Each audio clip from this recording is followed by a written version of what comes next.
can almost say good morning. Missed it. Good afternoon. 1 p.m., but it feels pretty early. For a Friday, unprecedented, honestly. Unprecedented.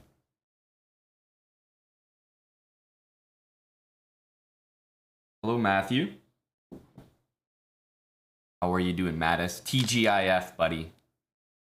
Double reverse. Hey, hey. Zorakaya, Heartburn. Hush, thanks for the tier 3. That's 16 months. Thanks a lot, Hush Eternal. Great emote there. Meta World. Chess. Mute. Dreams come true. Hello, hello. The early game. The early game.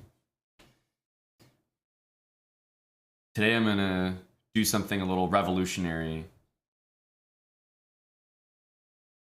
I think I'm gonna play some Blitz games and actually look at the Blitz games after I play them, which I never do. But it's good. It is good if you want to actually try to figure out what went wrong. So we'll see if this helps me today. I don't think it will, because what am I going to be analyzing? Just me flagging? I don't think it'll help very much. But, okay, I'll play this line.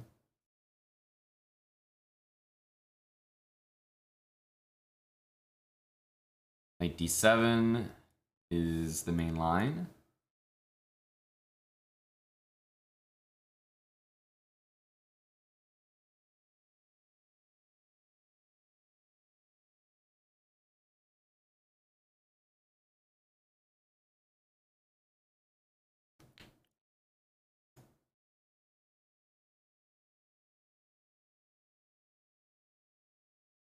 All right.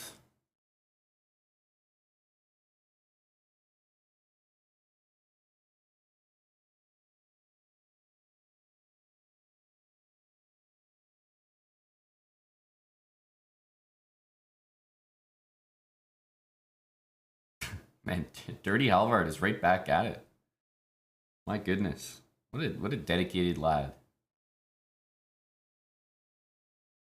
I just said I was gonna actually maybe look at some chess, some real chess. Maybe try to improve my terrible openings.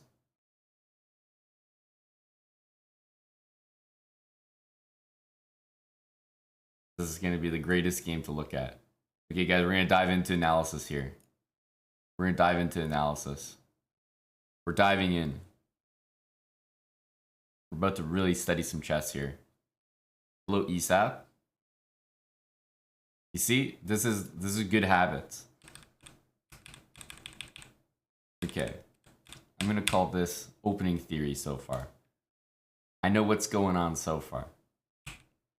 Knight c6, knight d5, knight d7, and as far as I know, bishop takes e7 is it's the move I've always played. Bishop e7 and knight e7 are both playable. Let's say knight e7. It looks nicer to keep your bishop, but this position, I mean, the computer's just giving zeros. I've never liked this. I've never liked this for white. And if bishop e7, knight e7, knight e7, king definitely to f8. Again, you can take this, but it's kind of bad because of bishop takes b2, and black has a check, and then they can take back. So knight back, bishop takes, okay. Rook b1 makes the most sense. Bishop goes back, and here I think there's lots of moves. But the one that I went for is one of the top moves here, knight h3. This or this shouldn't really matter. But one of the oldest lines that I've ever studied was g4. And the idea being that g4 is probably not the best move in the position, but it's pretty rare that people play the engine line, which is rook d6 and rook a6 to hit this pawn. Pretty rare. And most other moves like b6, which is what happened. Then if they play h6, you throw this weird knight h7 check, knight f6, and they don't want to give up their bishop. So they have to keep moving their king, and then you support the knight with h4, g5, and suddenly you can't kick out either of these knights. So I very often get this position in my games, and I think it's quite good for white. It's easy to underestimate that after h6, the knight would jump into h7. But, as you saw, they can also just move the king, and white doesn't really have anything better, in my opinion, than knight here. Hope that they play this, but not gonna happen. King f8, and again, I don't really want to take, because, I mean, my king's getting checked, I'm getting destroyed on the dark squares. Not worth. So, I need this knight to block the d-file. Great analysis. We really learned a lot. This is gonna be the difference. Half-half. Two extremely strong players playing a game out to perfection.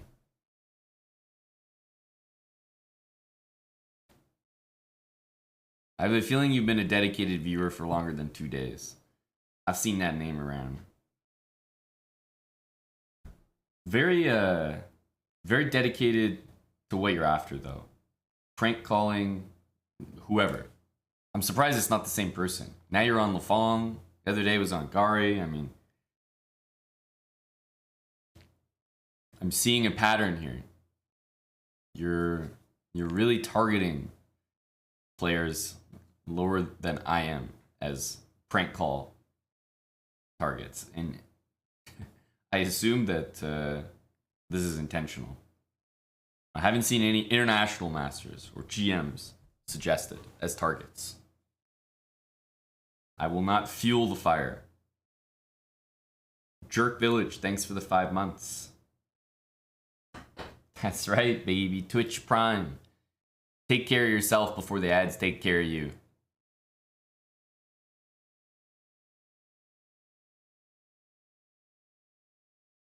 Exactly, Etienne. Exactly. Gotta address him by his proper name.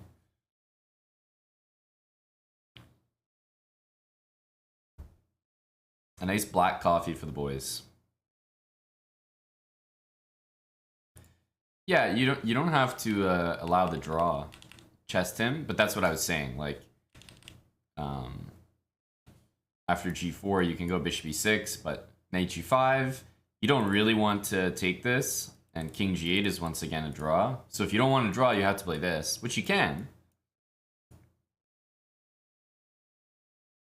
But this is the way that I usually play as white, and apart from bishop takes d5, which is a tough move to play, you're down a pawn as black. Giving up your bishop pair and going into opposite bishops is not exactly the easiest thing to do.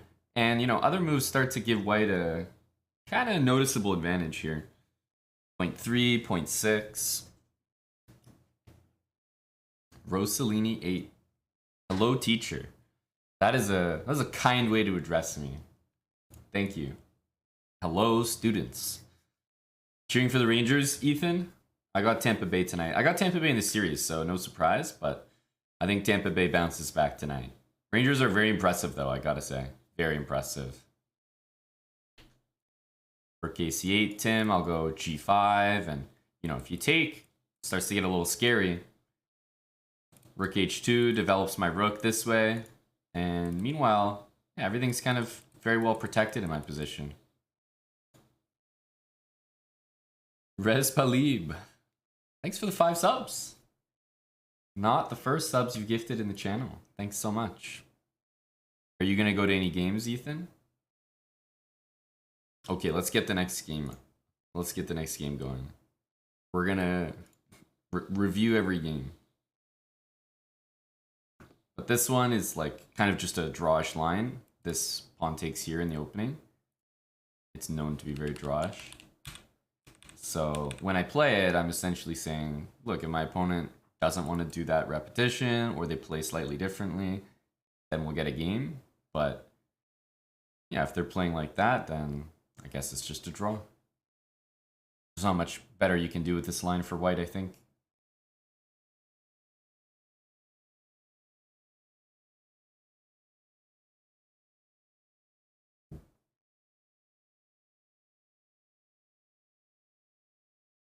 Yeah, I think so, chess Tim. A little bit of a memory test. But even the position that I'm talking about, I think you can play it for black. Like 2 bishops, only down a pawn. I think there's good compensation there.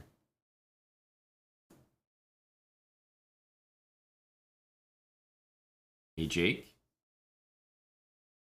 Or the boys. Thank you, Res Believe. Why do I play it if it's so drawish? Well, like I said, most of the games I play in this line, people don't repeat for a draw, number one, or they play something different. So they're not even choosing not to repeat. They don't even have the option. So let's say I played it 100 times.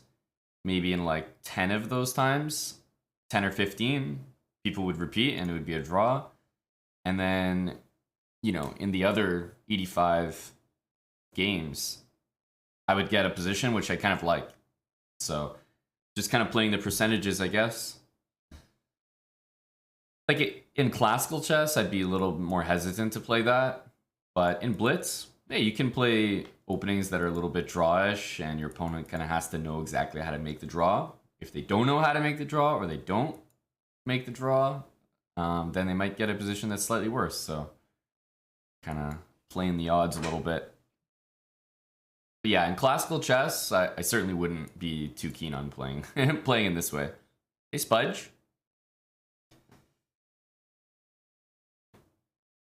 Yeah, this is a this is a hyperbullet account kind of name, Gory. I also am a little scared of it. When you see bishop f3, knight e5 in the timeout of is usually like instant, just in my experience. But let's see what's gonna happen here. Maybe taking a knight e5 was also an option, but it doesn't feel nice to give up the dark square bishop. Okay, so he wants to go like this. I mean, if I go b5, this is what's really weird to me. Is he going here? Like, surely not, right? What happens here? What? Just go back? I was gonna go here, but taking here doesn't actually make a threat on h2, so probably just back like this. And I mean, if he just goes back, I can't be complaining about this. This is like a gorgeous opening position. Got everything I want here. Knight's coming into c4, rook c8, d6.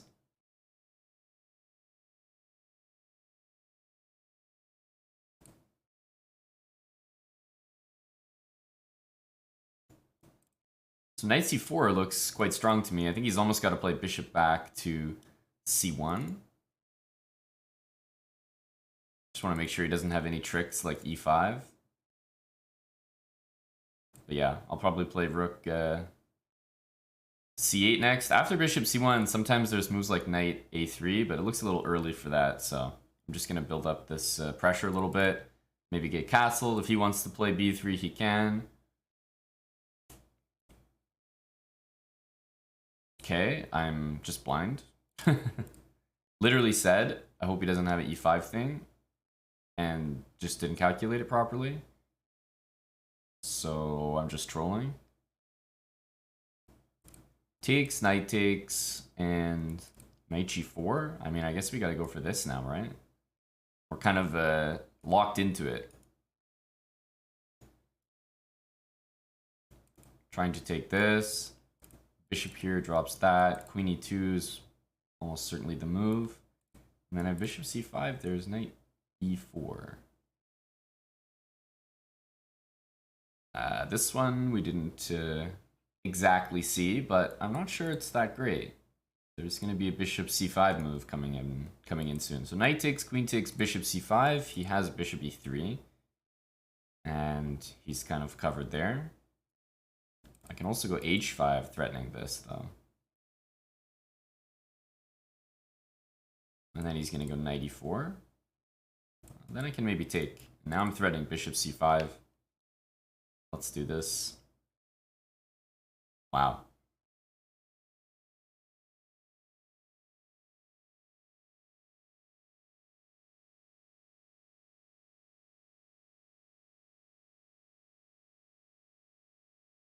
Guess we'll reroute our knight.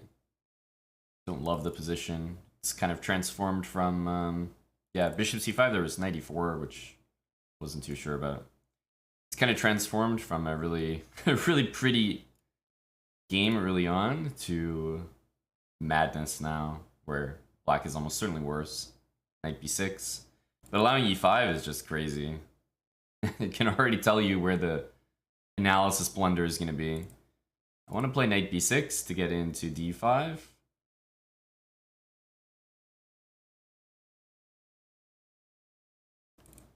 Take with the bishop.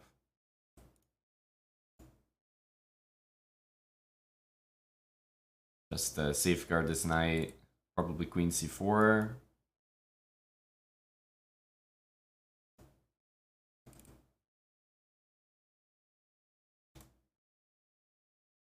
Definitely want to move my king here.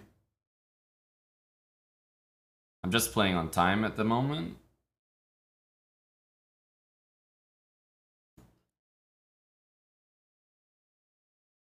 So even if we lose the exchange here, I'm hoping that it won't be so bad.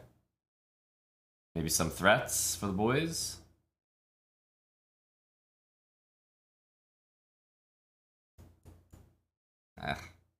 Blundering this is again so bad.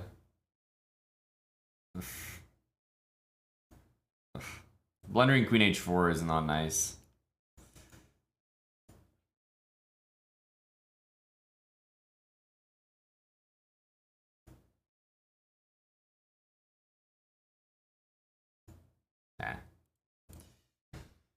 Played queen d8 in case he, oops, didn't mean to click that. Meant to click this. But I think this just won't be, so this is all theory. Bishop f3 looks like a mistake, like a big mistake, and it is. Knight e5, okay, yeah. Anytime this knight e5 is almost always good. Knight a4 again looks like a kind of strange move, and it is. Okay, a3, bishop back.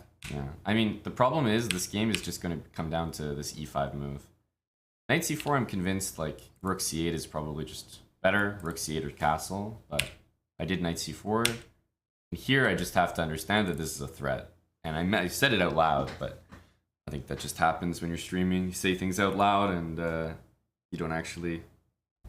your brain doesn't actually say it. Your mouth says it, so I kind of forgot. And then this move is just incorrect. And yeah, after e5, I'm not like worse or anything, but as you can see, it's definitely not as good. D6. D6. I mean, castle is available, but I don't like castling after h3. Doesn't look very good to me. Honestly, castling is probably tethered to like f5. Is that the case? f5? Okay, once knight takes e5. Jesus. Okay. Some serious stuff. Bishop d6 and f6. But in my opinion, this is already bad. This is already a mistake. There's no chance this should be allowed. So I think the mistake is knight c4 because e5 is so strong. Like, just relax and go rook c8 or something. And then castle, d6, everything's good. Everything's good here. But yeah, anytime someone plays Sicilian and puts their bishop in front of their f-pawn, knight on e5 is like, it's just gonna win the game basically.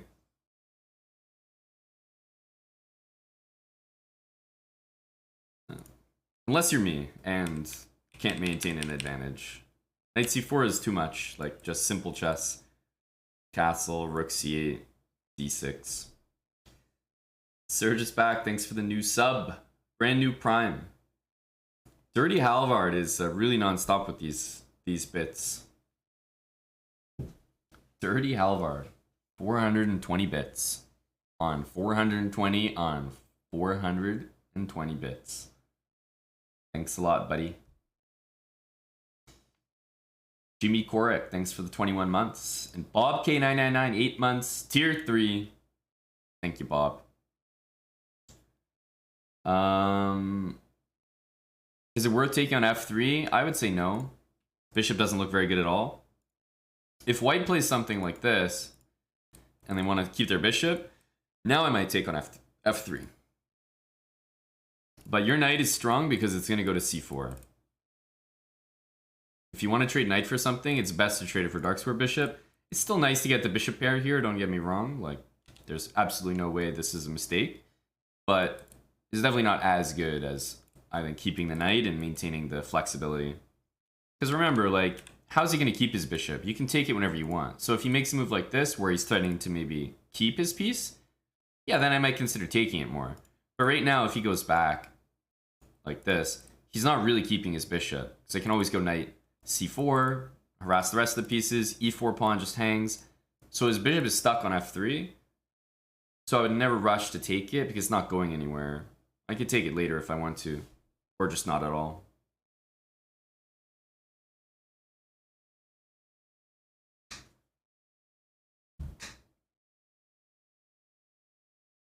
Learning chess again. Yeah, I'm convinced that I learned it at some point, so that's why I used that particular diction. Should I push e5? No, basically never. I mean, anytime you push e5, you allow the knight to get to f5, and it hits the bishop, hits g7, d6 square. So e5 is never a really nice move to play. Almost always want to avoid it. There are times, certainly some exceptions, but the rule is no, and then the exceptions are yes, rather than the rule being yes and the exceptions no. Thanks, Cybershark. I feel better now, brah. Hey, in the time of Nick. Here's an old name. Squallion. Yeah, okay, that makes sense. That makes sense.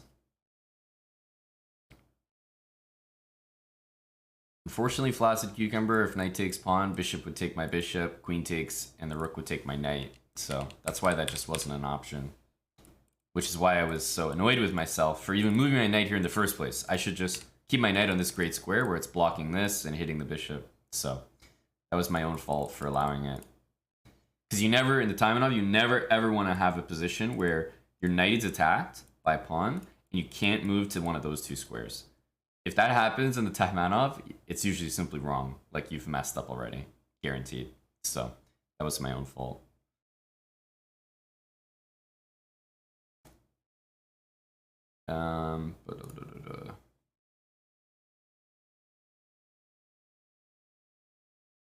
Yeah, and of course at the end, may as well pre-move queen d8. Oh, we got the same guy. Interesting. The only thing I don't like sometimes about going over your games after every game is kind of breaks the streak, you know? Like, it's good to do, but it's not very nice for players to play like one game. So maybe I'd play like a few games before I look at them and then look at them all at once. Might be a bit nicer. Yeah, look, I mean, maybe it ruins my flow, but I care less about that. I mean more like a bit of respect for the opponents. You don't want to just play a single game and then leave. I never liked that. I mean, it's different obviously when you win, but it's still not very nice. Sorry, it's different when you lose. Like, it's worse if you win a game against someone and then don't play more.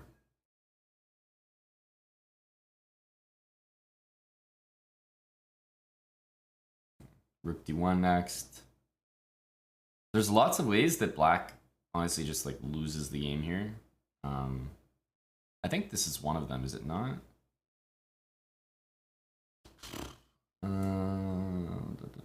I'm pretty sure this is one of them.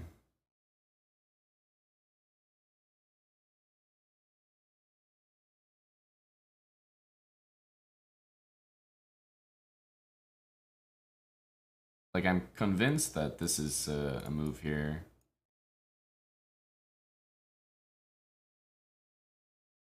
And yeah, I mean, the king will end up on e7, but I'm pretty sure that it's winning for white. I mean, I'm sure the engine will agree. Put it that way. 55 months from Joe010. Thank you, Joe. That's a tier 3 as well. Howdy, Joe. Trying to remember some good moves here. I mean, yeah, he only has one move, really. Has to move that. And how do we do it? I think I have an option. Like, bishop h4 is an interesting move to try to kill the square ahead of checking. But even just checking and taking here threatens this pawn. He almost has to play rook f8. And then, I mean, he's pretty tied up. Even something like long castle is probably just good there. Long castle or bishop h4.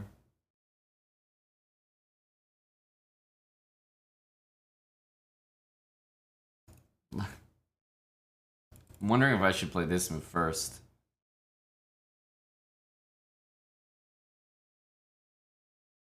Is it worth it? Maybe not. Let's keep it simple and just go for this. Yeah, so he has to play this. But now in this position, like, okay, knight h7 will always be available. I honestly think long castling is a good move. Bishop h4 is very tempting, though. Bishop h4 is very tempting.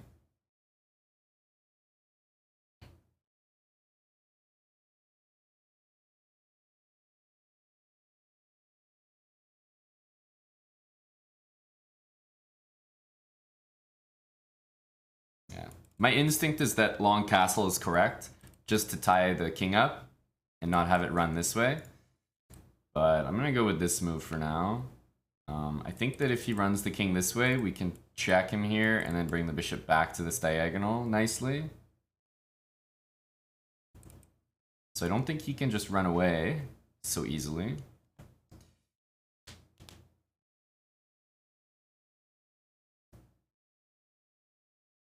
There's no like a completely crushing move with the knight, but feels like there will be soon, you know?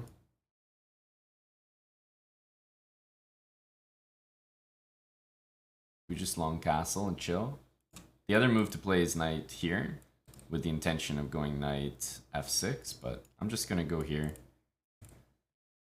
I feel like there's gonna be so many, so many threats. Could be wrong. Oh man, knight takes e6 even. Yeah, knight takes e6 has got to be just murder because he's threatening queen f4 check, but knight e6 even stops the check, so knight e6 has to be game over.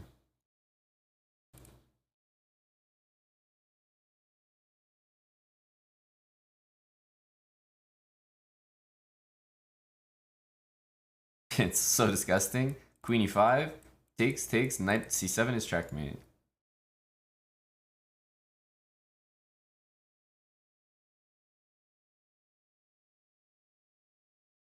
But it's hard to make a move for him. Extremely hard to make a move.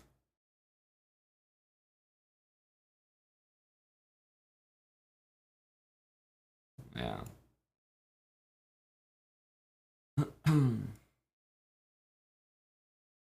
Get the queen out of dodge.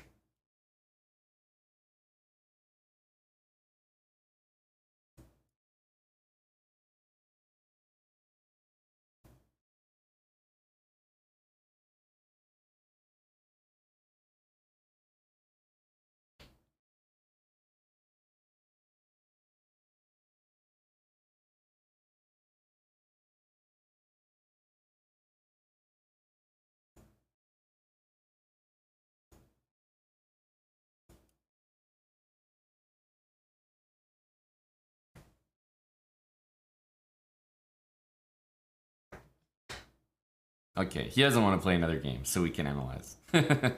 Okay, good deal. Good deal.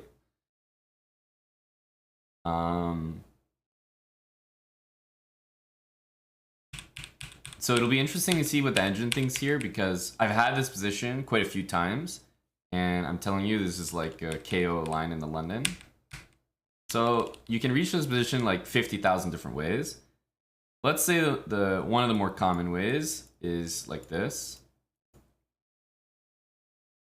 And then people might decide to just go and play normally.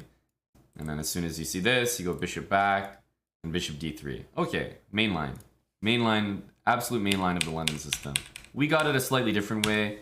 I always leave my bishop here to capture pawns like this. Okay, but as you can see, exact same thing. He could play this line, but I like this for white. I think it's comfortable.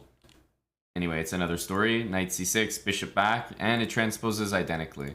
So b6 is the main line, and for a long time, white's been playing knight e5, and black goes like bishop b7, knight e7, knight f5, and they get something that looks like this.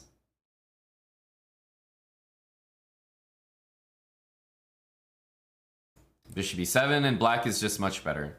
He puts the knight back on d6, and then puts the knight on e4.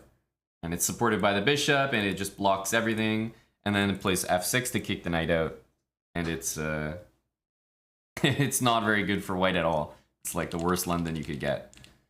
So e4 is kind of the latest and greatest, as Yasser likes to say.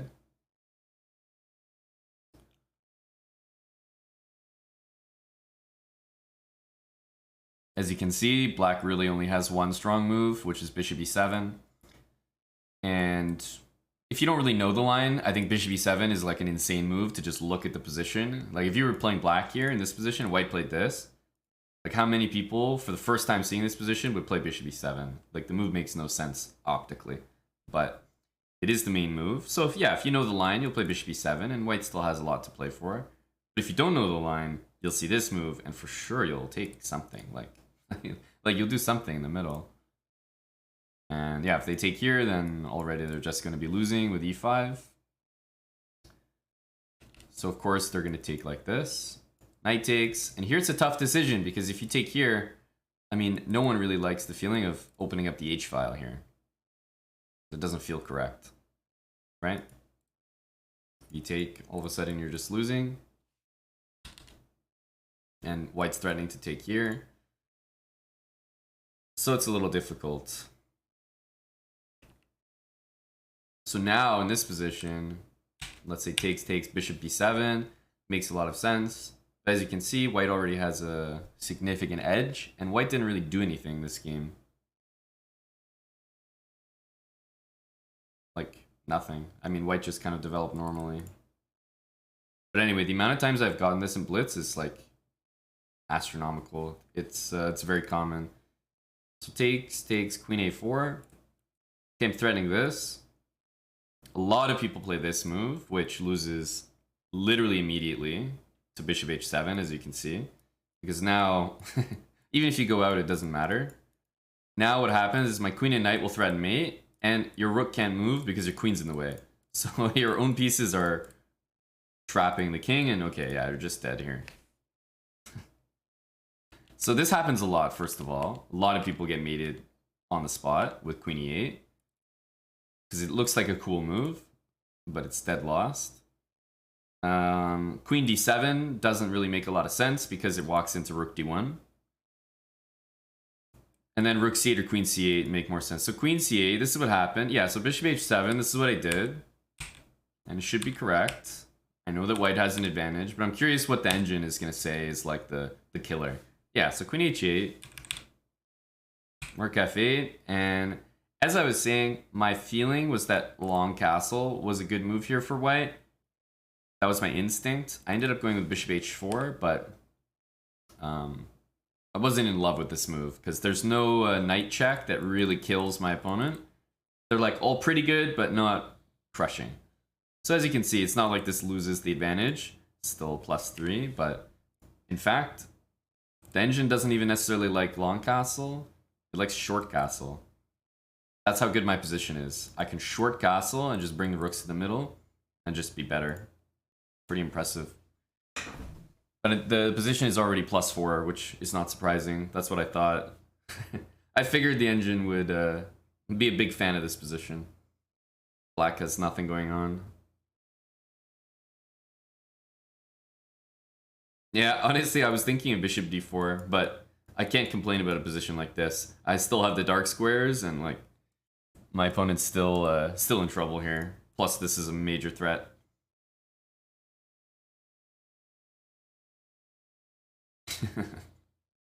So king e8. I long castled here, which is definitely not ideal. But that was just game ending. What is it? Yeah, it wants bishop d4 again. I just always thought this was good for me, so I wasn't concerned. But what's the difference? Banker ice.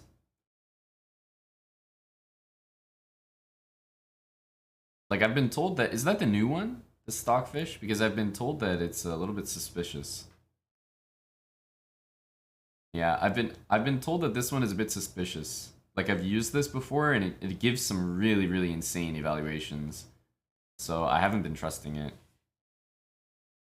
But maybe they, like, kind of fixed it a bit. But right when it got released, it was giving some, like, wild evaluations. Like, +2 more than it should, or less than it should.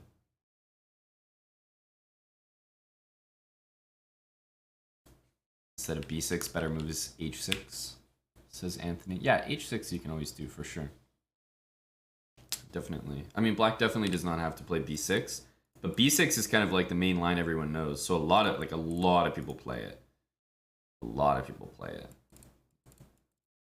The likelihood that one of these 4 moves gets played in this position is extremely high. But h6 is nice. Yeah, it's like a waiting move. Here I've seen queen e2, rook d1 by white. I think I've even seen queen b1, but that's a bit odd at the moment. If I saw h6, instinctively I would probably play knight e5. Because I would think to myself that I'm going to get knight e5, f4, and I'll play the same line as this, but I'll be up a move. At least that's what I would think. Do you play h6, Anthony? You h6 guy? But yeah, I would probably play knight e5. Be my first thought.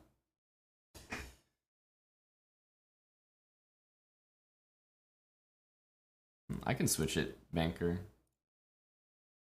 Stronger. It's gonna immediately say Anthony's move is the best one.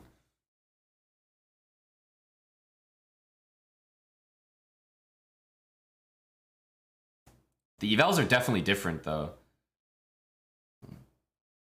So I don't like, to me it's a little weird, but I guess it's fair. The engine loves things and hates things more, is how I feel. This new stockfish is way more polarizing. I'm going deeper into the tank, Smearnster. I mean, going into the T-Bay tank tonight. Lightning win.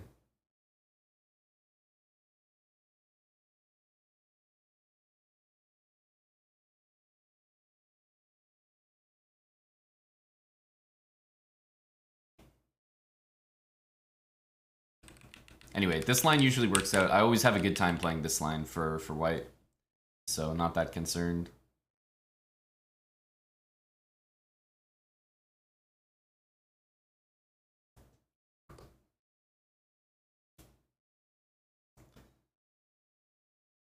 Man, black coffee tastes so bad. Like, just like, I love coffee, but just like average black coffee with no milk is tough. You guys black coffee drinkers? Let's play the Nimzo.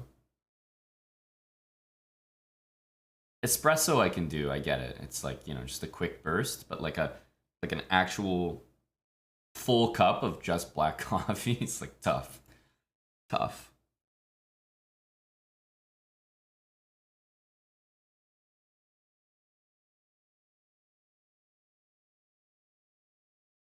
We'll see if he plays this line with g4. Yeah, it's not g4 right now, but g4 in general.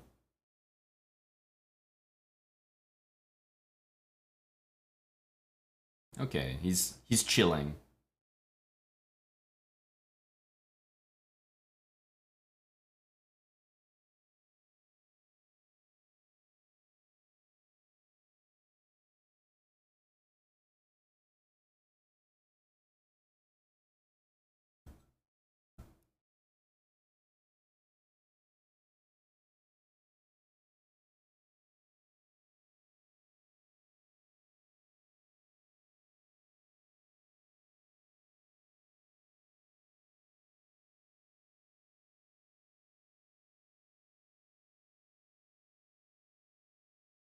Okay, I mean, basically getting some hedgehog set up here.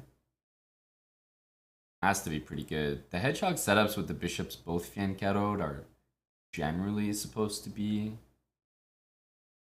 a little bit, like, kind of weak. Like, I can already play b5, which is usually a good move. I probably could have even done it instead of this rook c8 move. b5 takes. I mean, there's queen d3, but I'm already even getting this. I feel like this is supposed to be good already. Because, yeah, queen d3, b4, knight b5. Maybe there's some stuff there.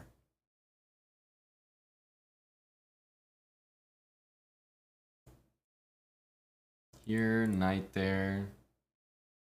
Just go like this. Yeah, it looks very suspicious to put the knight here. Yeah. What do I know? Here, does he want to sack? He can even go here. Because this pawn is also hanging. That's what I'm hoping. That's what I'm hoping for.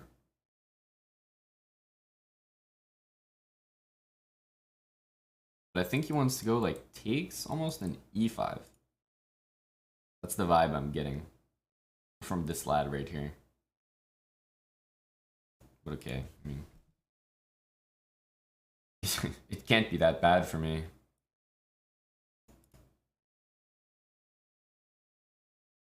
Like, this pawn is just weak.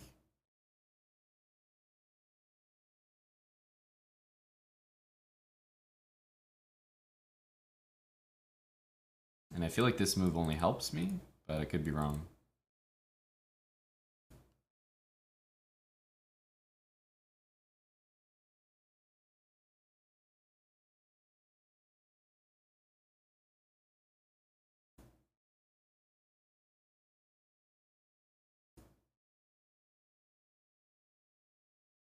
I feel like whenever I start, you know, thinking about maybe studying something, it always turns into situations where I'm just very low on time. And it's so easy for that to happen. Because you're really, at least for me, like, I'm really trying to be conscious to play some good moves.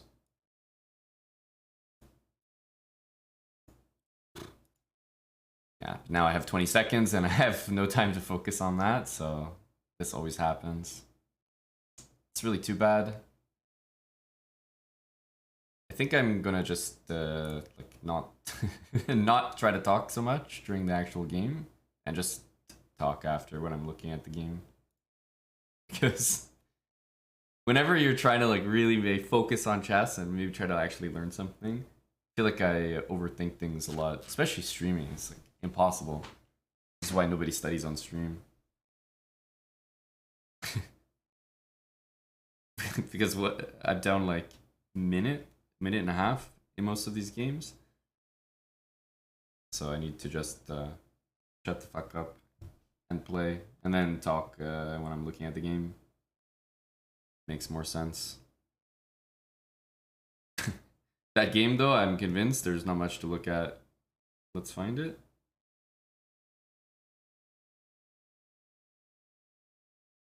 That's a bit annoying to find.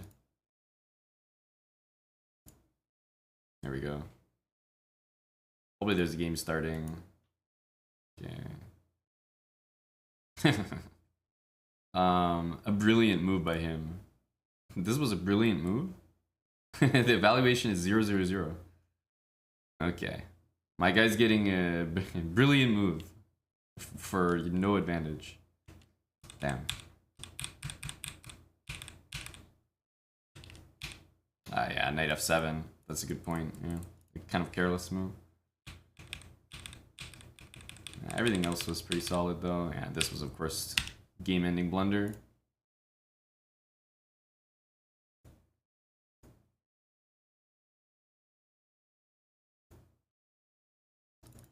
This opening once again is just, well, it should be quite good.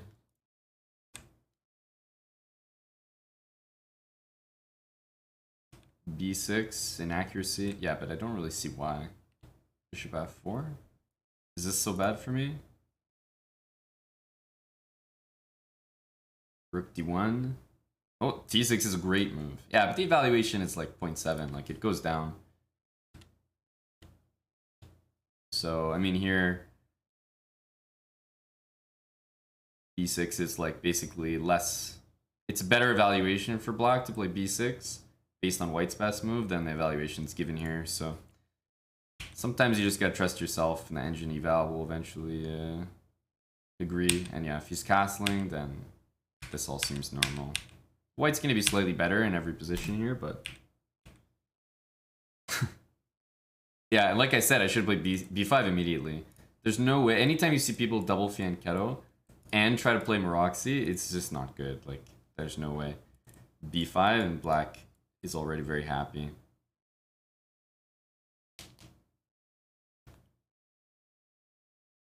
I can't trust white's position here. Just pinned, and anytime black plays b5 against the Maroxy, like successfully, you should be pretty happy. Little Bullet Mercenary, thanks for the resub, dude. 25 months with Prime. Thanks a lot. Look, we got this guy again. The Canadian guest. Well, he switched his opening already, which is probably good. Okay.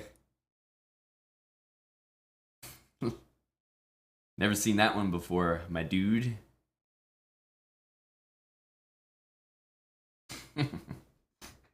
There's no check when there's a pawn on d7. Maybe we go here.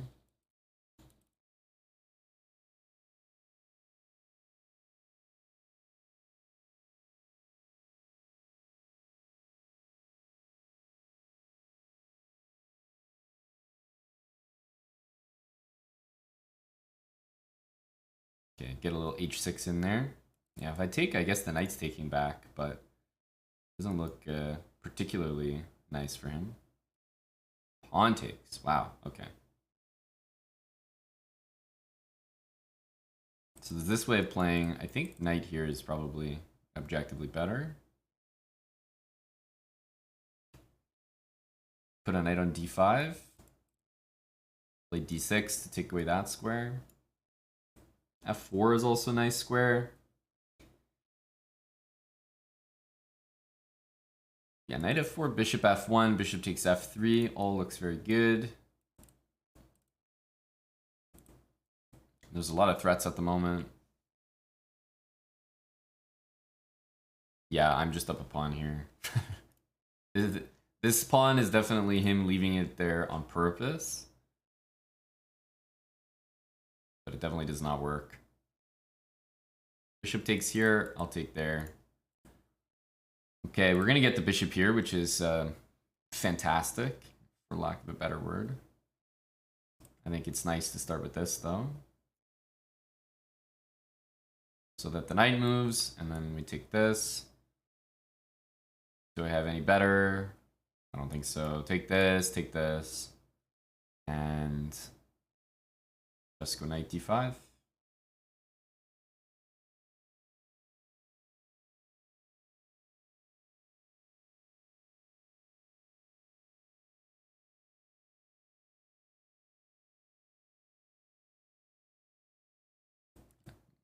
Maybe knight f4. Okay.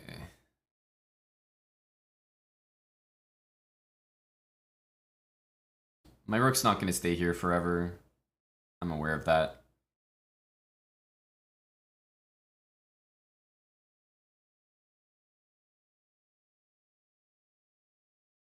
As soon as he moves this pawn, there's always knight c3 as a threat. Wants to go here, so probably g6.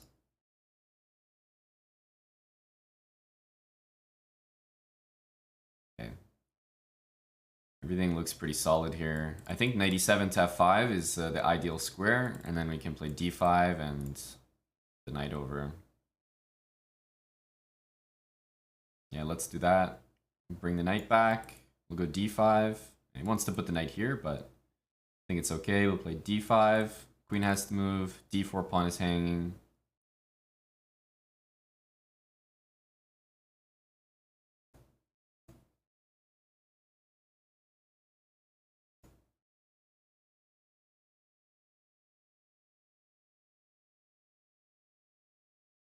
Let's push this so we can try to get our knight here. This pawn is hanging.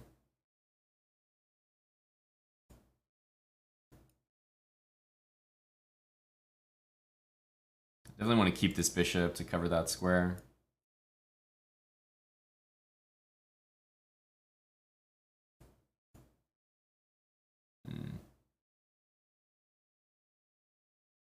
I guess I'll take.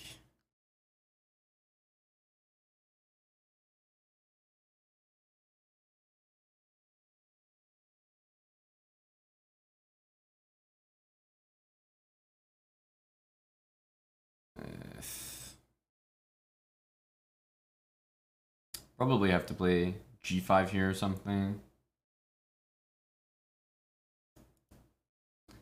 Just need to make some aggressive move. We only have 10 seconds. You can't really take.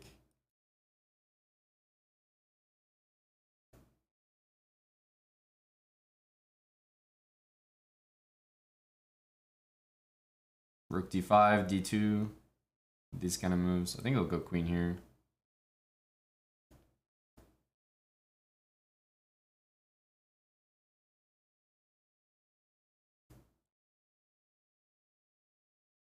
Very tough.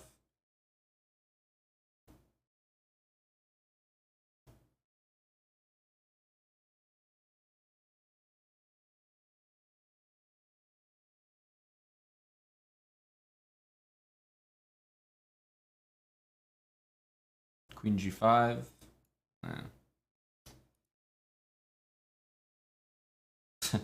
Unlucky.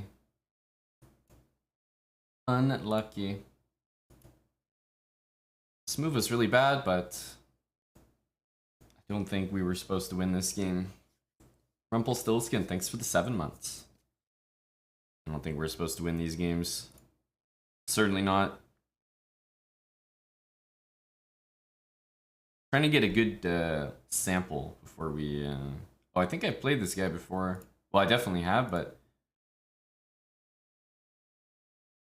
Yeah, I've definitely played a lot of games with him.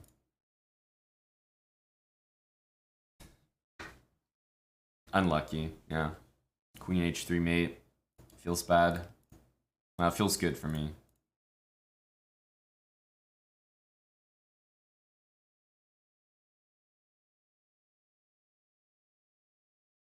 Hello, clumsy rook. How do I always win when I have 3 seconds? Well, here's the trick.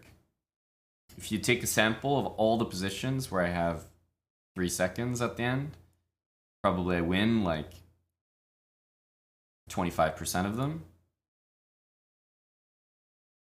But because it's like, you know, impressive to win in these unlikely situations, you remember the wins more than the losses. The losses are expected and the wins are unexpected. So simply by putting yourself in a position where you're favored to fail, you create an illusion that you're a very very accomplished player under time pressure or something, when really I'm just very slow. So it's really all that's happening.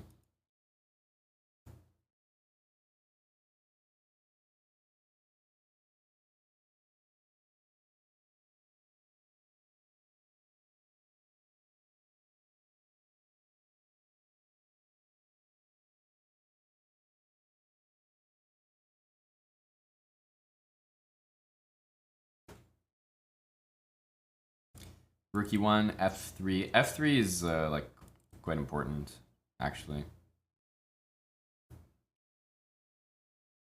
Okay. Well, that's quite friendly. I meant that it was important for me. I'm very happy to play this move. Covers some important squares. So this is a good thing. This bishop is certainly annoying. We'll deal with it later.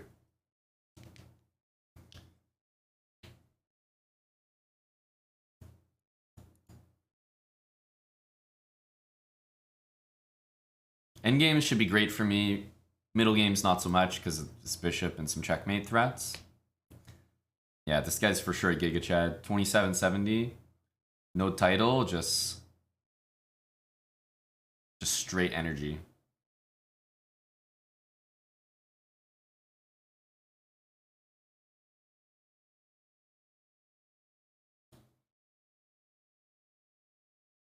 So I'll let him take this. If he doesn't take it, I'll probably play this move next.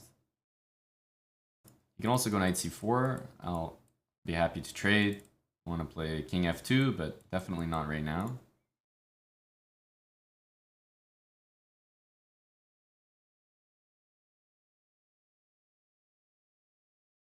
Okay. Let's keep the bishop. He's definitely going to play like h5 or h6.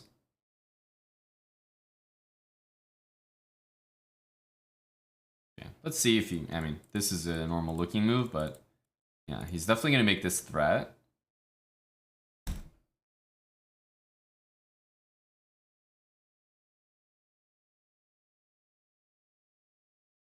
So if he takes, I'm thinking that his bishop might get trapped with king g3 and f5. So I'm not sure he can actually take this.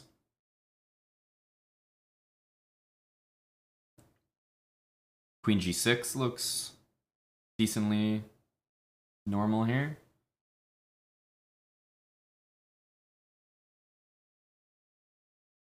Yeah, I was thinking of knight c5. Not sure how good this is. Takes. There's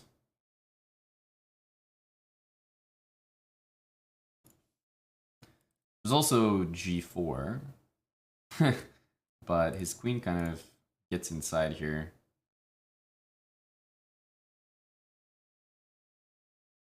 So how do we play this? Is this really so bad? Kind of looks like it. Let's go here. Knight here takes queen e3. Knight here we take. What is that? What is that?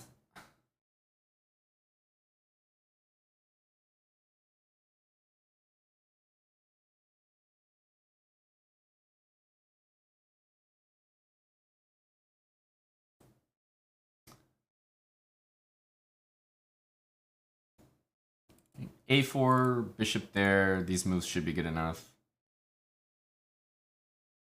Here you can go A4 anyway, so probably I should just go here.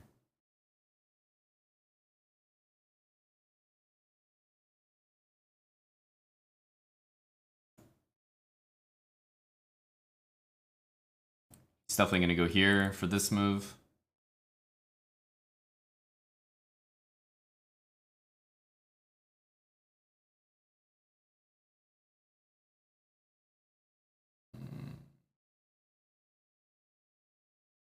Guess we'll go back.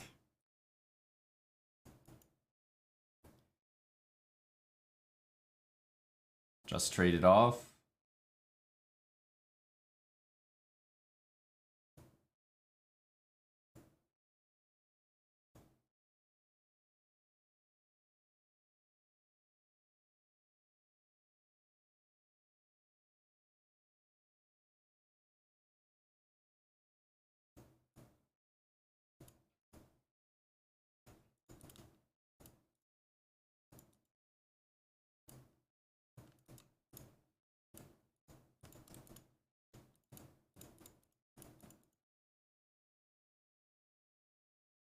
Alex Sock, thanks for the prime sub. He's very quick. Yeah? Not really like, not really too competitive in these, final positions.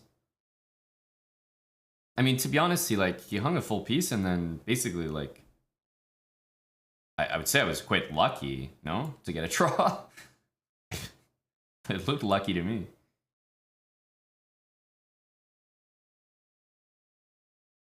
It's pretty bad. Pretty bad. Like, I would say at his rating, should be able to take some, but we're not playing very well right now. Certainly not very fast or anything.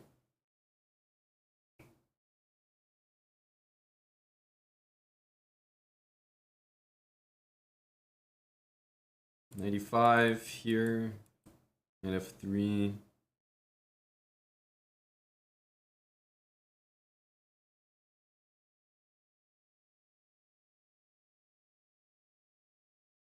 You never want to play this move, that's for sure.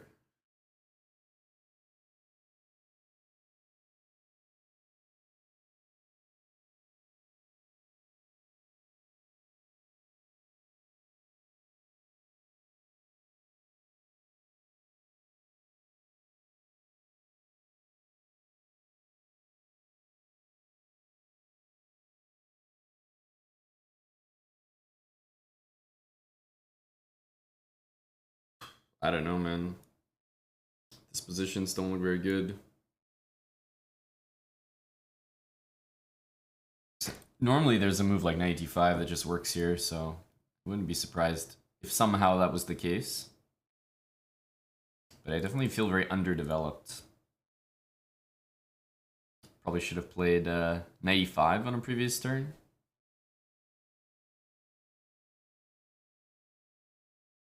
Okay.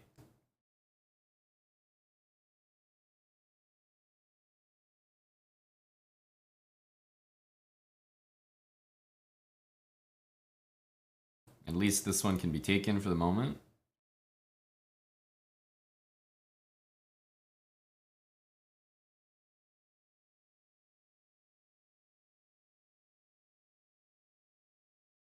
Okay. Get some squares here, also hitting this pawn.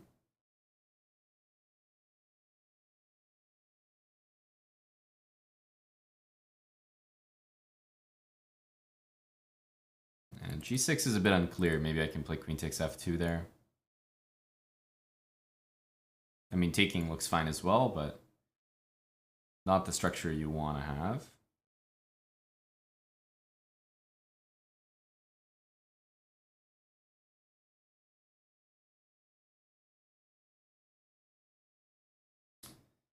Yeah, rook d2. Okay.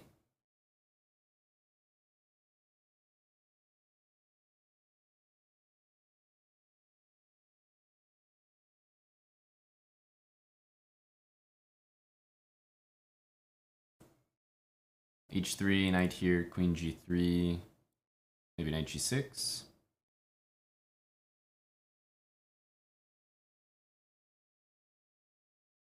Yeah, so he does that first. So tempting always to play this to get the bishop, but obviously knight d5 is killer. So what about this? Does that do anything? Not really, actually. How do I get control of this square? This knight is getting stranded all of a sudden.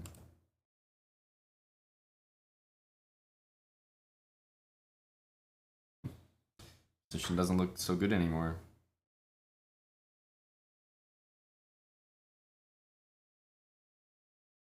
I think we might have to play this. Gross looking move.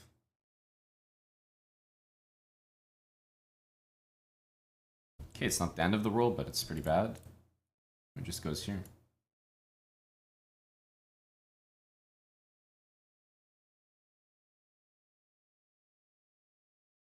Maybe that's quite smart.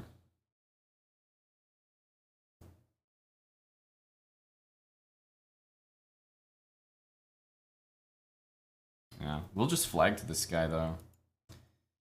In all these positions, he's a speedy guy. I think we have to probably play this move, even though it's pretty bad. Bishop h3, and we can resign, pretty much.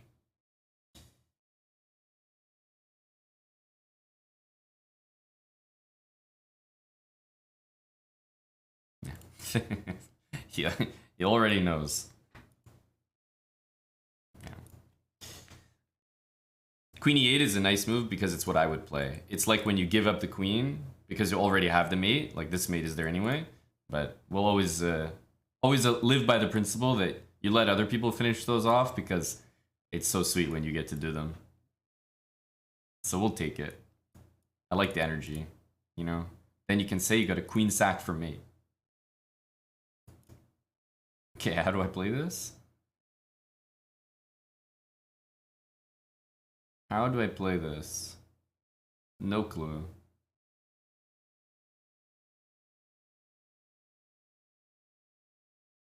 Okay, already blunder.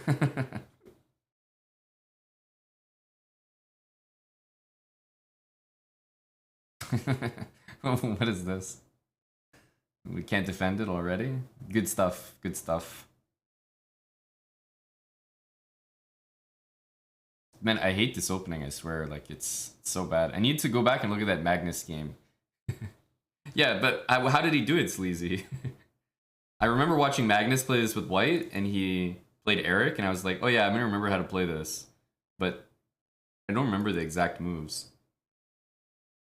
I need to look at it really bad. I'm looking at it after this game immediately. Remind me. It's necessary. This opening is so annoying, I swear to God. It just trades everything.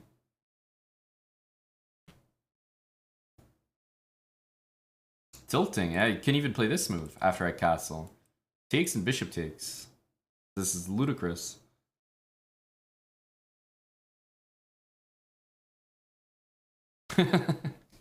How is this possible? I can't even castle here? You're joking.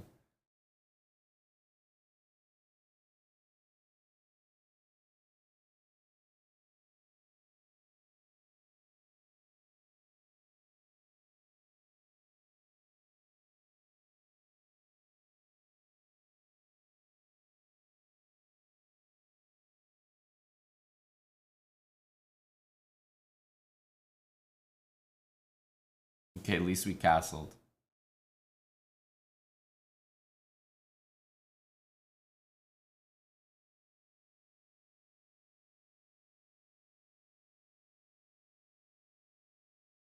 Is this a move? It doesn't look right. Probably like much better to just play in the center, bring the rooks, but we'll do this, try to take this pawn. I don't like it, honestly. I actually thought after bishop takes here, that after rook there, this was winning something, but it's not winning anything. It's just a bad move. So forget what I'm talking about. I really thought that like I was like winning a piece, because normally you get the bishop here, okay, you have some ideas, but no. Not here, not at all.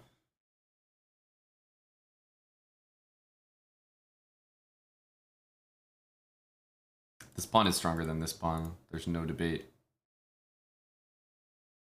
I'm like dreaming of the opportunity to trade this pawn for this pawn. I would be lucky. This is a great song. Who's that? Guitar. This is a sweet song, buddy. I already like the start of it. Okay, time to throw the h pawn. No doubt he'll play h6.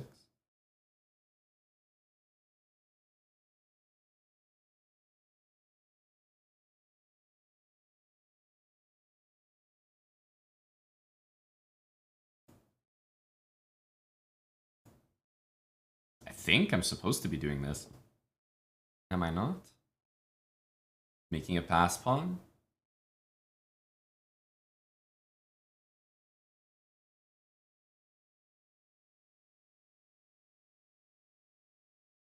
Now maybe kick the queen. At least here we have queen d3.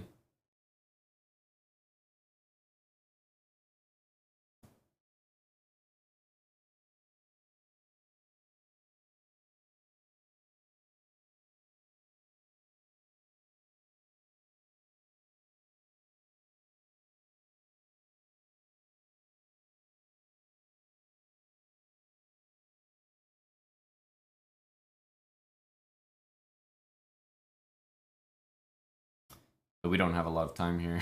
This is an issue.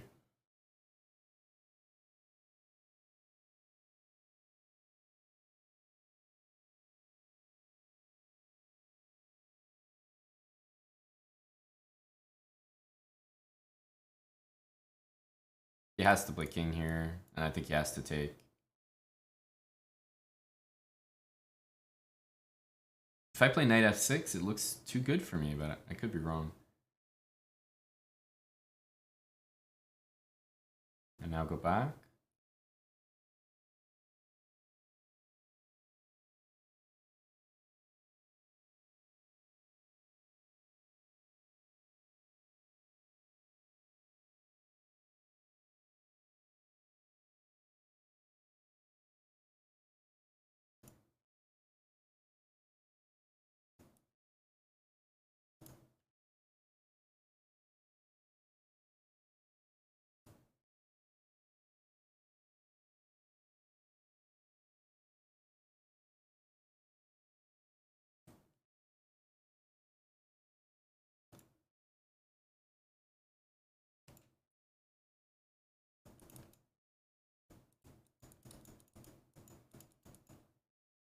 Guy's so fast. He's so fast.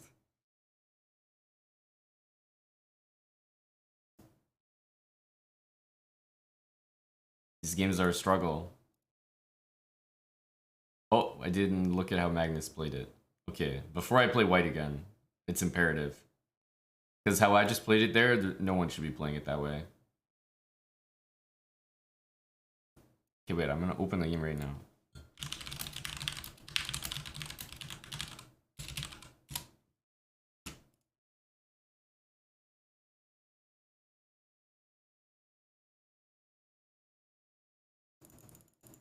No, I don't know how to find the game quickly.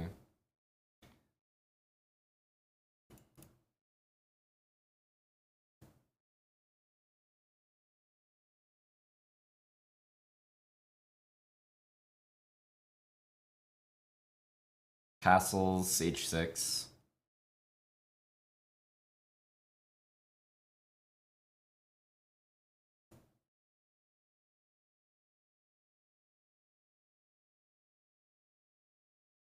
We'll bring the knight in. Probably long castle. This always feels good. Queen takes here. I just castle, go rook g8. I think it's lost.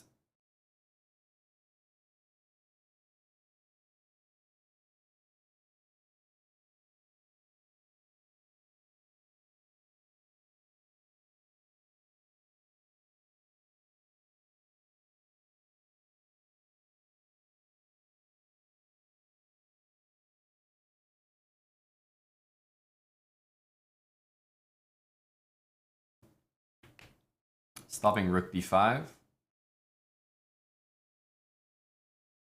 And if he ever wants to take this, he's more than welcome.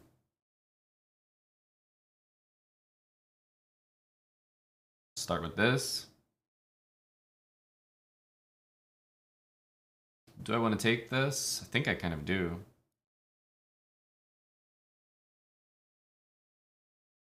If he goes h4 with just castle, it's like, yeah, he can take this pawn, but I think he's going to be opening up too many lines. At least I hope so. Knight takes. There's also some knight d2 stuff.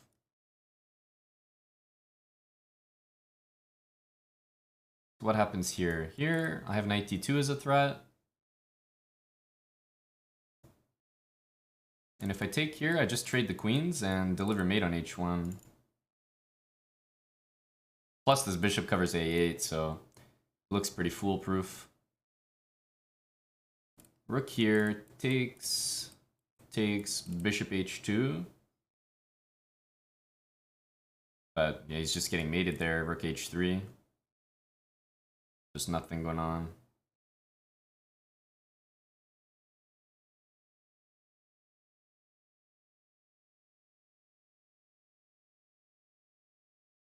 The only thing I could do instead of immediately going rook h3, because, okay, like it's not really anything, but I could go king b8.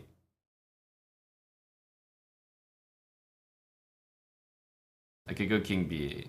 He might play d5 there, and if I take with the bishop, he kind of gets out, but I think king b8 could be hyper accurate here, but otherwise this and this is pretty much game over. This, rook here, takes, king d7.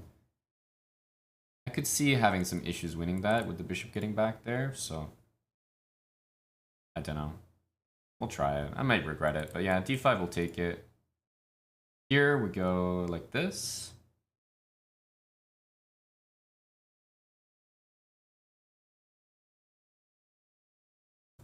Rook here, here, here. d5, and he's threatening to checkmate me somehow.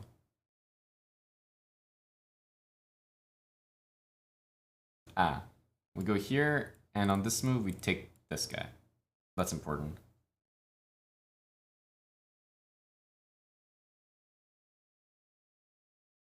Yeah, we don't go here and allow d5. What the hell is that move? So for rook here, I don't know what he wants. Ah, he wants to play c4. I understand. Then he wants to play d5.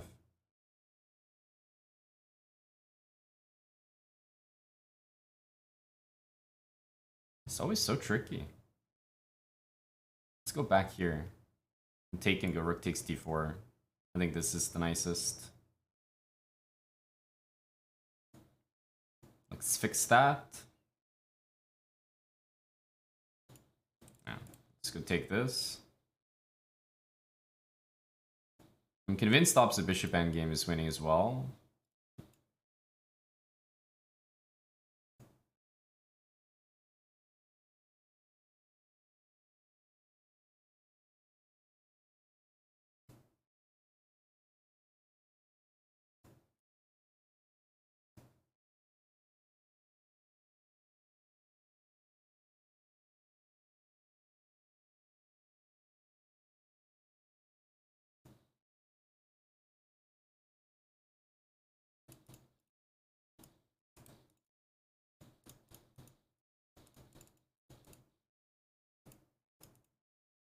He's so fast, like it's just at the end, so fast, so tricky. Ah. Wait, we didn't check. No, but dude, how am I supposed to check? I don't have the link. Does anyone have the game? Because I actually don't have it. It's not like it's in front of me and I'm forgetting to check. I have to look it up. That takes too much time. But I know it wasn't bishop d3. So surely it's bishop c4, the only other playable move. Okay. If it's not castle, then GG, well played. Now if I go back, again, knight c6.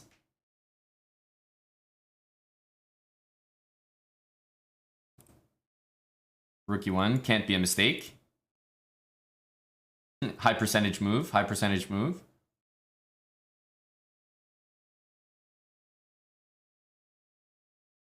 If anyone can find the game, it would be very helpful. Magnus played Eric. Was it in the latest tournament? Chessable Masters, or was it even previous? It should be very quick Google. Okay, knight c6. This is a bit different than knight d7. Knight d7, there's always these ideas, but...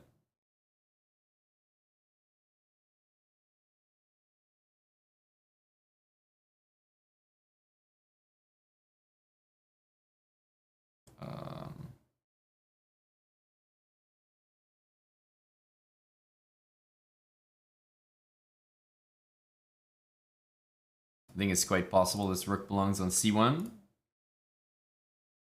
I want to go like d5, knight a5, bishop d3, and then takes e5. Like, this is kind of the idea you try to go for in this line, I think.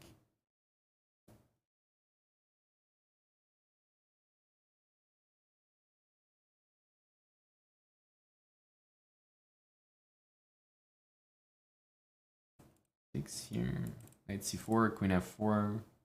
I don't know what's happening.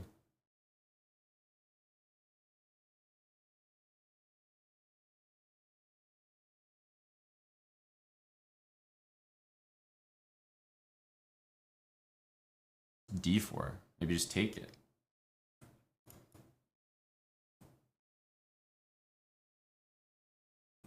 Put the knight on d6.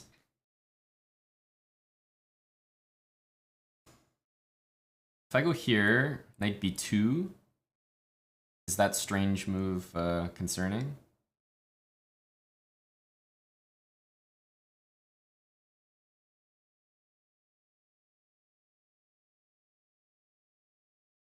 Kind of. I can also take and just go knight f5.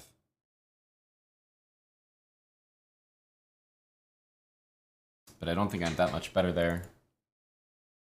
Take an e6.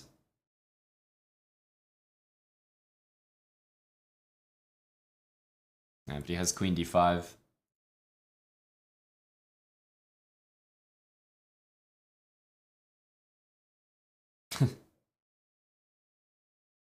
What am I supposed to do here? Queen e2, queen d5? I'm never quite getting what I want.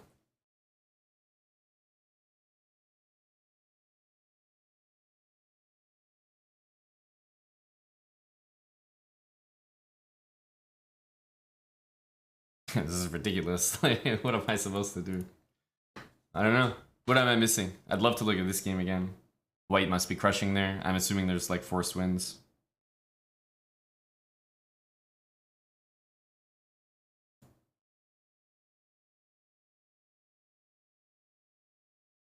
There's not going to be a mate here though, is there?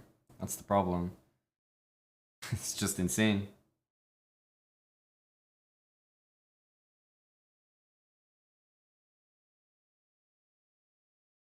Yeah, but then what? King goes here? I mean, this is ludicrous. How there could be no mate.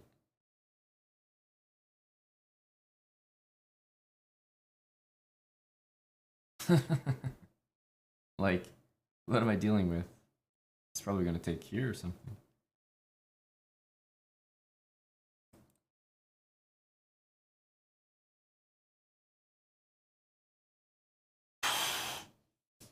Did not see that.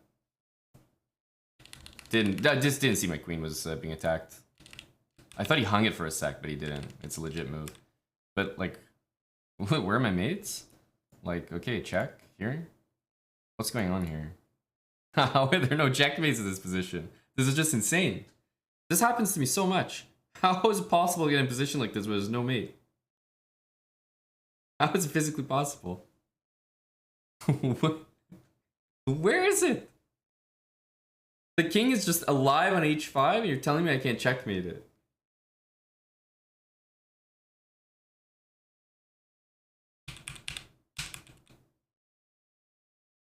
Okay, there's no knockout here. I'm happy. Okay, queen c7 was a literally atrocious move.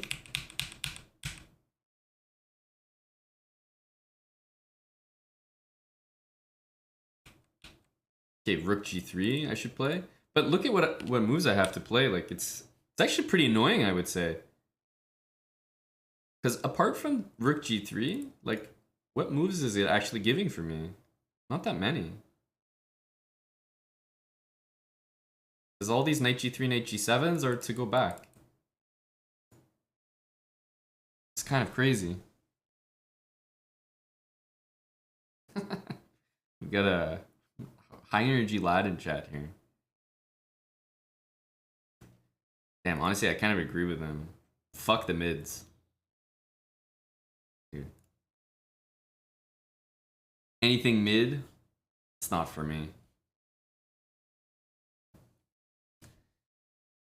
Yikes, bro. Yikes, bro. Fuck the mids. Where's this game?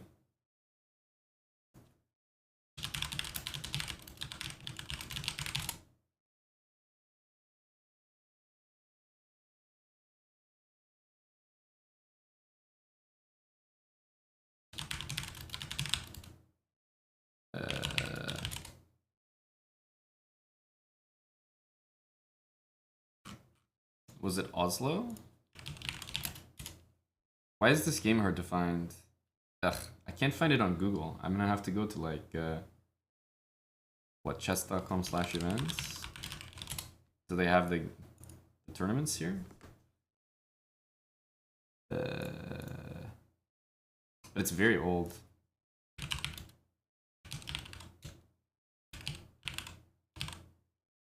What? But it was literally here. They must have deleted it or something. So yeah, it's not Meltwater. Because Eric had white against Magnus here.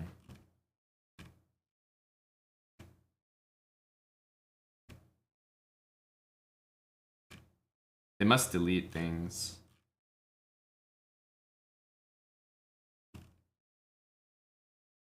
Oh, here. What? I literally searched this. I literally just searched that.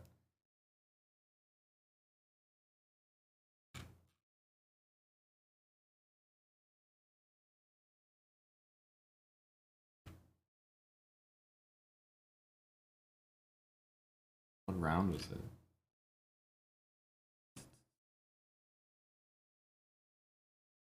This? No. But what? Was Eric White against him in this tournament as well?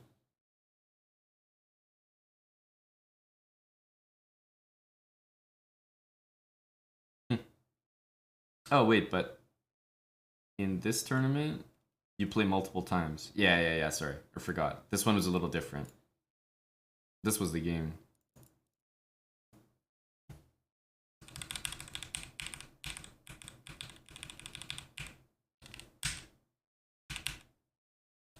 So he did do rook c1. Or sorry, I meant he did do bishop d3, just not first, of course, like a moron like me.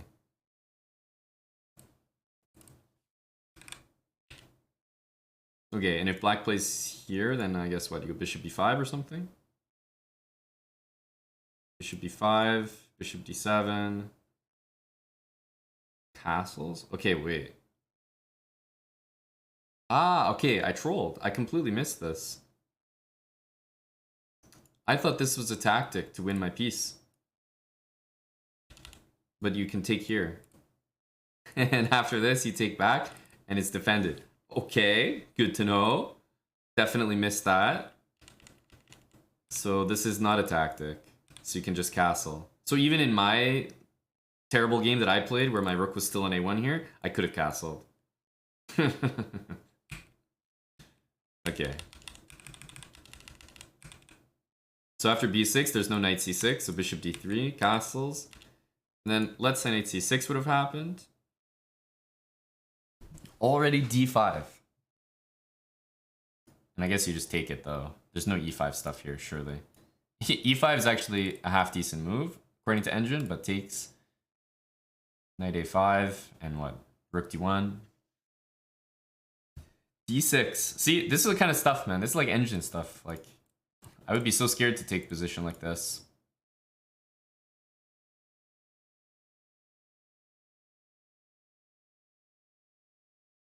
Like, look at this, man. What am I supposed to do with this line? What is this? But yeah, allowing a knight to c5 here feels so counterintuitive for white. I'm convinced I will lose this game. Like 10 times out of 10. I don't know, guys. This doesn't seem too reliable.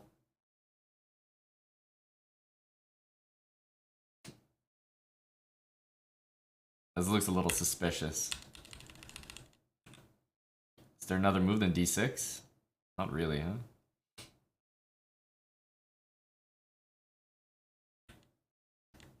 What about e5? But it's just e5 should usually be when the knight's going on like f6 or something. Yeah, it's like playable, but it's not, definitely not the best. So anyway, they want this like this force line like that. If black plays knight d7, yeah, then this stuff makes a bit more sense.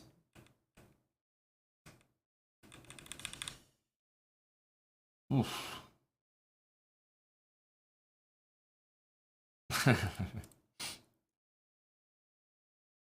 So Magnus can win. Magnus can win this position, and I can't win this position.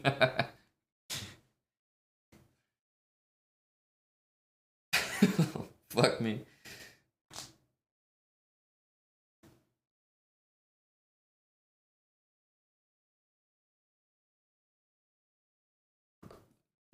Not a good look. Okay, so what did we learn? Rook c1, and then bishop d3.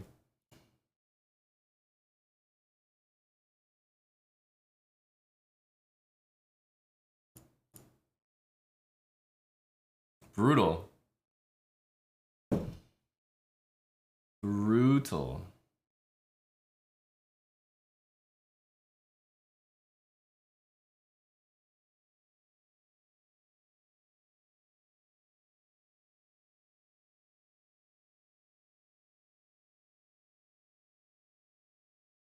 Hey, Goblin.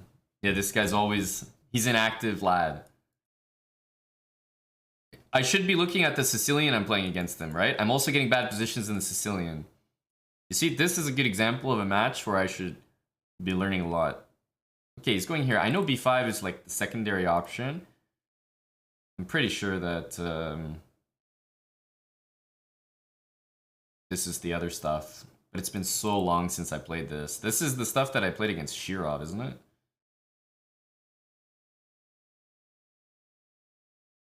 I just don't remember this stuff. I haven't played this line in so long. I think after I played Shirov in this line, I never played it again. I retired it after that one game. It was good for one game, and then never played it again.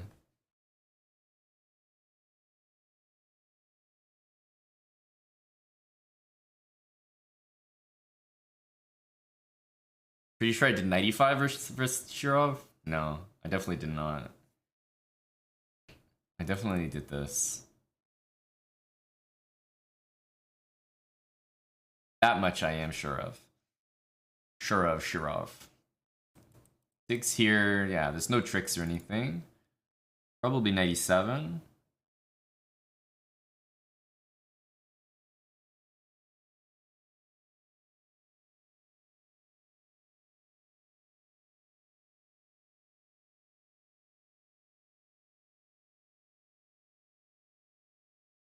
Because, yeah, he has to, like, move his queen, and then play g3, and then play f4 to make a real threat in the center.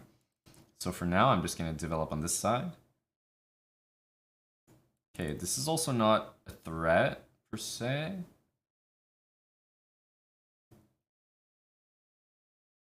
But f4 he wants to do. So here, f4. Here you can take like that. That's probably not so good. And if everybody takes here, there's also queen takes g7. No. Yeah, no, he just takes with the rook. So it's probably good to play h5. I don't think I can allow the queen to just sit here for no reason. Okay, now there's no f4, which I'm happy about.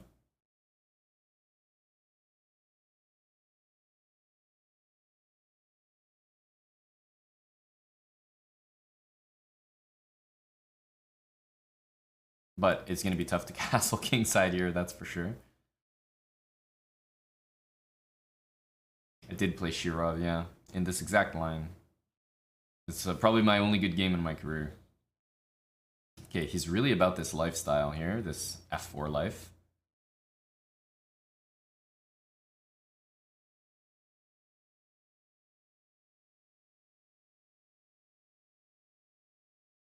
If I go here, then just g3. And I'm not sure I'm making much progress.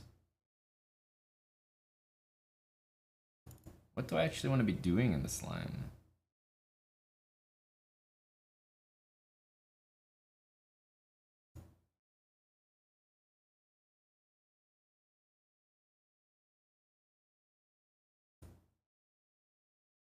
Don't know if I like this too much.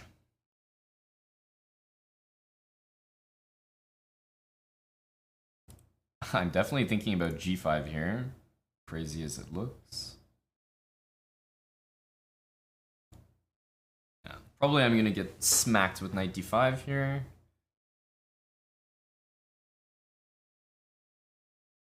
Here, queen g3, it's never that nice for me.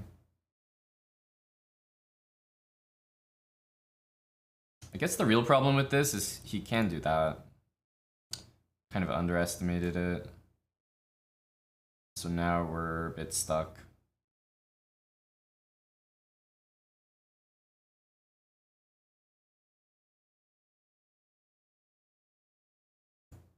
Yeah, this kind of sucks. This move I didn't really see. Everything's falling apart. Oh. We're dropping this all the time. Yeah, this one is just dead. I'm gonna look at this line. I wonder. I definitely know I was better in this game. His bishop c4 move didn't convince me, but we played another game, I'm pretty sure.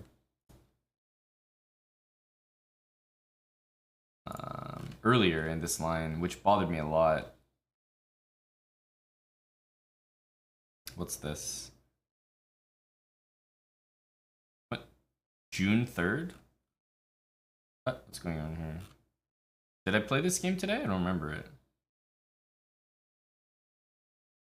What is this game? Oh, I don't remember it because because it's backwards.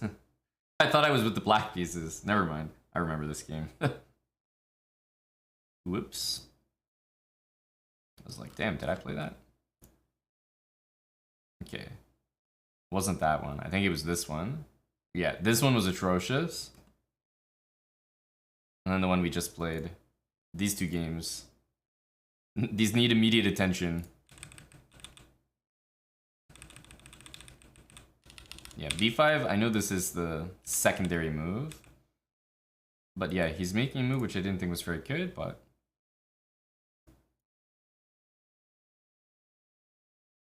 So I didn't think this was good, because he plays bishop here.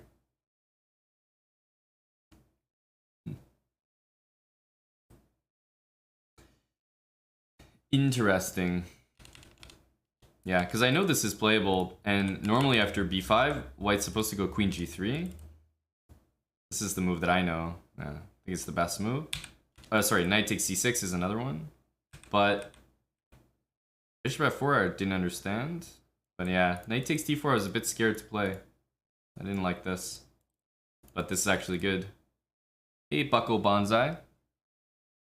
Why don't I post my losses on YouTube? We can only upload one video per day, unfortunately, so just not enough time.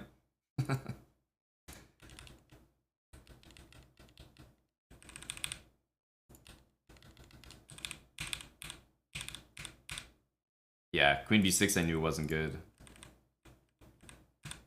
Here, after I played knight here with this threat, I know for sure I have a good position, but still, it's a little abnormal. I'm more concerned about this game. What's the theory looking like here? Bishop d6, castle here. Bishop c4 can't be a good move.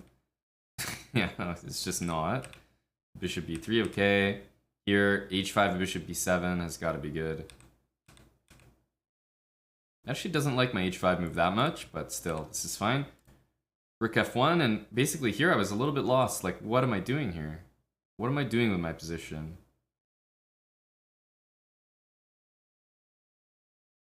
I was not making any threats, ever.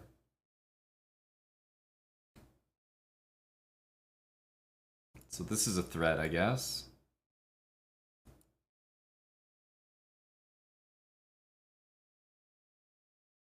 Ah, okay. Yeah, I guess this actually threatens the pawn. I was always concerned about f4 and my bishop, but if I'm threatening the pawn, then it's a real threat. And the other thing to do was this. To try to play a4.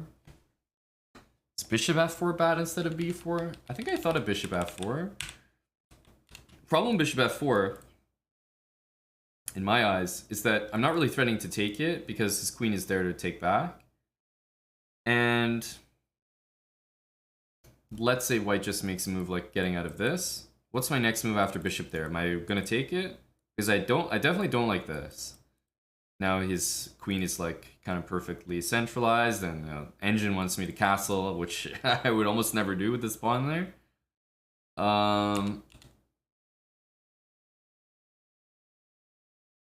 Yeah, and I guess like once the king's moved, then takes g3 f4 is gonna kick my queen out, and he's gonna get his f4 move at the end of it all.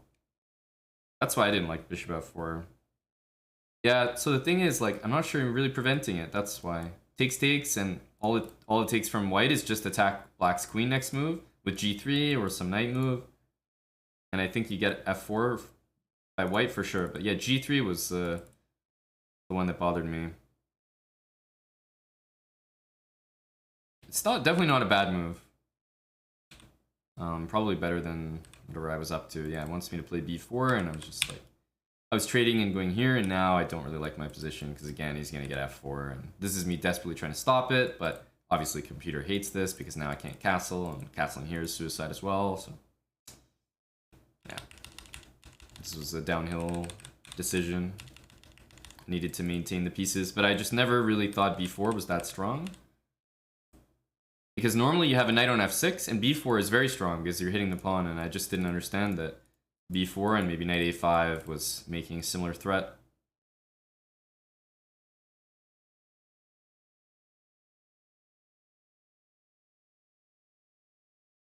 What is this new content? I don't know that it is new content. I just suck at chess right now, so I'm trying to look at obvious places where I'm blundering.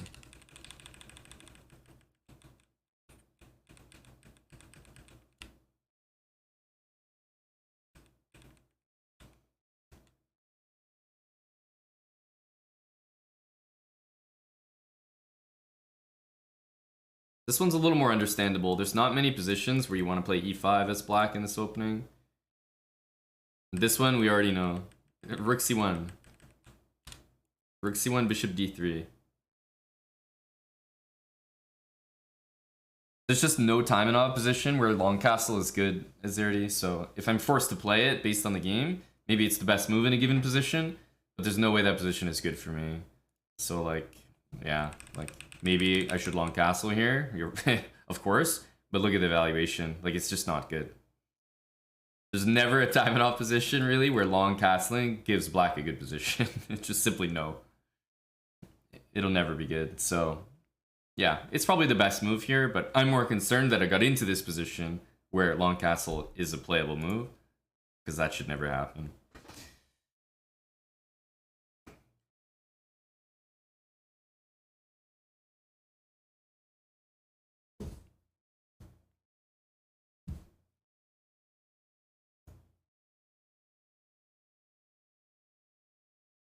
Oh no, this is an issue.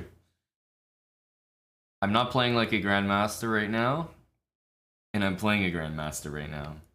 Oh, take with the knight. Damn it. I wanted him to take with the knight. We just looked at that. If Carlsen can play a move, I can play the same move and win like him. That's how it works.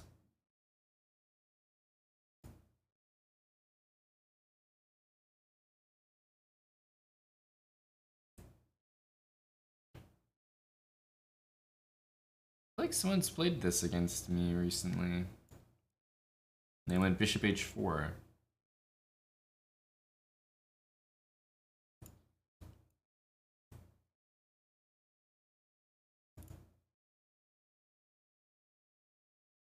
And I realized that it's bishop h4, g3, bishop g5, g4, and h4. And I think the position gets good for white.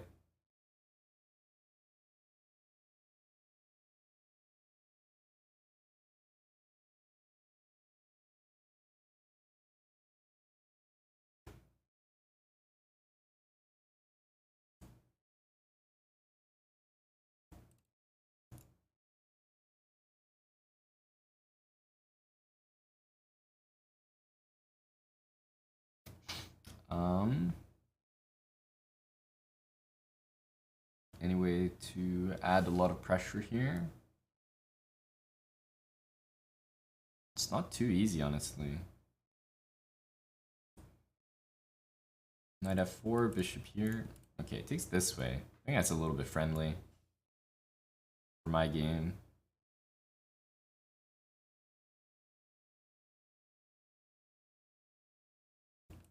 Takes. I think I have e4 or just knight f4. Like this pawn looks like a goner. Yeah, bishop here should be simple enough. Bishop b7 will take, and then knight f4 wins this pawn.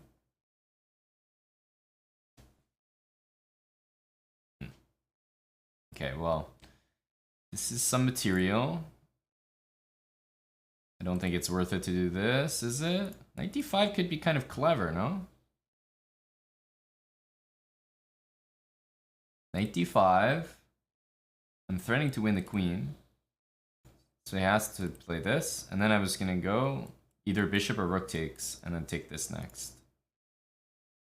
Okay, this is me inting, but I think I can play this. Suspicious. Okay, threatening this and this.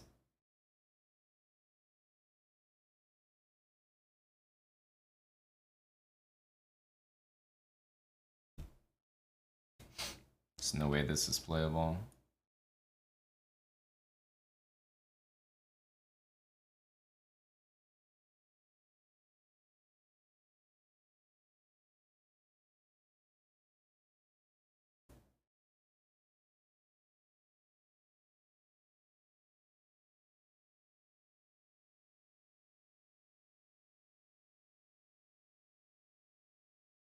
He has queen d3, which is like really annoying.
Wow. I couldn't find like the mate. Like I would never be able to get the mate, but we were one move shy of a draw. Like it's obviously mate with the bishop, but when I have just seconds, this would be draw. One move shy. One, two, third.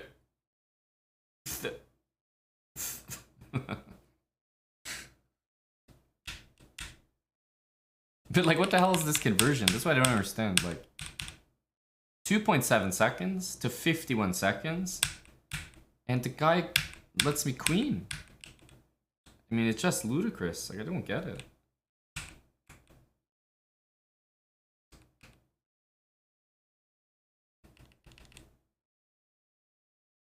Did I really not pre-move these? I thought I pre-moved queen f8. Did I not?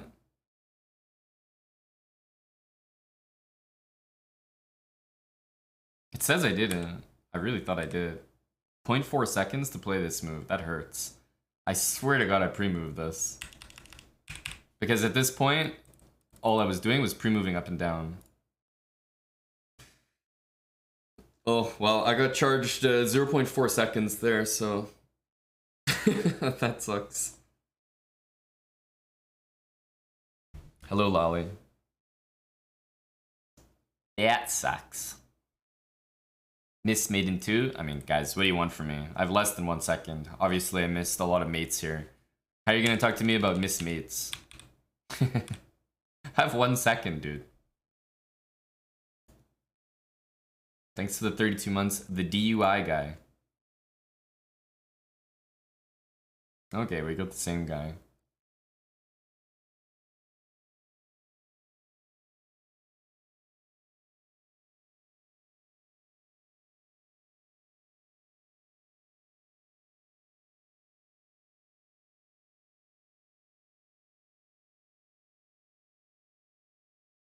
Yeah, my bad.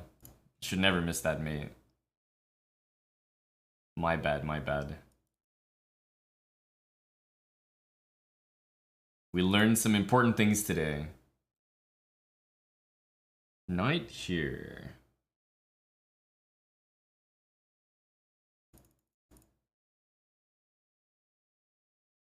I know there's a line with 95. Okay, he plays this one.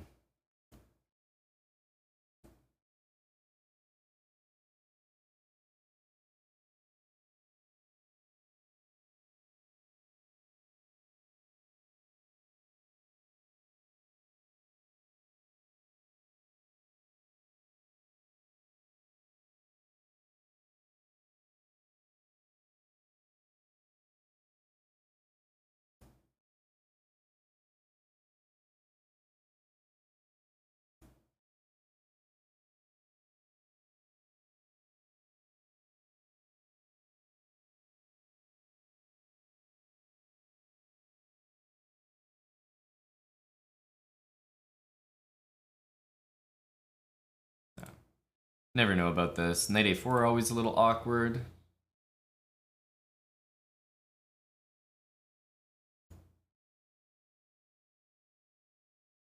Usually white ends up taking at this point because if I'm gonna get the bishop, white wants something for it. Taking here, knight takes b6 looks pretty strong. And maybe I can go knight takes here. Knight takes here.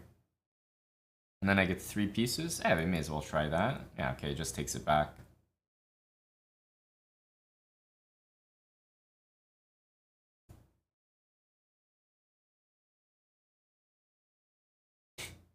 So weird to defend.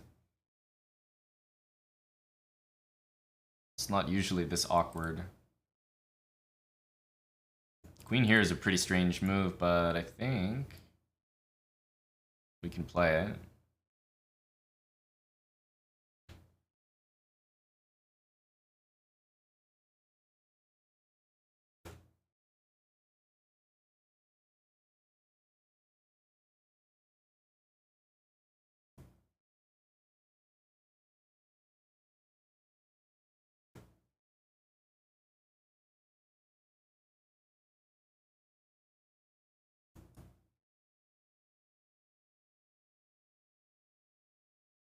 This move is always not as effective when I have like just the dark square bishop. I definitely want to put a rook here though.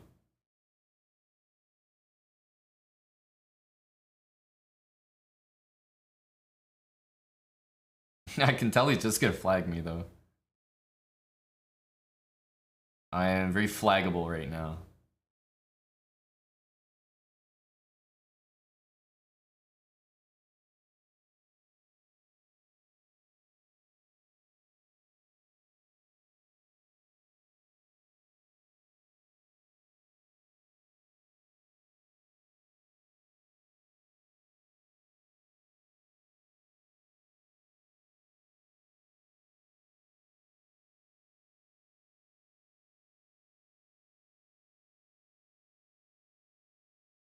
Rook b8, g6.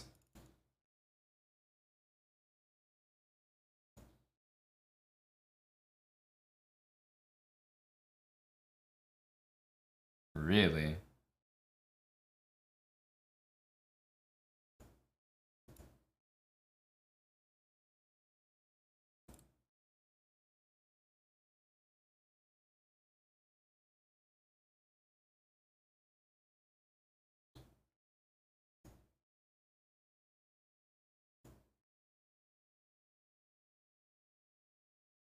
This will be interesting.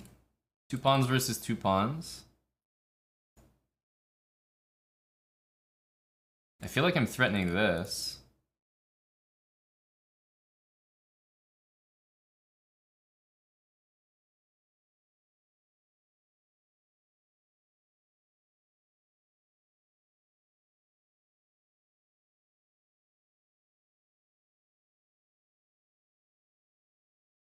There's not much time left, so...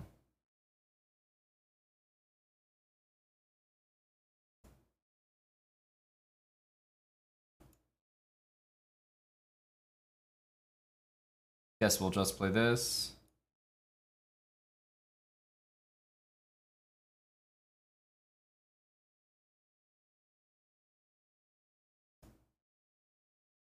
Damn. Missed a chance there. I have bishop c6 next, though. Oh. That's a bad one to hang.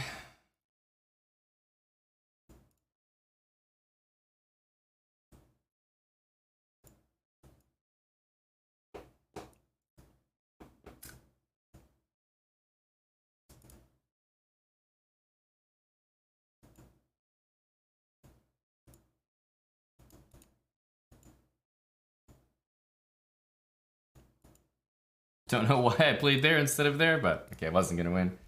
Danny, thanks for the prime sub. Danny2193. And Aryamok, the 15 months. Resbalit. Thanks for another gifted sub. This game doesn't really need much analysis because it's just better from start to finish. It's just better. Great opening, great middle game. Got his dark sword bishop. Yeah. Black's just much better.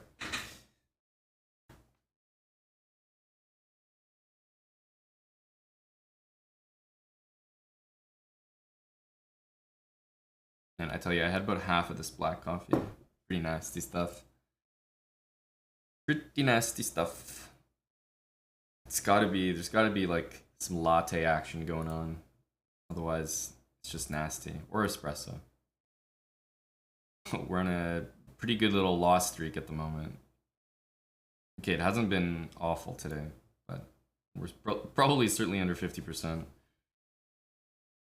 Are those 2700 gatekeepers? Well, I'm not really trying to gain rating at the moment. Like, obviously, whenever you play, you're trying to win, so you are trying to gain rating, but that's not really what I'm focused on.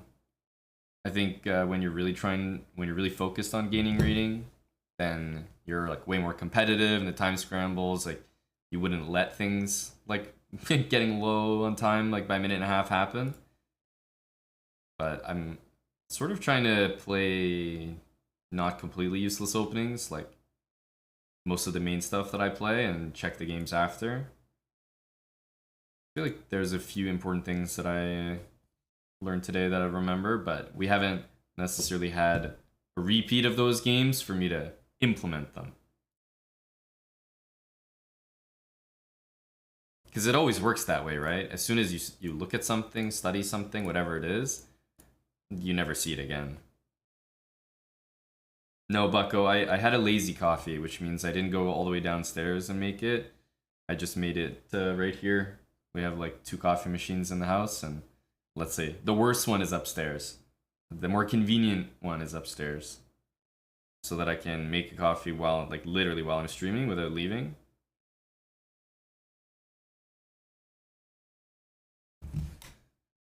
But there's no milk in this one.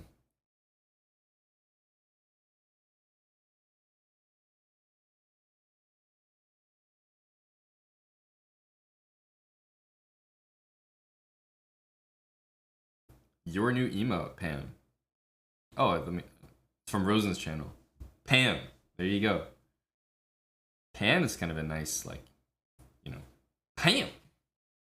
Sounds like a good exclamation. I would have had the Pam emote looking a little more like the Yep emote in our channel.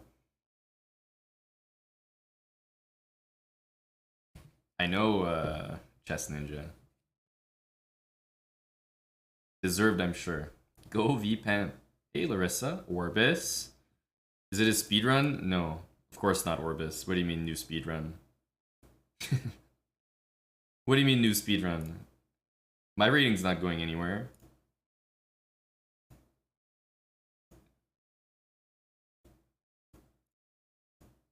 My rating has been the same for a little bit. Although this always happens, like... your rating will go up, it'll stay the same. I swear I'm in a different pool of players. Like, when I search for a Blitz game, it often takes like 5 to 10 minutes to get a game. It's incredibly frustrating.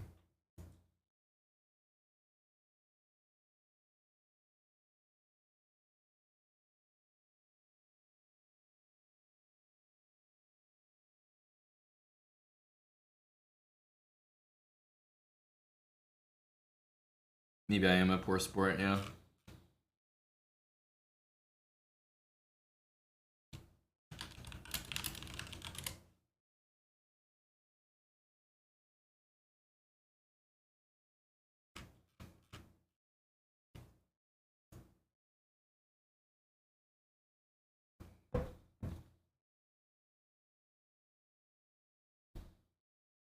Tough out here.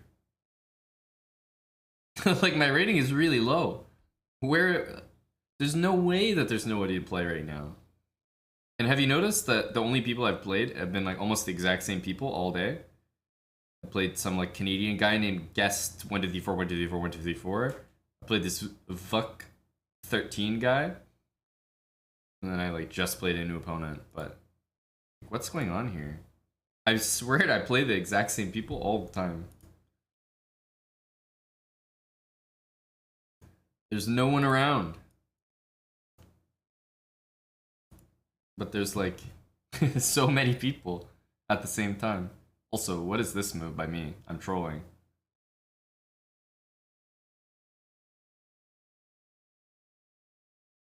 This move should be replaced by that move. Okay.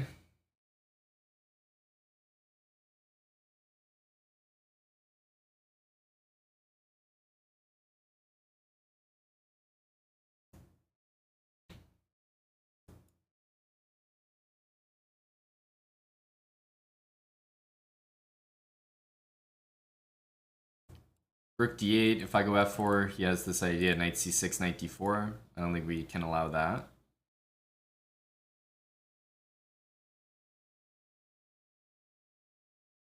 So we have to step out of the d file.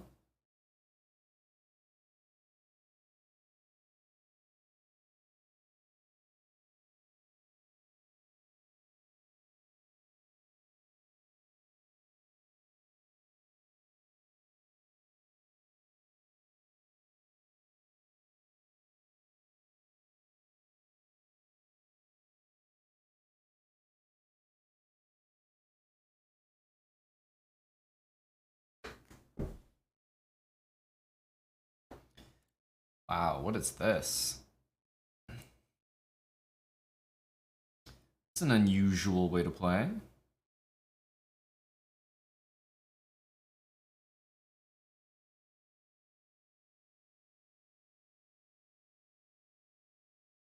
May as well throw an a4.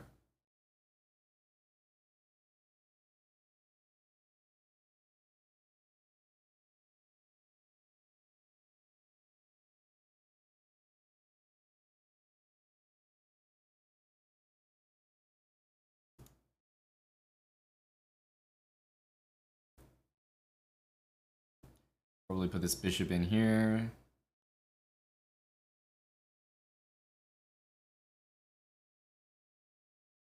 White should be much better here, but this is exactly the kind of position where I would normally just take a lot of time and end up flagging, so... Oh my god. What are people doing today? Putting their kings on some insane squares.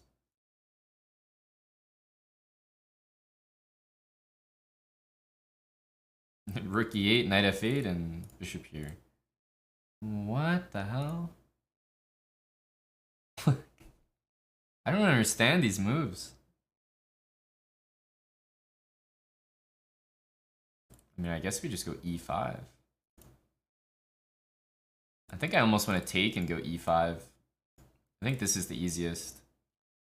It's like the best position by far.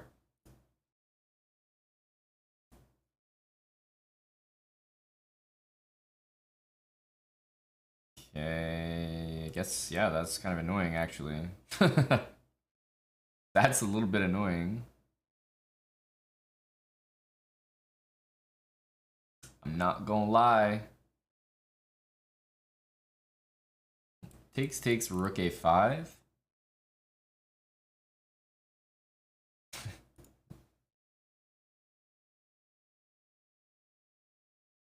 Surprisingly annoying, huh?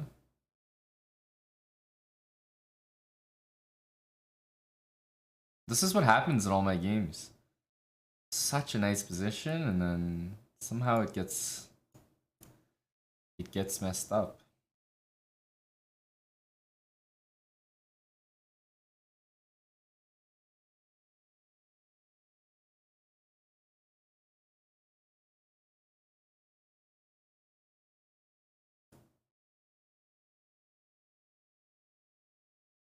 Maybe with the rook, but probably not.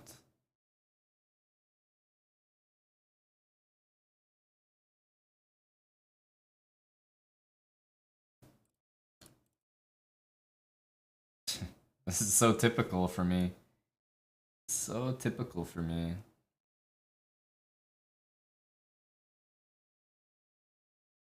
Let's play queen g5 and h5.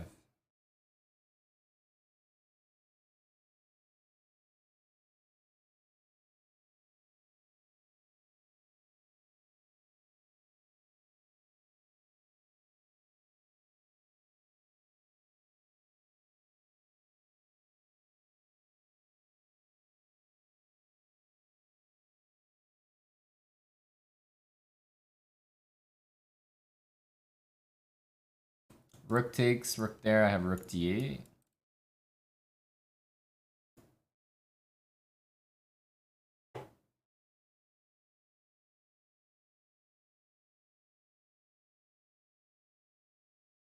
Amazing.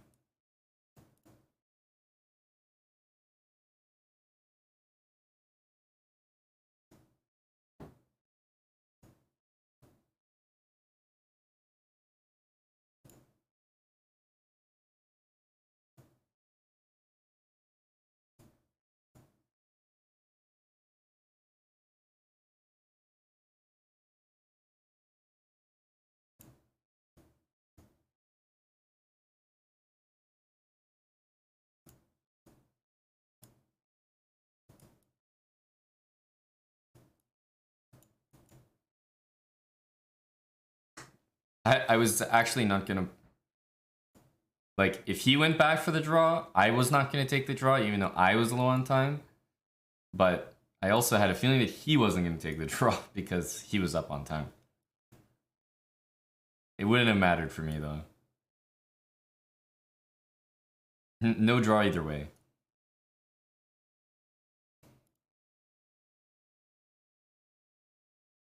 A lot of people play this thinking that it's winning. It's kind of nice when they do.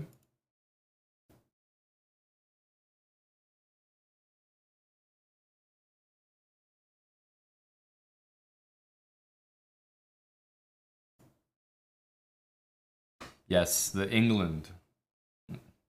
The only opening I can rely on.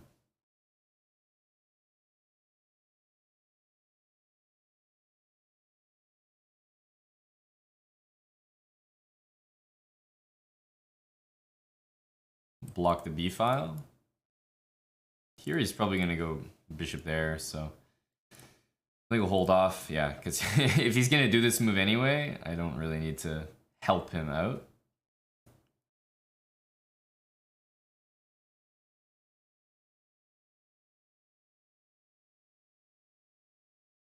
Yeah, it's annoying that he gets to take this, but such is life. Move a5 is not crazy either. If I go here, he has c4. Yeah, but then I have rook e5. Yeah, rook e5 is good there. And we want to play b6 and a5.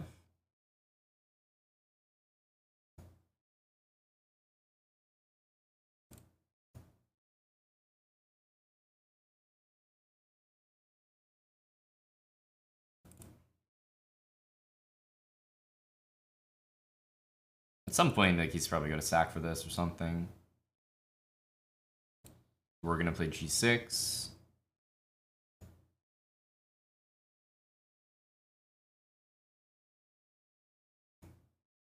We got to take it.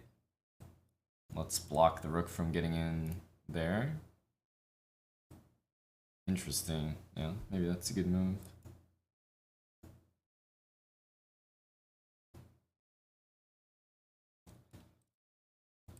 That doesn't look like the right vibe.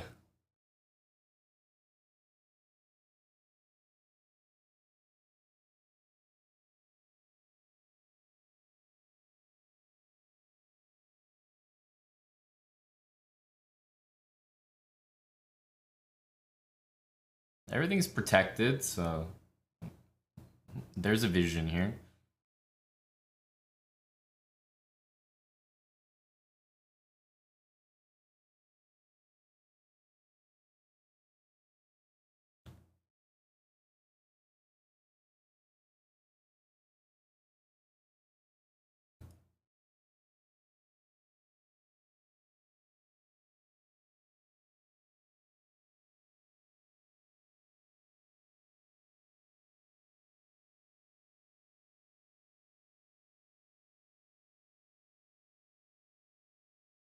It's probably gonna go queen here, and then I have a decision to make. If I take this, h5, but if I don't take it, what am I doing with my position? I guess we just have to.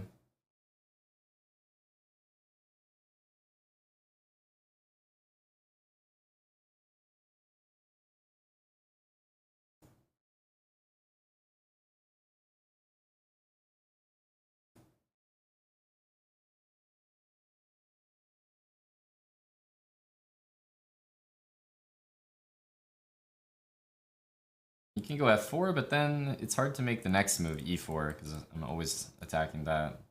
Of course, it's always hard to win these on the board.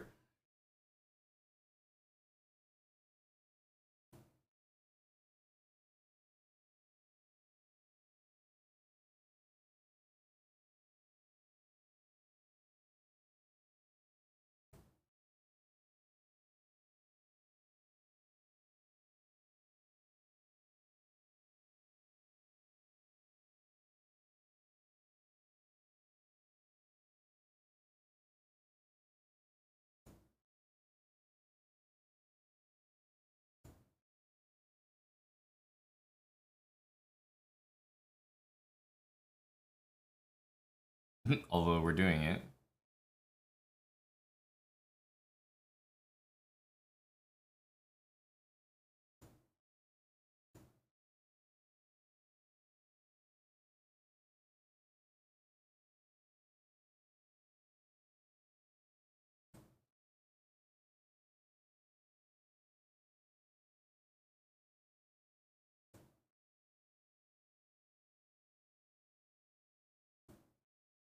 Can't take the pawn.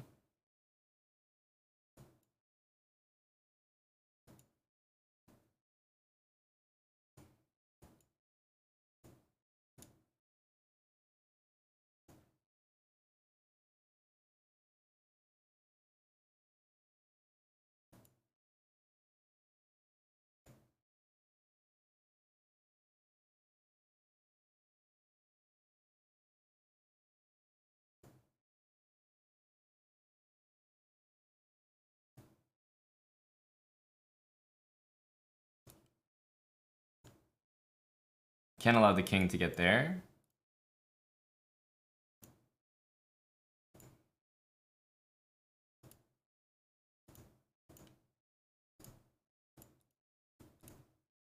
There we go. There we go. That was a clean game. We won it on the board as well. Guitar, thanks for the 10 gifted subs. There you go. Another win for you, buddy Guitar. Been supporting in the dark hours, so... boy, do we appreciate that. Thanks for the 10 gifted subs, Guitar.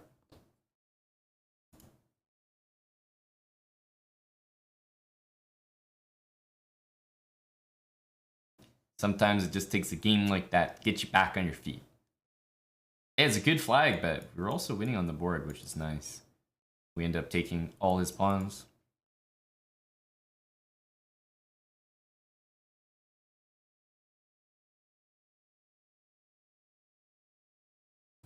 I think I should have played queen d2.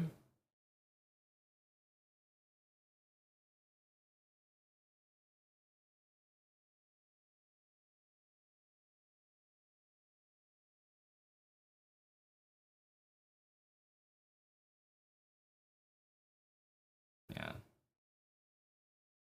Black plays e6, and he's always fine here. But it was a bad opening from the start. I think to keep trying, do I have to play this?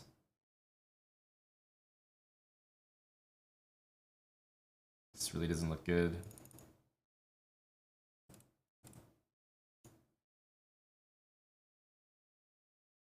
That doesn't look good either.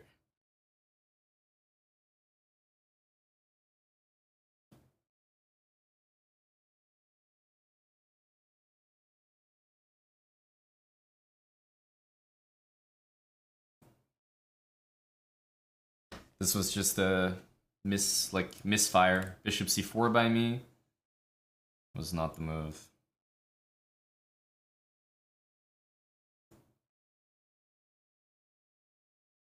Queen d2 is much better.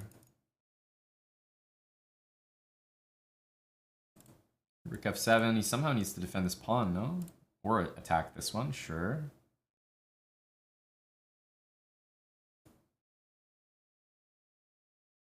I don't think I need this rook here.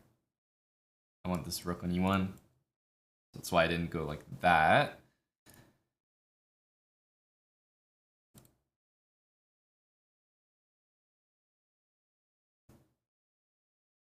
Yeah, no question I need to play this move.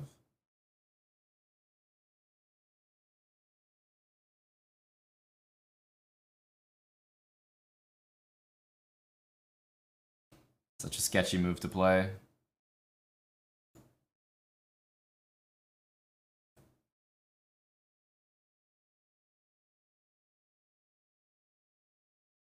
I need to find some coordination here. It's not very good at the moment.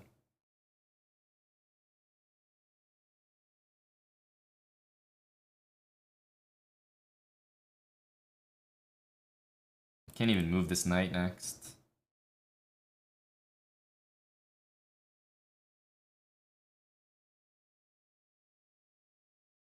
Like here, bishop g4. I can't even move the knight.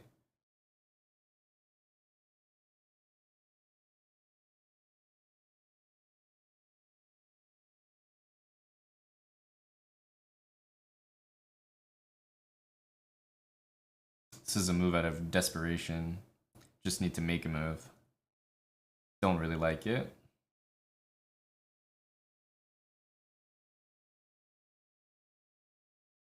Okay, now I can play this. I know he can take this pawn, but it looks very sketchy because of the pin. I thought he should have played b6 almost for sure.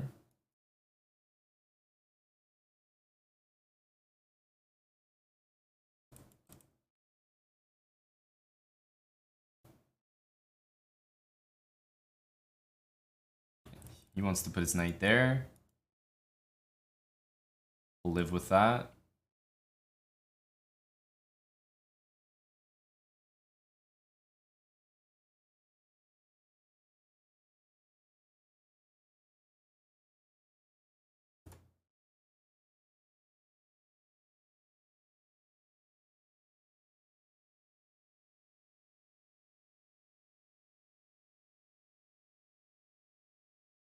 Shoot.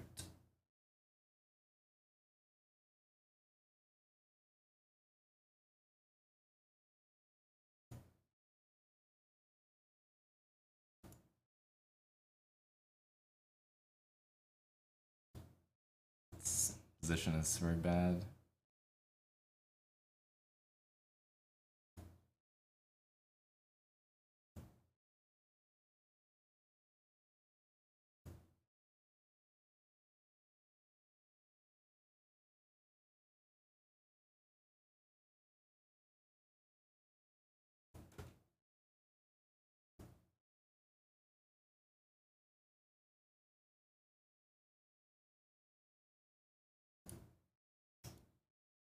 Doesn't even help that this happened.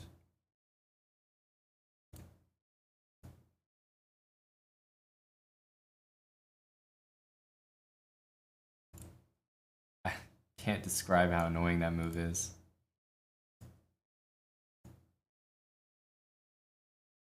Of course, we're on the wrong square.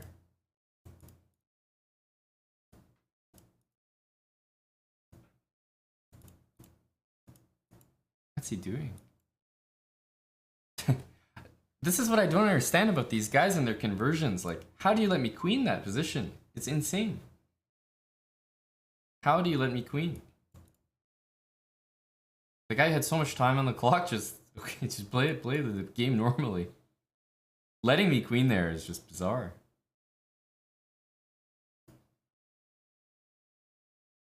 Okay.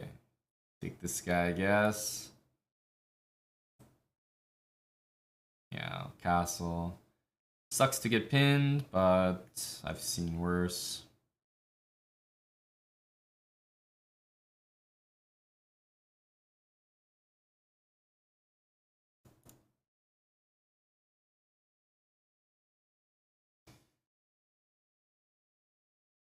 Yeah, it's definitely a good point. Once I start rushing, they start rushing. There's no question that's true. There's no question whether that's true. But that's absolutely not how you should play.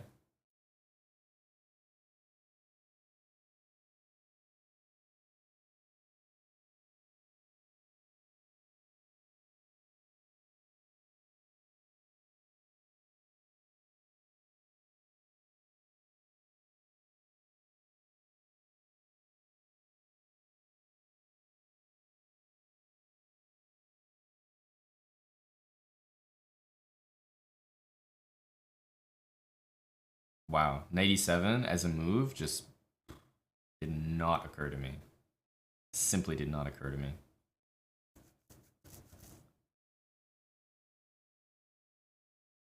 Yeah, it just did not register that that was like a thing that could be played. It's gonna win some material here. And by the way, I think it was probably a bit better if he did it instead of trading queens. Same, more or less the same outcome, but...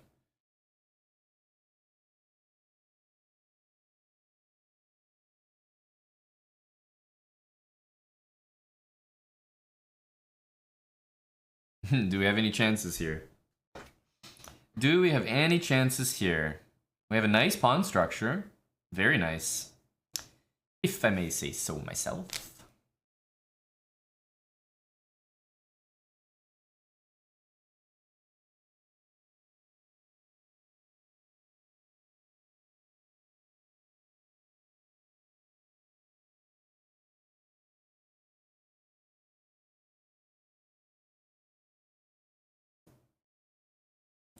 Maybe an 86. Like, F4 is the break. That's pretty annoying.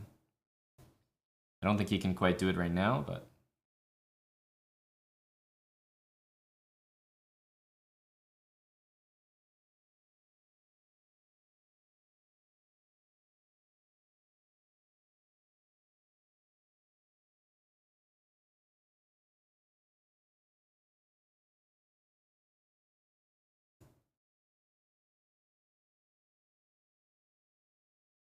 I think we have some good chances here.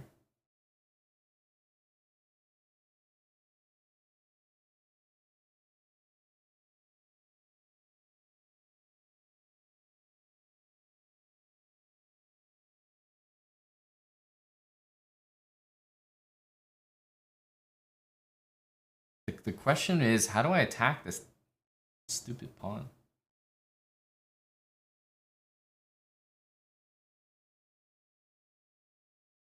Maybe with the king. Yeah, knight b7, knight a5 probably needs to be played by me. At least make some sort of threat.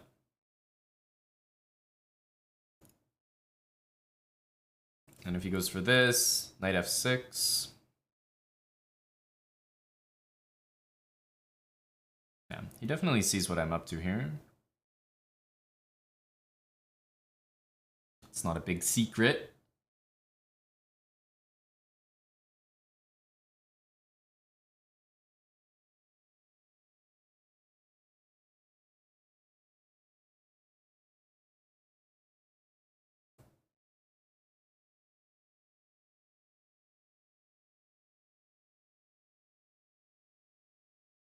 Wow.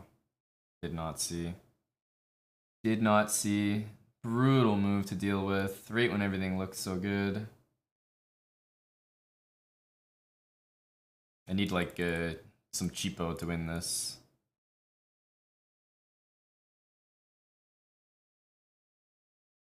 No, he's coming up with some serious moves at the moment. Some big time moves.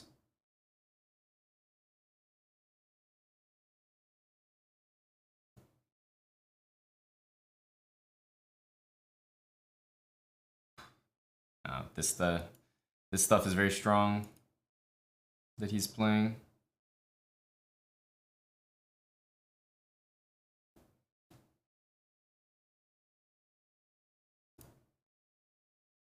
And he's quite quick as well, so we don't really stand a chance here.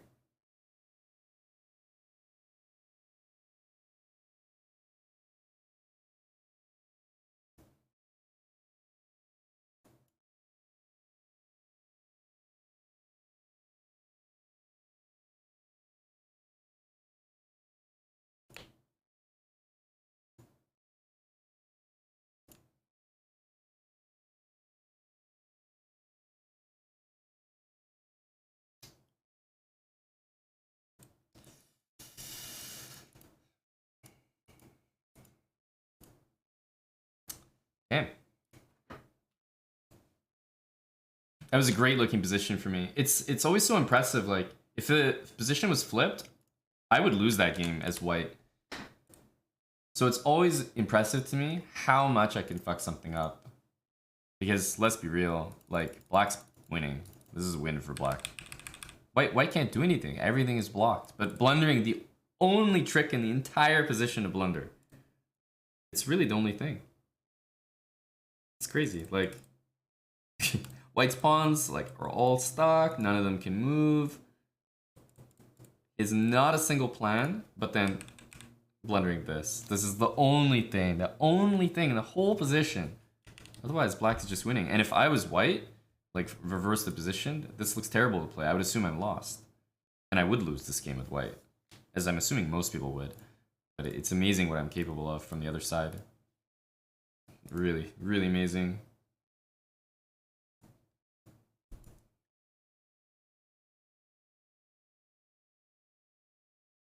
I did your song, guitar.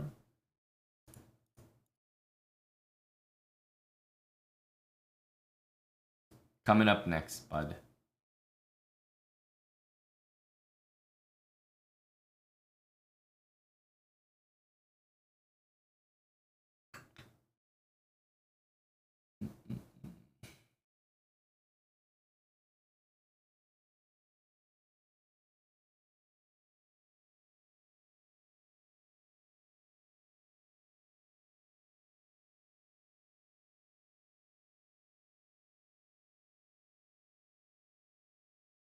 I mean, we're already in this position. We may as well just int it.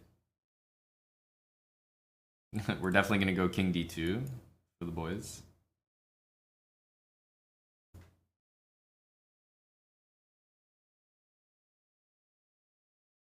Position is so bad.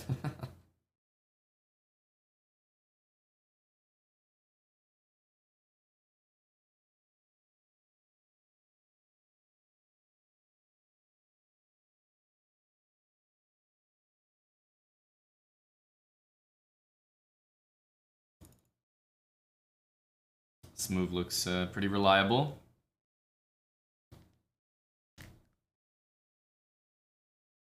Honestly, I don't really have much to do after that.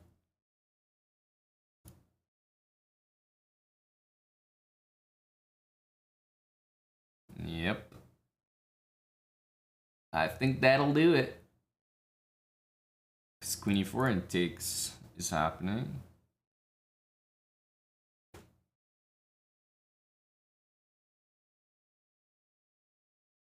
So I guess we have to stop this track. Takes, queen there, I don't know. Or sorry, takes, queen takes. So what is happening? If this one, and then I could get out.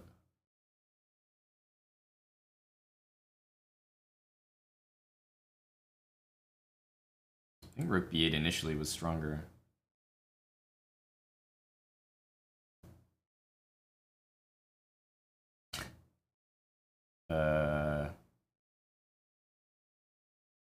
Why does it feel like my position is somehow okay?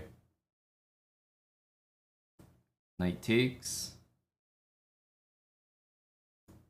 I mean, surely we have to take.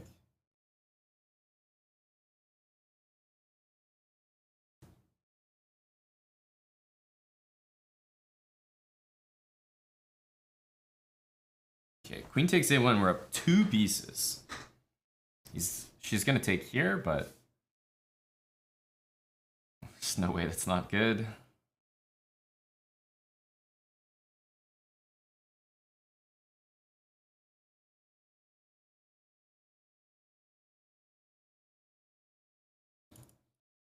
I mean, yeah, I kind of have to take. Rook takes f2, and I mean, it's like ridiculous that this position is not easier to play. I'm up a lot, but rook takes g2 is going to undermine this knight a little bit.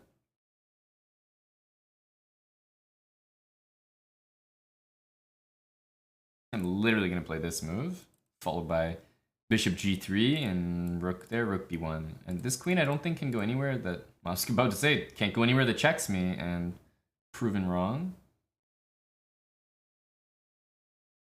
Have to get blocking these checks.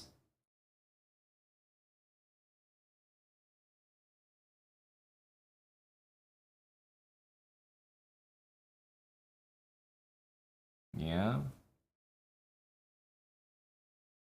And again, like, we're still playing the game here. If this one, then rook takes g2.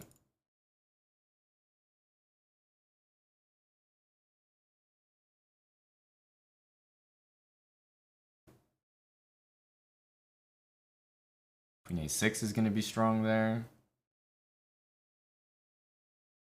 I don't know. Okay, there's no rook d2, so I think that's a blunder. Yeah, she's got to keep the queen on the board, but I'm up 3 pieces.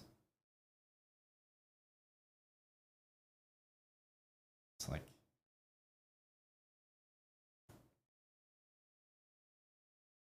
Yeah, there's rook takes g2, but this one, surely we can't be upset about.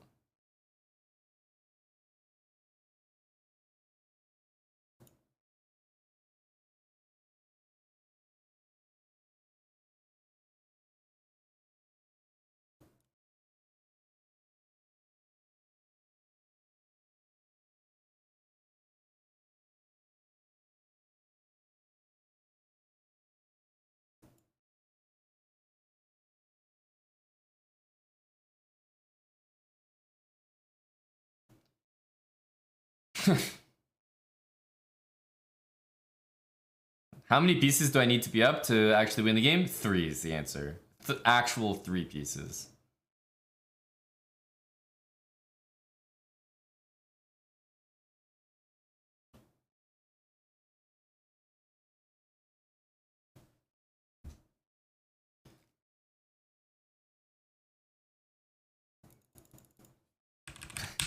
Yeah, let's not forget this all started with this horrendous looking move. If I'm not up 3 pieces, the game's not secured. But 3 pieces, maybe I can handle that. I give myself enough credit there. 3 pieces we can win, confirmed. Yeah, knight e4 just looks like absolute destruction here. Knight e4 is like winning on the spot, I believe.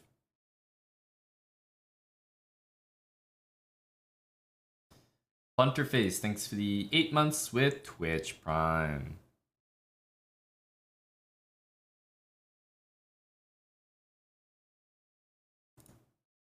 All right, let's get another one.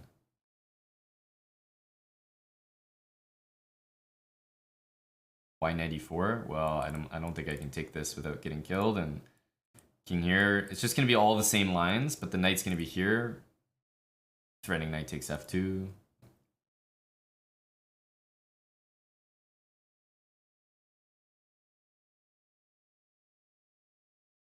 Xeno b8 or Xenobait? I don't think so, honestly, but I definitely agree. A lot of openings are really fun and work really well up to a certain level, but the Benko at any level, like FM or higher, I think is basically a bad opening.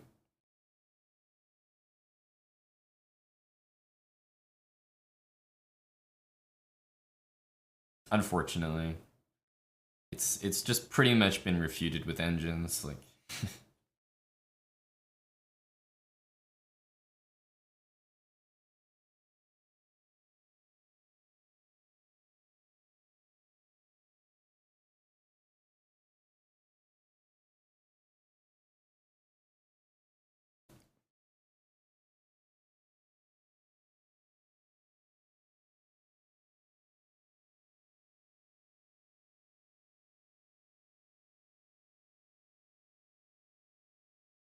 Back to the roots with the Jerome.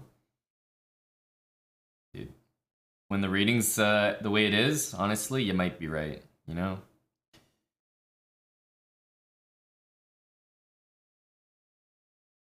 King's Indian. Yeah, we gotta go do the King's Indian speedrun stuff. Back to the basics. Habits, King's Indian speedrun, Fianchetto only. I just gotta follow my own series. Maybe that's the answer.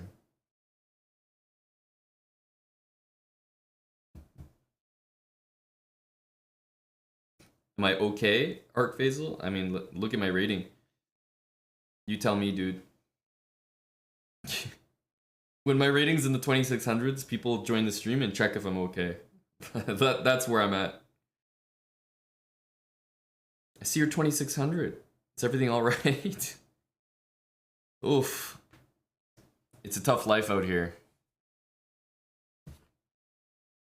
I think speedruns affect your skill, yeah. Definitely. Play too many lower rated players, you're definitely not going to be as effective playing the higher rated guys.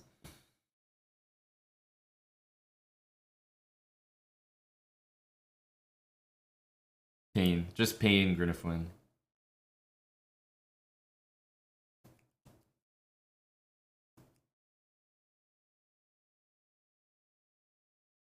Like, these queues are just insane. I don't like chess.com, I swear you have put me in a low priority queue. It takes me forever to get a game on chess.com. And I just refuse to believe there's nobody from like 2500 to 3000 looking for Blitz game right now. There's no way that's true.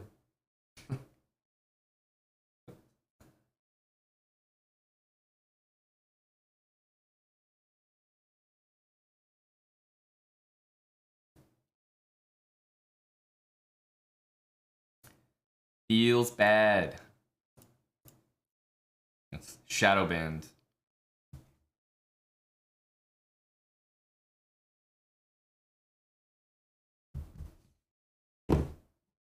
Yeah, I will probably do some slower chess this month. Next best thing. Maybe not today, but in general, I might, yeah. This is our trance playlist. It's on Spotify. You should be able to find it. Yeah, probably not double reverse, but, you know, maybe it's that verified thing. Not verified, no games. Europeans all going to bed now? I don't think most Europeans are going to bed right now. It's Friday in Europe? I don't think most Europeans are going to bed right now. I'll let the Europeans speak for themselves. But I find that hard to believe. A big insult to Europe. Big insult to Europe. Larissa had to speak up. Yeah, that was an offensive comment.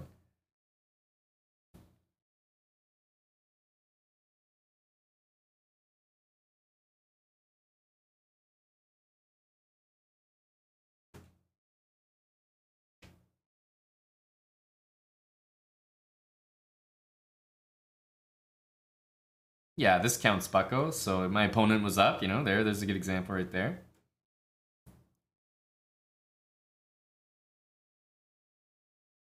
Is that really surprising, Rupert? You can't believe 99% of players are below 1800?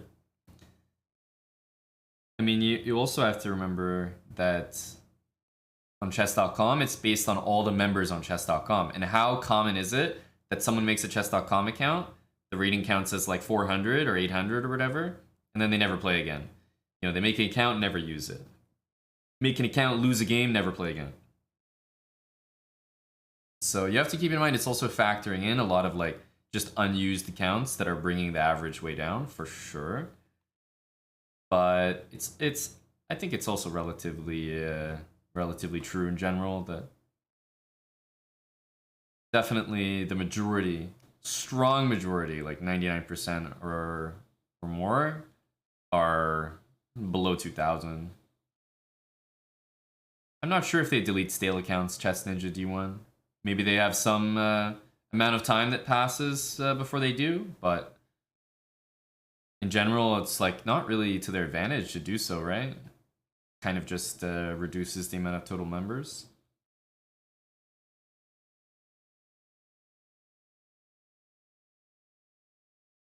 That's right, Chicken Pants. I got exclamation mark gym in my title here because we got a Myo Drag gym session today.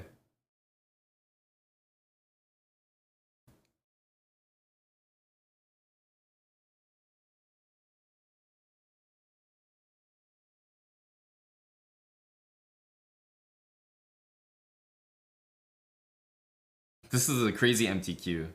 All the Europeans are in bed, Kappa.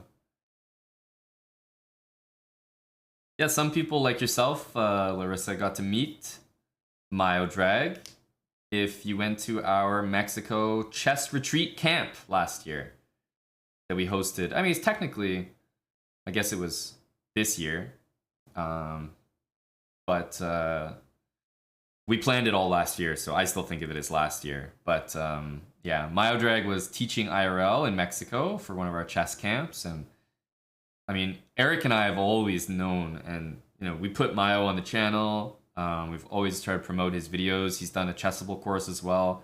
He's a great coach. He coaches a lot of people. He coaches almost full time. Chess. He's an international master. He's still going for GM, but you know, he's a polarizing guy. He's got that Serbian chess way of teaching. It's not for everyone, but I think he's very sweet and affectionate when he needs to be, and you know, appropriately harsh and lashes out when he needs to. That's the Serbian chess discipline. But he's a great coach and a great guy. He's doing a lesson in our group lesson program called the chessbrah gym, and that's going to be today, so in a couple hours. I think we've always said, I'm not sure everyone knows this, but if you're on like a tier 3 package, like if you're sub tier 3 to our channel, I think it's if you're like sub 6 months in advance or something, and you just send some screenshot, then you can drop in for free to these classes to just try it out and see if you like it. But yeah, everyone asks Eric and myself to teach, like, hey, can you coach? I get like a lot of messages, and it's like, dude, I can't coach everyone. First of all, I can't play myself, so I'm not in a position to. But no, we just can't coach everyone privately. So we've launched a group lesson program that we do like 4 or 5 1 to 2 hour classes a month. And yeah, it's just like a community of people that are learning chess together. Exclamation mark gym. There it is. So it's got some pricing and stuff there. But yeah, if you're tier 3 basically, and you're like super interested in learning and like stuff like that, I'm sure we could find a way to get you to drop in for any one of the classes that are upcoming. So that's one of the tier 3 benefits that we have here. But yeah, seriously, if you're interested in improving, there's a price on everything, but we're pretty accommodating, and the lessons are all recorded, so you won't miss anything. And yeah, I give lessons in there. Eric does. Yasser has as well. We've got guests that have done lessons like Myodrag and Arian, other GMs. So that's just something we have going on the side. And there's a few people in the chat right now. They're also in the gym. chessbrah gym program. But yeah, I think if it interests you, even if you're not sure if the price point's right for you or the commitment and all that, I'm sure if you messaged myself or Lethbridge Chess on Discord, Lethbra, I think it says in the command there, we'd be happy to set you up with like a, you know, basically put you in one of the lessons for free, just so you can try it out and see what it's all about, if it's right for you. But yeah, it's a separate Discord server, so it's serious stuff, you know, for the serious chess studiers.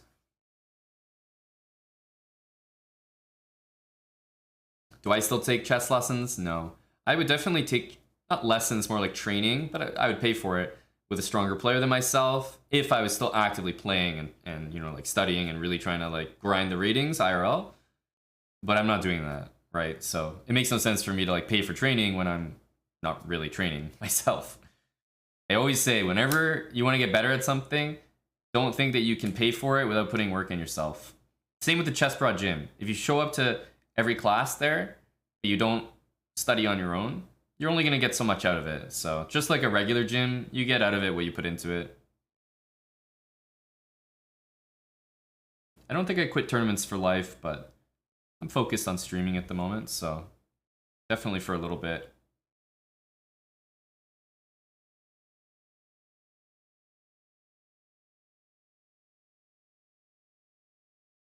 Next best thing. Thanks for the 5 subs. Yeah, okay, fair enough. I do coach everyone. Building habits, that was my free, accessible gift to people. That, you know, it's my serious attempt at coaching and like teaching new players how to play the game. So that's available for free on YouTube. But yeah, I guess the gym program is just a more serious take on it. Like, we want you to invest money and time into it, and I think a lot of people in the gym have shown a lot of improvement as a result. So we're looking to get you to the next level, basically.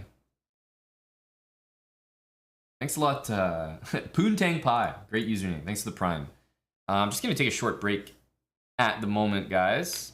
I'm gonna maybe grab like a real coffee with milk from downstairs. But I appreciate the subs, and I'll just check like what's going on today, because I think some of the boys are headed to a baseball game tonight. I'm also headed out as well, but we're gonna get a nice drink. I'll be right back. Just a short break, guys. So, not quite done yet. I mean, guys, I've literally been in the pool this entire time, and I haven't got a game. So something is up with my account. Maybe I gotta go verify it. Goddamn. I'll be right back.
Hey everyone. Sorry for the wait. It's a bit of a longer break. My mom just dropped by. You know, one of those mom drive-bys where they just drop off a whole bunch of nice stuff. One of those.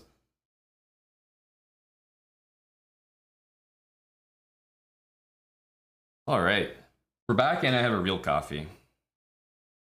Hey, Rui, GM99, real coffee with yeah, some actual foam, some substance to it. Food and hugs and cookies, you know it.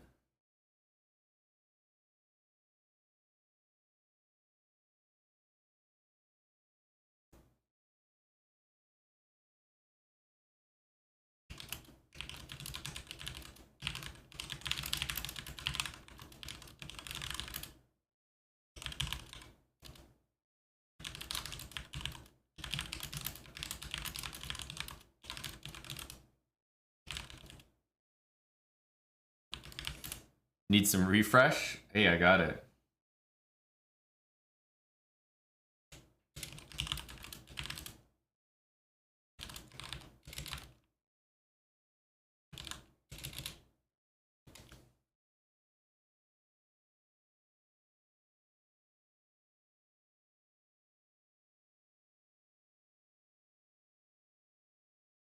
Oh, an instant game. This is good karma. Chess Ninja D1. Is it a child thing that they don't like crusts? Because let's be real. When you were a kid, crusts off, like pizza crust, no good. Crusts off, PB&J, that was always better. But then as you get older, suddenly you're like, God damn, like it just so... I need the crust, man. The crust balances the whole meal out. Like I can't trust you if you don't eat pizza crusts. I feel like if you don't eat pizza crust, then you're just like, I mean, you're just a kid. Must be a young lad.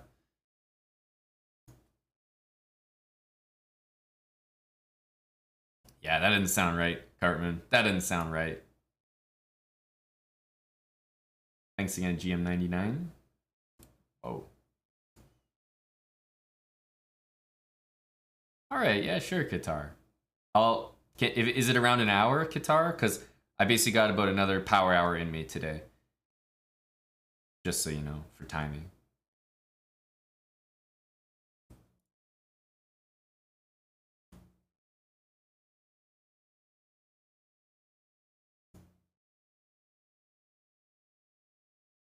I agree, Lucas. That's what I'm saying. Crust is the best part.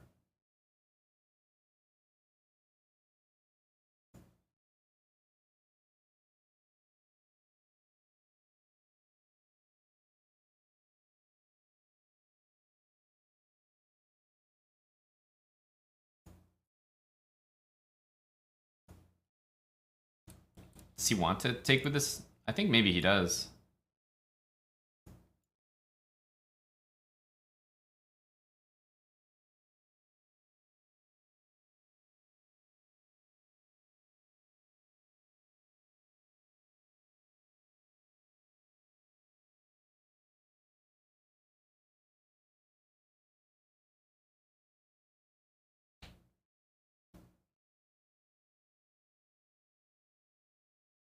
Let's see here.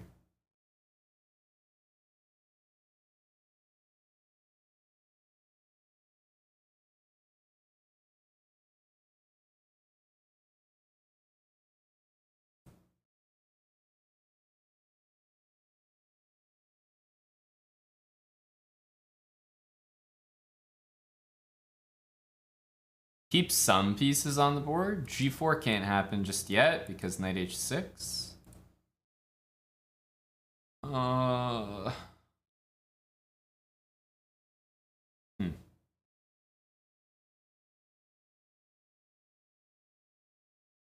Hey, Bucko. We're still on the last of the Starbucks bag, as far as I know. But we're getting... It's getting low. Guitar, let me get that after this game, buddy. Sounds good. Holy cow, that's really generous, man. That is really generous. $175. And what do we want to do here?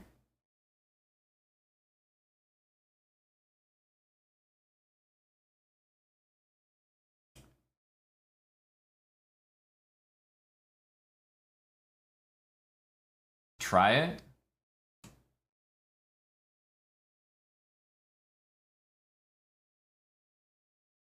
I want to put knights on these squares. It's not so simple though, is it? I can't maneuver my pieces because this damn pawn. What have I done? He's gonna get bishop f4, which I don't want.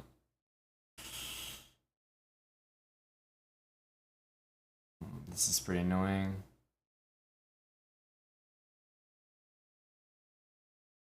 I'm gonna try this after b5.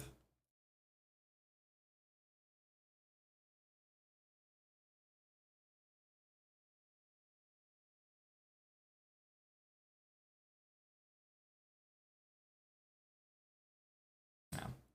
Do not like my position. It's just very bad. Having to watch this pawn has been so tilting. Like, it just... I can't describe it. It just means I lose the game, and I hate it. I hate guarding this pawn.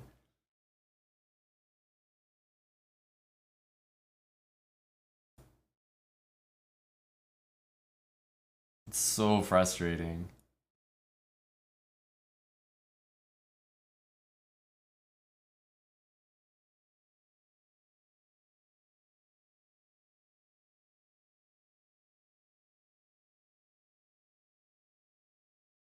It's really bad.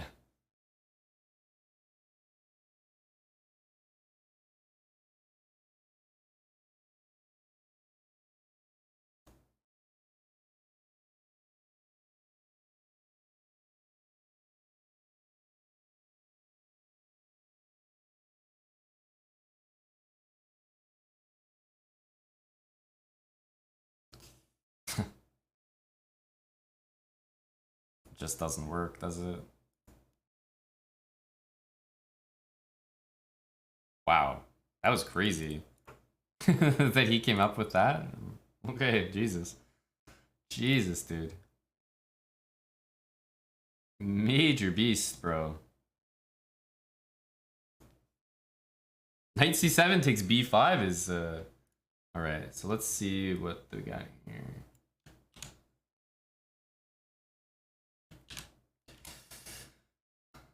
Alright, who is this?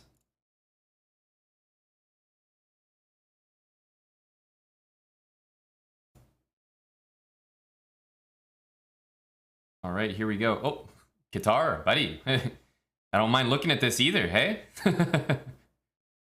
I don't mind looking at this either. It's a very nice visuals as well. Very nice visuals. A bikini-clad lady in the Bahamas.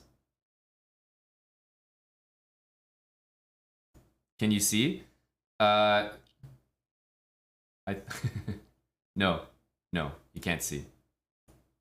I'm gonna have to charge you $5 per eye, $10 a person. Qatar has picked a very high energy set. Trolley Arrow, thanks for the 18 months. Twitch Prime. I do this a lot, man. This is such a blunder, allowing this check. 94, knight f3. Are we like losing that? I hope not. Happy as a Hippo 71, thanks for the 25 months.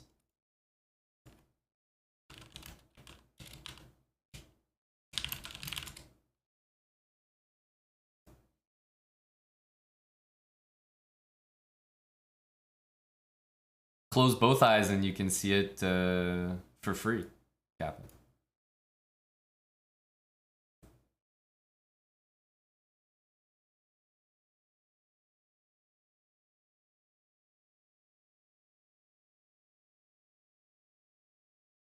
Now, we could just go something like this. If I go here, I guess f5 is coming, and then what about f3?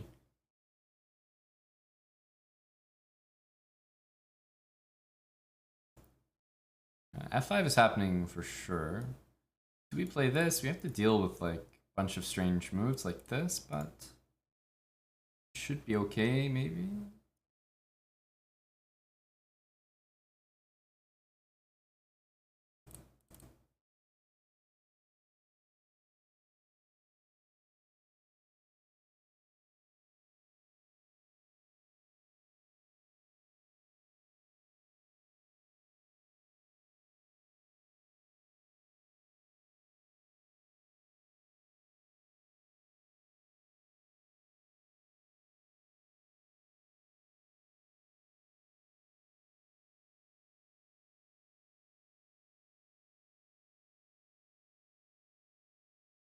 Knight h5 was strong with queen h4 coming. I want to play this. It's still annoying though, like black has this idea. He's gonna have to guard this pawn though before he does this.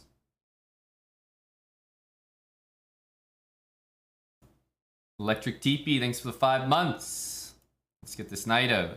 Damn thing. Electric TP. There we go. There we go.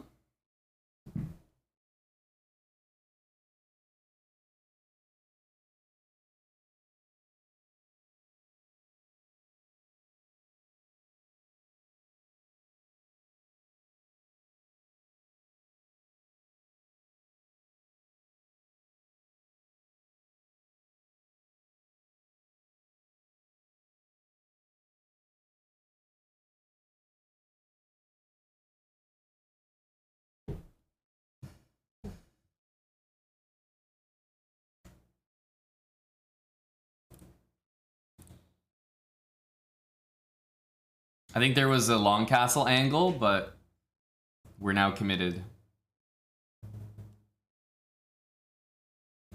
What if this? No, let's go b4. So, Berghain, Eric and I waited in the line for Berghain, but we never got in. We never made it to the front. We weren't in Germany with actual time to spare. We were in Germany literally for business, and this was a while ago. So we just really didn't have enough time to make any kind of Berghain night happen. But we did go one night and just to see how it is and everything. The line is very like being in the line for Berghain is practically like being in a really bad nightclub. Like it's the equivalent to a mid to low tier nightclub in like America or something. It's already pretty interesting.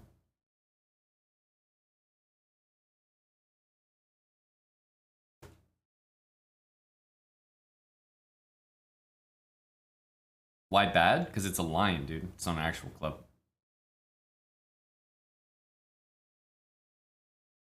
Like, I mean, in terms of nightclubs, if you're ranking them,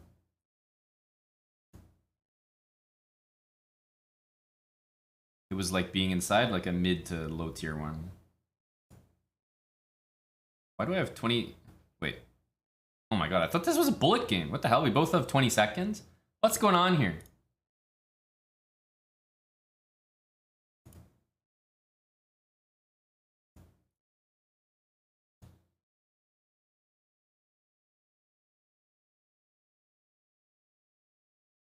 I know there's a free piece, but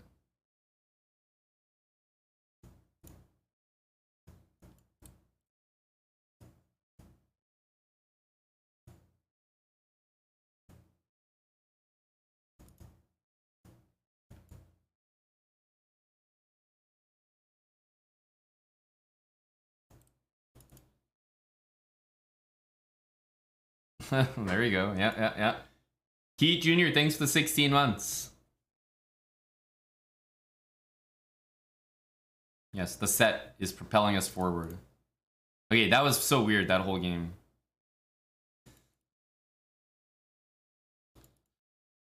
We were both so low on time at the end. I actually was convinced it was a bullet game for a sec there.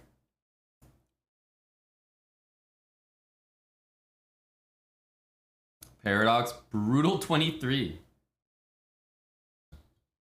Thank you, Paradox.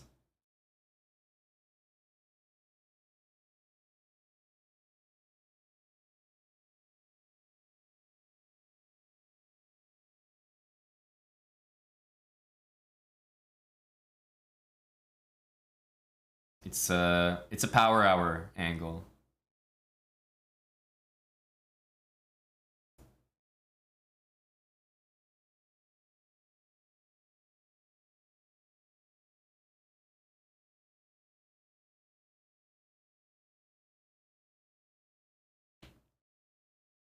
It's a power hour angle.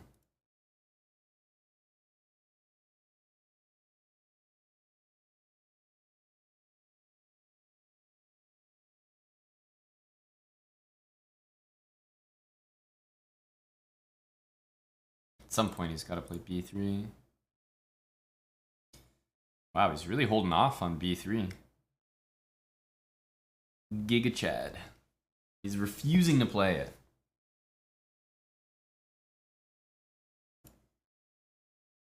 I might regret this move later. We'll see.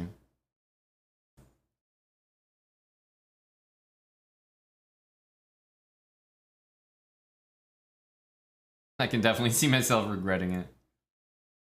I mean, it's nice to be here for an endgame, but it's not nice to be here for anything else. Team Willow, there might be some truth to that. Can't confirm or deny.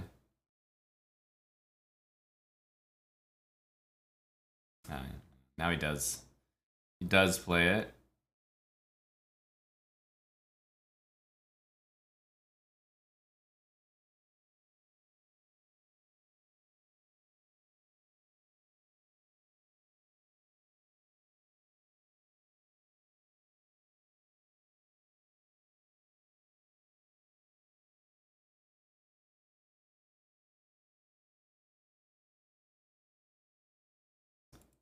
Takes. This is defended.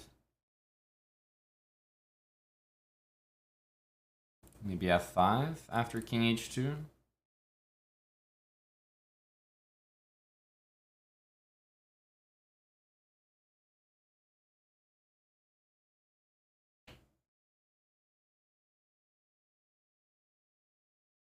have the option to go here. g6 is the other safe one. g6, f4, and I have to watch for this.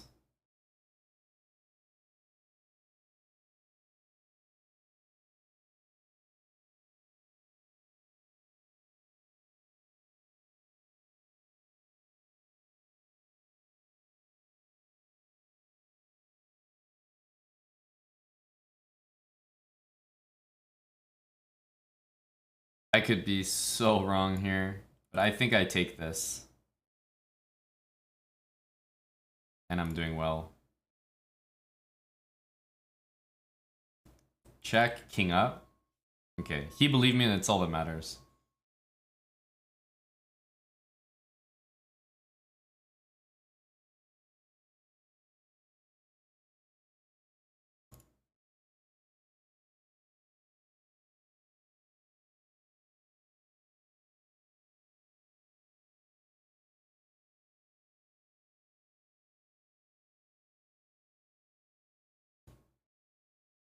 Yeah, this check doesn't matter. Here and here, and I'm safe. Also here and here. Which is easier? Maybe this.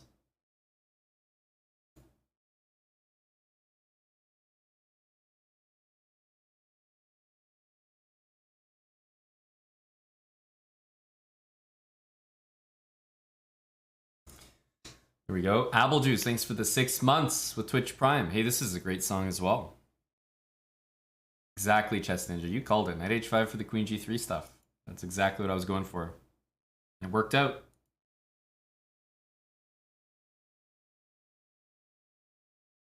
Oof, gotta hold in that sneeze. If I sneezed right there, I might have sneezed out like a few variations I need for this game. Gotta keep it in. Might have lost some key variations.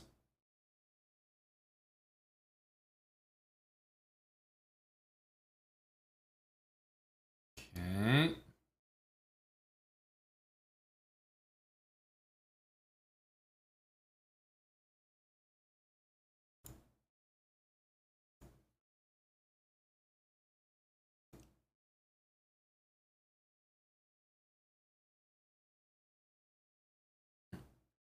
I think probably keep the pieces on the board here.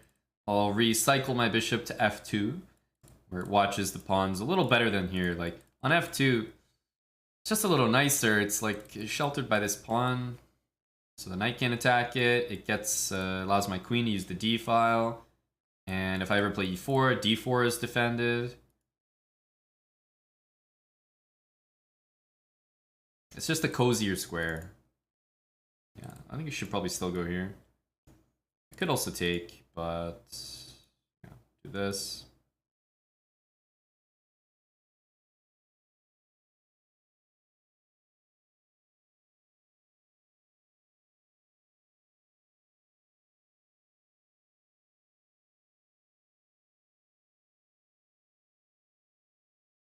Takes, bishop here, queen here, queen d2. Yeah, just some knight move. I don't know. Looks very suspicious.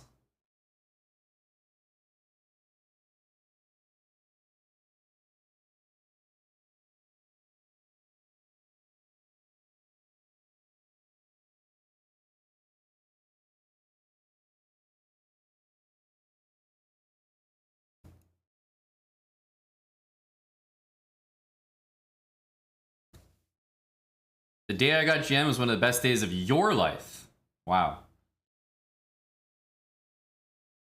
I feel outdone.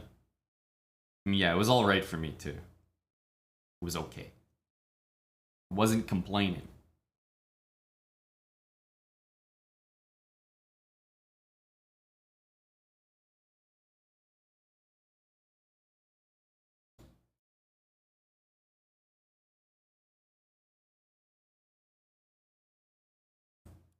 It's possible maybe I should be taking with the knight here to bring the other knight to e2.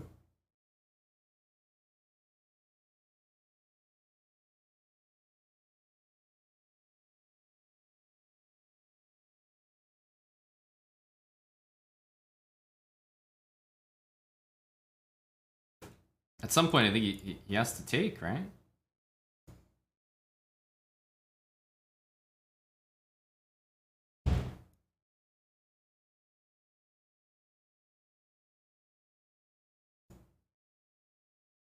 I think I'm threatening this. Queen b2, I have this. d4, I think I'm covering it at the moment. I have every piece there, basically.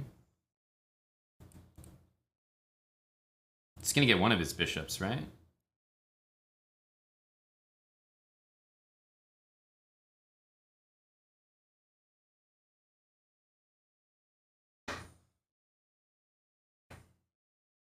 So I can do this, but he has this move.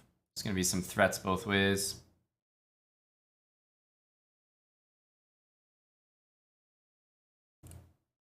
We have to do this.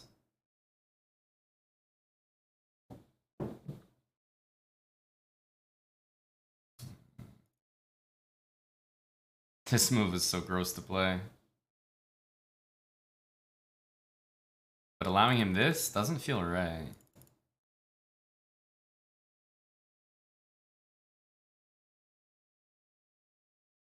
And there's not much time left. I think I get away with this. Very suspicious move, don't get me wrong. Ooh, that looks strong.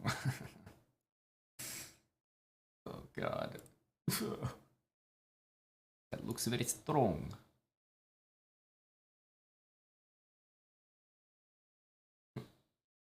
This is me getting away with this move, by the way. Kappa. 84 is impossible, just luck though. I think I'm dead here.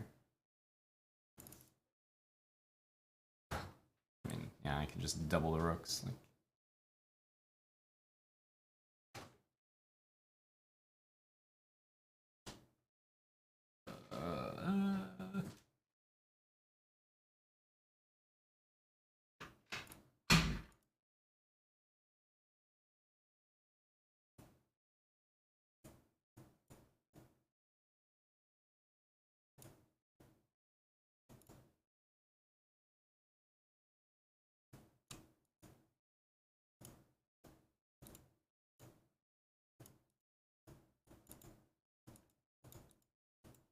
Damn, unlucky. Just unlucky pre-move there. I'm definitely... I should be winning all these time scrambles. But my move was so bad, this G3 move, I missed Queen C8. But I'm now seeing that this guy is someone we should be really beating. Really beating, like badly. I'm not accepting that last game. That doesn't sit well with me.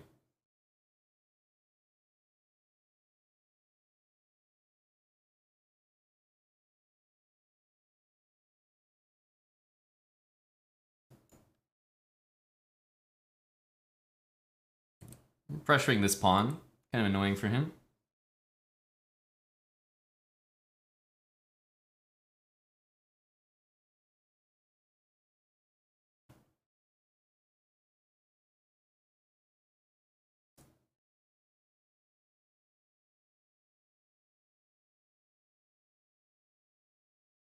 I think I want to play this Queen A3 move.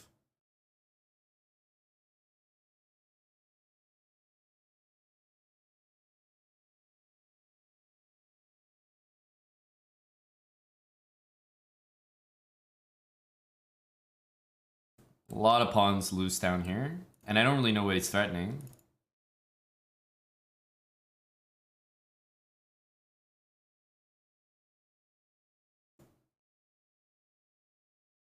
Honestly, if he takes, maybe we take here first.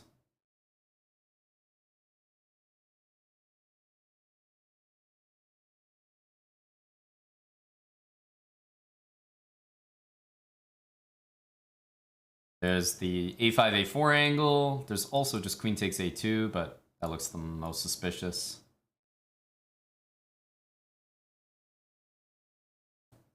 We'll just keep it simple.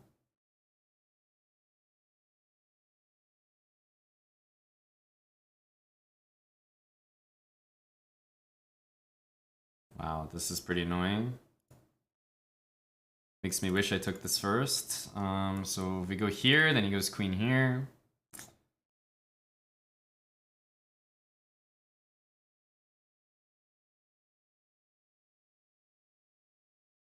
Just annoying, like, ugh. Ugh.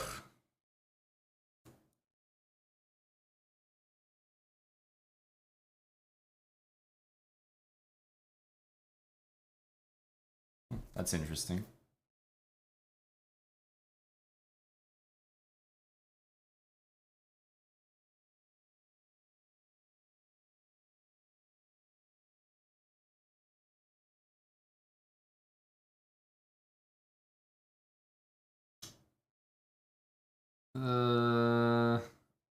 Why am I dealing with this position? My position was so good. Why am I dealing with this awful one in front of me?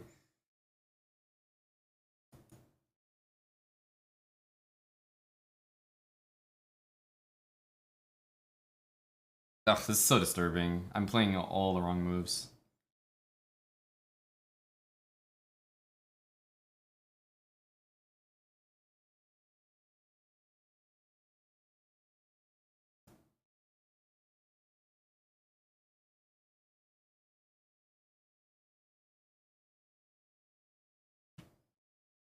Can't even play this. I mean, just very frustrating.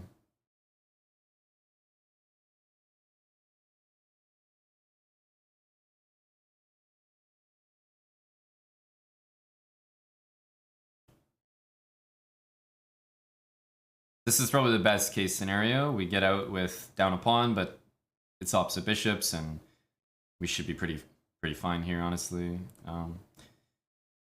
As long as we get this pawn. And we do. Yeah, I almost like my position. Almost.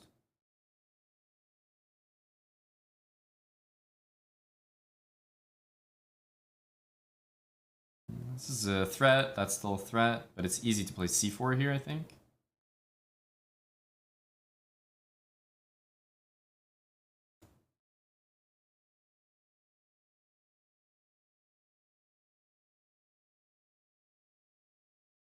This check doesn't do anything.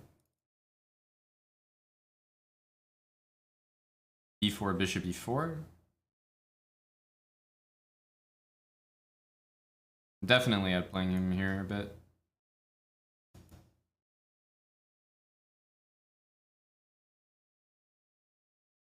Okay, I know this move exists, but he's just gonna go here.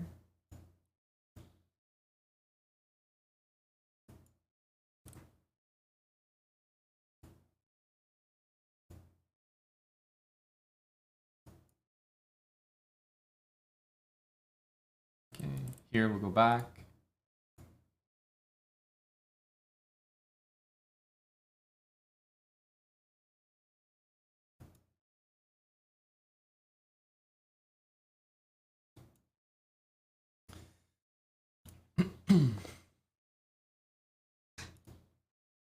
The queen and bishop will really hurt the queen and bishop there. White's king is just out in the open. That is really, really poorly played by me. I am astonished.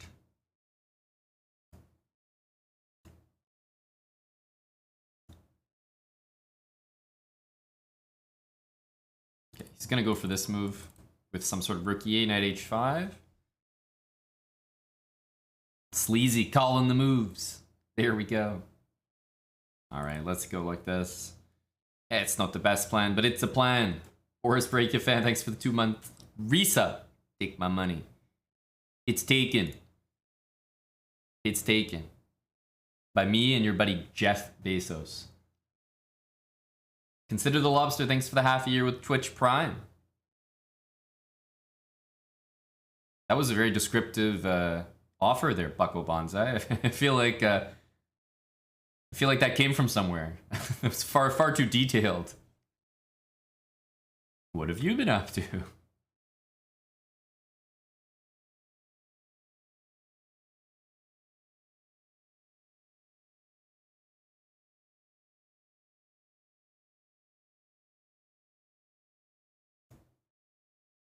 Here, try this. Stick with the pawn to kind of imbalance things a bit. Give me a square.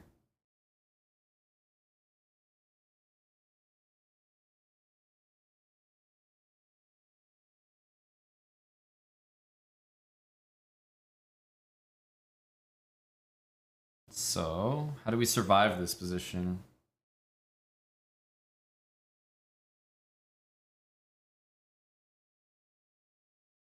Because he's going to go here and threaten to win everything. I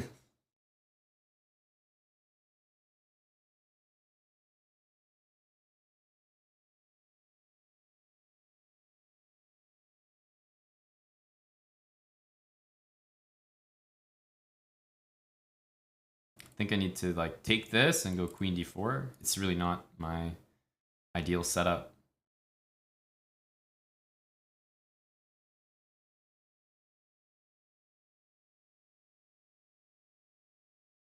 Ah, but I take and I go here and he goes back. Like, what am I really doing there? e4 I have to try?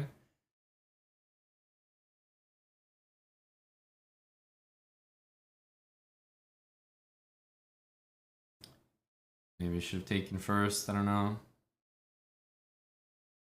This is a bit desperate.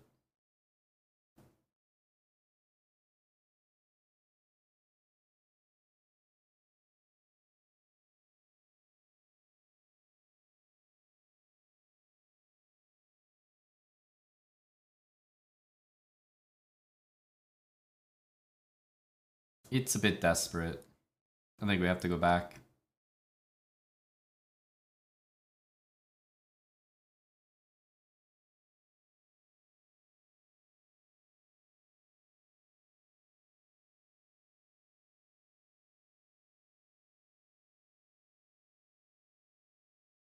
It's a very interesting move. Yeah, it gives up this pawn, but he gets it right back like that. I'll probably have to try it. Because we also get d5 here if he takes, and otherwise we push our pawn a7, and maybe it's a little tricky for him to recoup that pawn. At least that's what I'll hope. I have queen f3, rook d1. I think it'll be hard for him to keep d5 and win a6. And even if he does it, it should cost him a lot of time on the clock.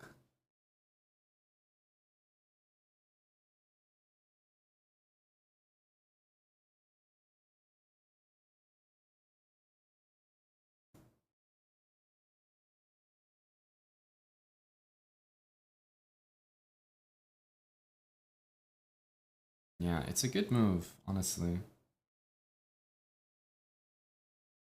What's the scariest place it can go here? I guess we just go back for now. Not really where I want to go. You still can't take the pawn, though.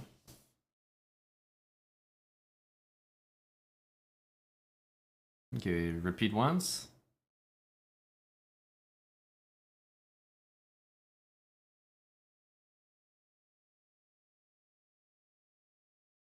Now I can go here if knight e5. I'm very happy with this. And I get rook d1. Yeah, I think I'm happy now.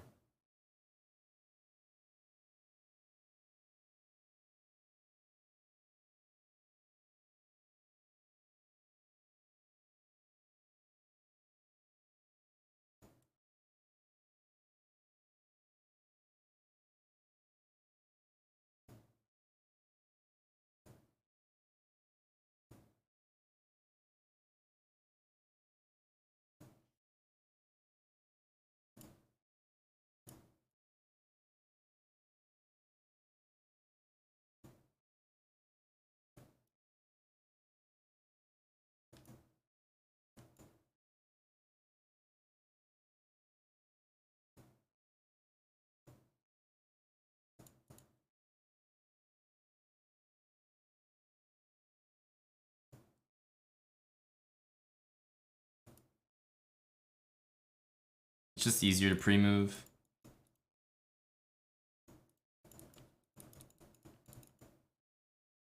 Just, you know you're going to win the game if you do that, so you just do it. Obviously, if I'm playing the game normally, I'm not giving away my 2 bishops like that, but that's a easy, clean win. I'm up on time, so no point in complicating it.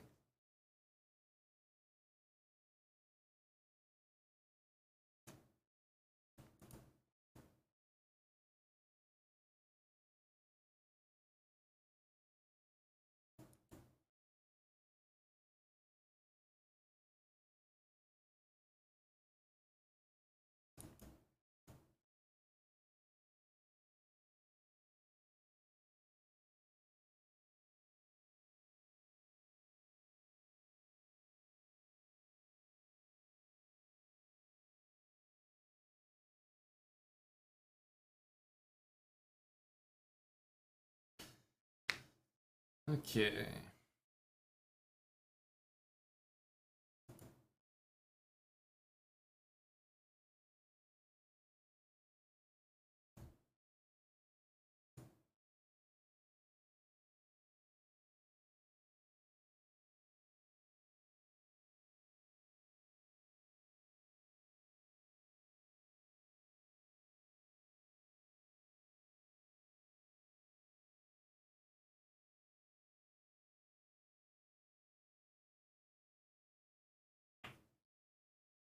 I think taking is the way to keep a bit more life in the position, but it's probably not the best move.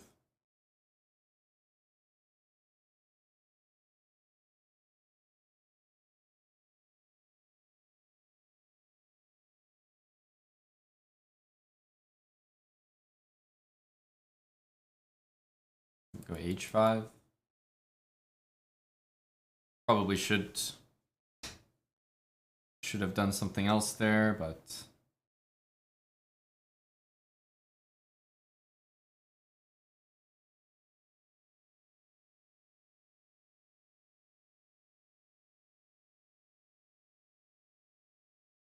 I think we want to castle, bring the rook over.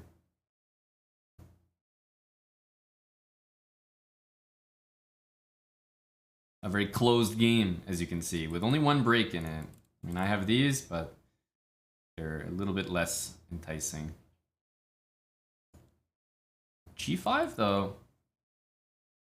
Yeah, he was scared of G5, that's for sure.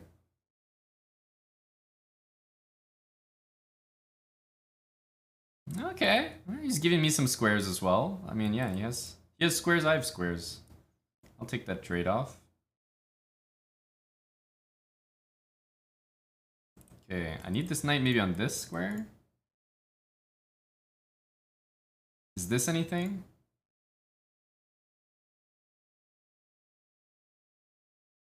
Is there breakthrough? That's what I want to know. Pretending there's one here.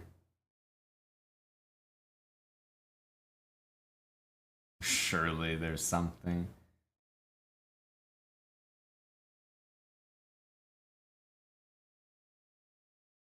Yeah, we got a sack, right? We're just pussies if we don't. Definitely pussies. But what way do we sack? That's what I'm wondering at the moment.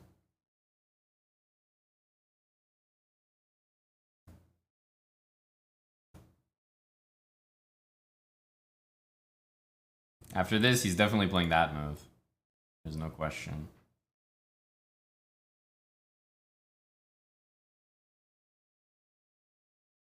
He has to keep it closed. I'm almost thinking after this to play knight there because g5 is so strong.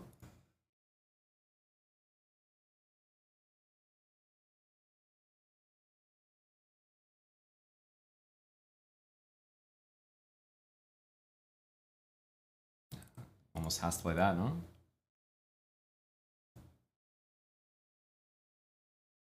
Oh, don't say I never tried.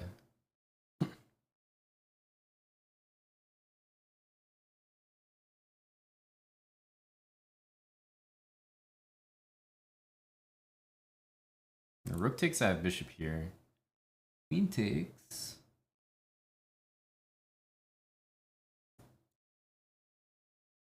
Some stuff like this. It's not quite mate, but damn, it looks good.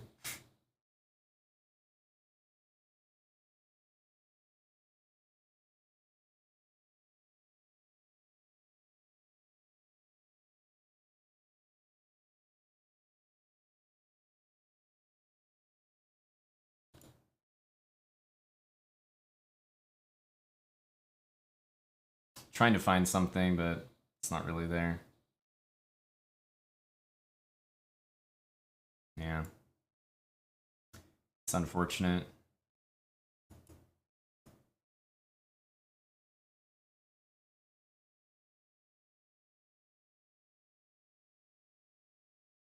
It's pretty nasty.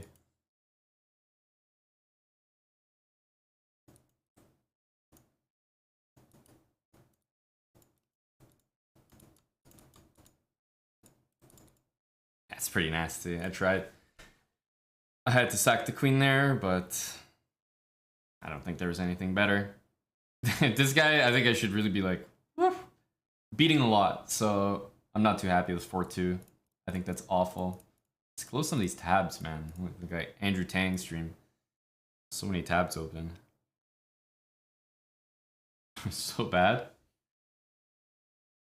The music is great though. Guitar, this is good stuff.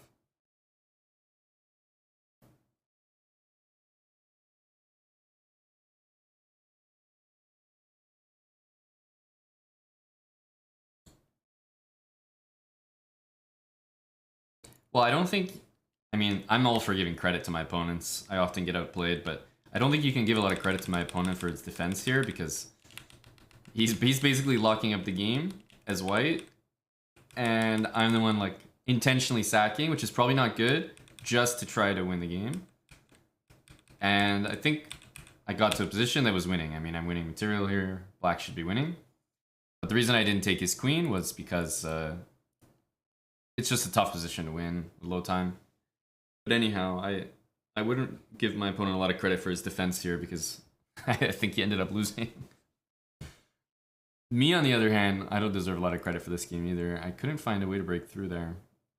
And I think it was there, but just not in my vision. I couldn't spot it. Damn. It was a fun game though.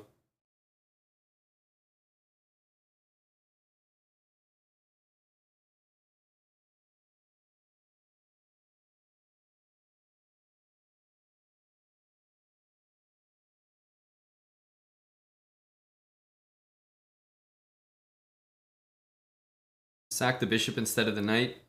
I mean, the thing is, coacher, all you're gonna be doing is opening like a very open-ended discussion, right? Sacking a piece there, there's no variation no matter what you sack where it's going to be forced win. So if you're saying something like, well, what if you sack the other piece? Then it's like, okay, then we would just play a different line. You know, it's kind of hard to dive into that conversation. It's just very open-ended. Yeah, I could have sacked another piece. I think I probably did it one of the better sacrifices, but I think almost any sack would work there. Bishop, knight, and it's like, I didn't spend any time calculating further than a few moves in each one because it's a blitz game, so I have no idea about some of the other sacrifices. Maybe they were better. I have no clue though. Like, I just didn't have time to calculate everything fully. But I imagine there's probably a few ways to continue there. It's just tough to have those discussions with chess, unfortunately, because it's just such a broad topic. It's like, oh yeah, what if you know, like, what if here instead of rook there, you played king there, and it's like, I don't know, dude. Like, fucking, the king would be there. I don't know what to say.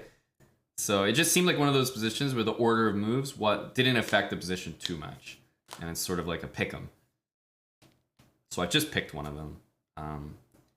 More important to have those critical discussions in chess when maybe a position like this, where it's like, oh, what if you did bishop takes bishop instead of pawn takes pawn? That's a lot more critical to the position because maybe one of them is significantly better than the other, and that might actually change the outcome of the game. But in a position like that where I guess it's kind of a dealer's choice, I didn't really look too deep in either one of them. I just kind of picked one at face value. Also, I should say, objectively sacking the piece is probably not good there, but remember, this is a blitz game. I'm trying to make an effort to win it, even as we saw at the cost of an L.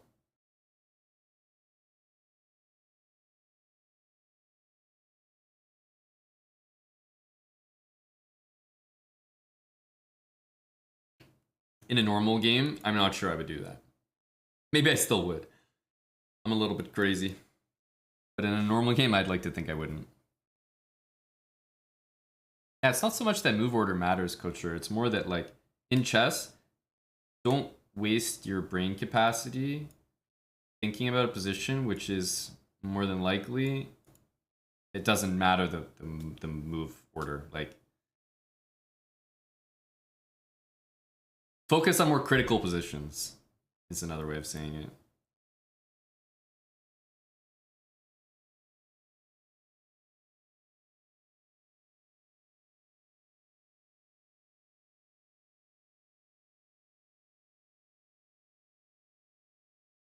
Because it's possible in chess to calculate for an hour after every single move, right? We can really dive in, try to find the absolute best move every single time, but you should really save those moments to think for like a really critical decision that you think is going to change the outcome of the game. Like, if you don't do it, or if you do it, then you might win or lose, or definitely spend time there, or when you're trying to iron out a plan. But in that position, I was kind of doing like a desperate sack, basically. So it's kind of hard to speak about whether it was good or not. Objectively, probably wasn't good. Probably wasn't good. I'm not sure about my position here. I have the two bishops, but I mean, they're not super impressive at the moment.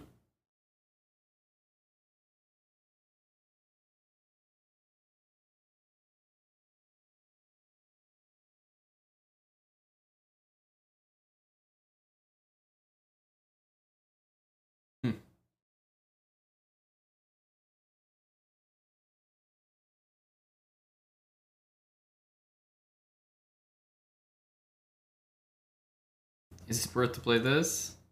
I don't know. If e4, I think, can we take? Or rather, if e4, maybe bishop takes here, to be more precise. I think it'll just go back. Okay, so I thought bishop takes here.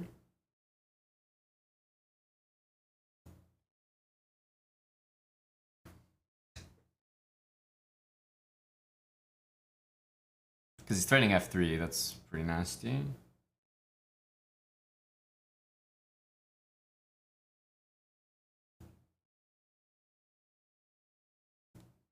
Takes here, we'll take here. And this pawn is going to be hanging at the end. I don't know, I feel like it.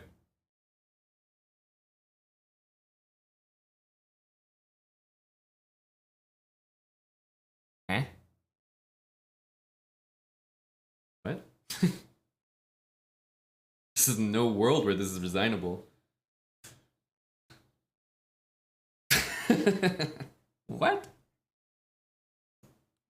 Yeah, he really tricked you there, Time to Die. He had Time to Die going strong. He really had you fooled. Time to Die said E4 is the Chad move. And then the next comment, never mind, this guy sucks, virgin. Oh, how the turntables. Aaron Nizzle, thanks for the Prime sub. Welcome to the channel. Thanks for using Twitch Prime here. A reminder to all the primers.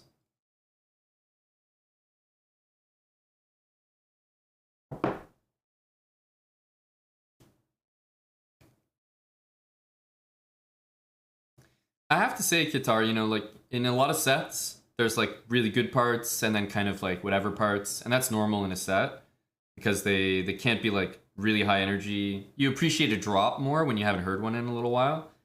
I think that's pretty normal in music sets. But this set has been like very solid the whole time. Even when it's been more like background noise, it's been enjoyable. Hey, JK Russia. Man, the basketball game last night, JK, I didn't have time to watch it, but that fourth quarter must have been brutal. How you doing, JK? What's the vibe, buddy? I don't have that much longer today. There are a few things happening tonight. There's one of the DJs, which I'm a big fan of, is playing tonight. So I'm probably gonna check it out. And there's also Blue Jays game today, and we have some buddies visiting our casa. Hate the Celtics, but really hate the Warriors. I'm definitely Team Warriors in this one. What set is this? I can't give it away so easily. This set was given to me by a viewer. Now, I'm gonna have to start the Ponzi scheme, the pyramid scheme, and start charging everyone $5 for me to distribute it to them. And then you guys can charge $5 to distribute it to other people, you know? And then we can slowly spread it around. Camille du Zucchini, thanks for the 5 months. There's a primer. Best channel. Thank you, dude.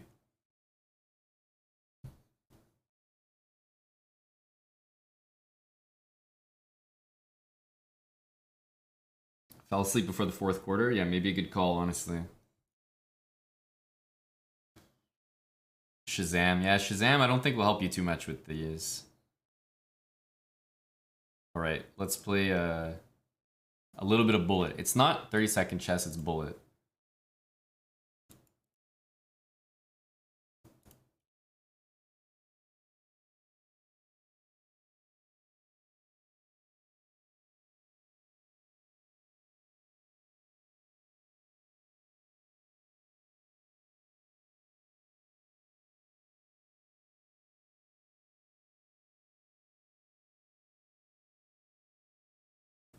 We go here. Somehow surprisingly annoying his setup here. I'm not playing it very well.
Damn. I lost a lot of time in the beginning. For some reason I play really slow bullet, but really fast 30-second chess, just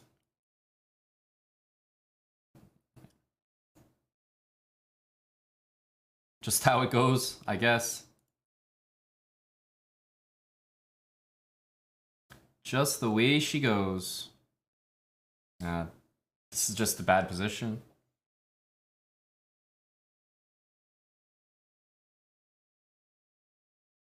Rook c7, knight here. Try to play knight d5.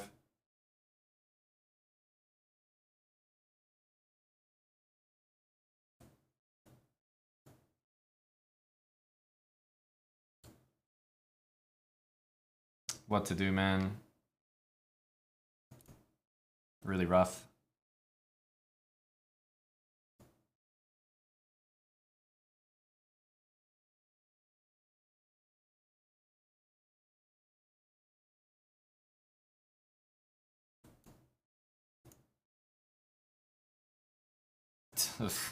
Brutal. Brutal.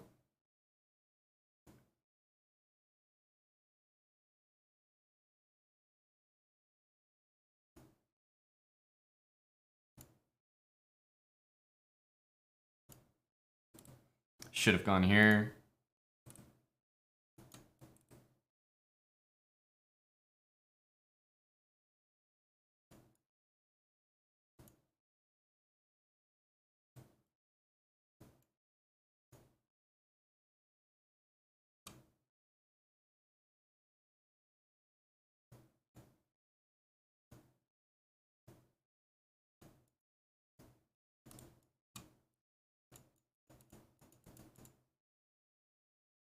Okay. And get the speed up a little bit here.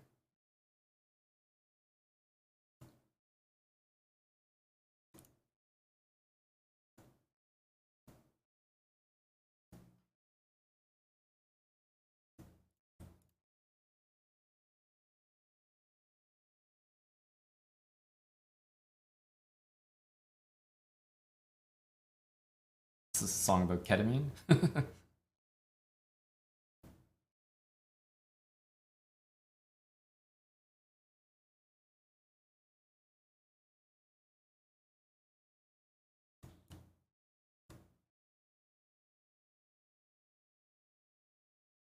Amphetamine and ketamine.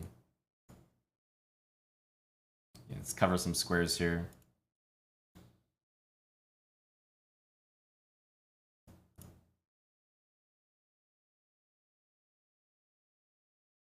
This is a hilarious part of the set, by the way.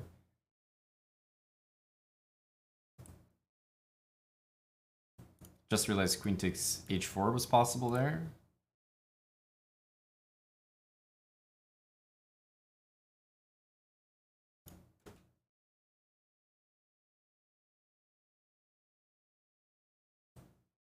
Starting to drop everything.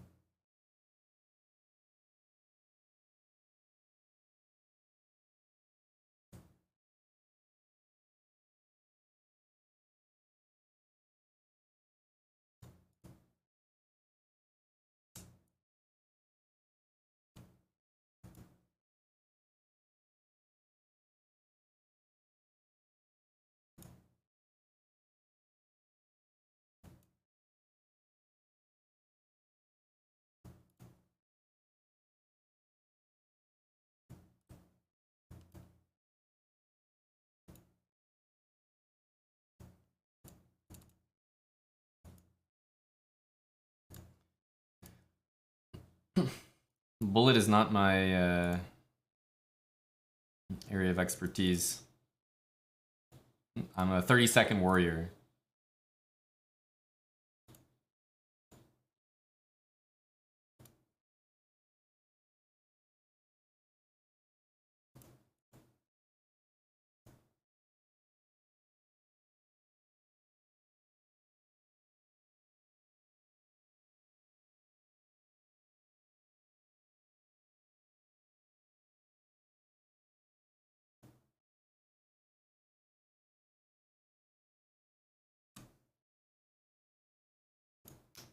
strange that I would play this way, but here we are. Yeah, A5 is hanging.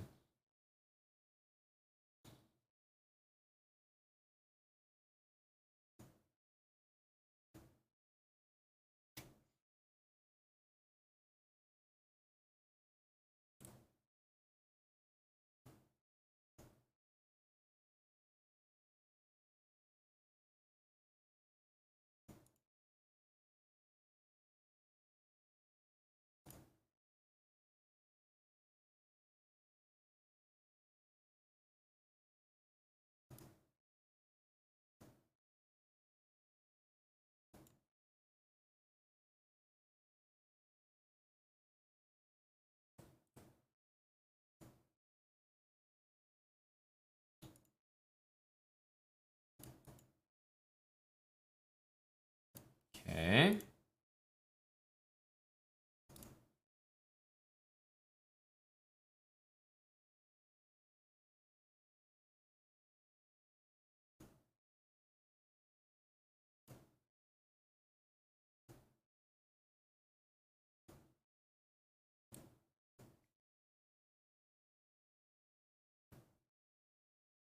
Dropped a pawn back there.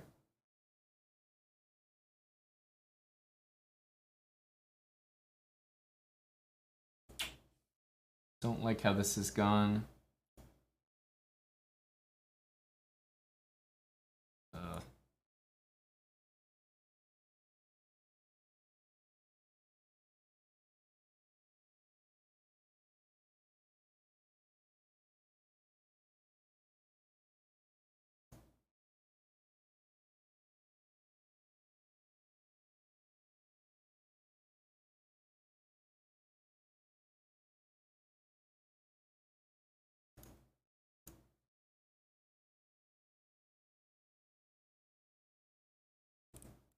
I'm about to mate him like this.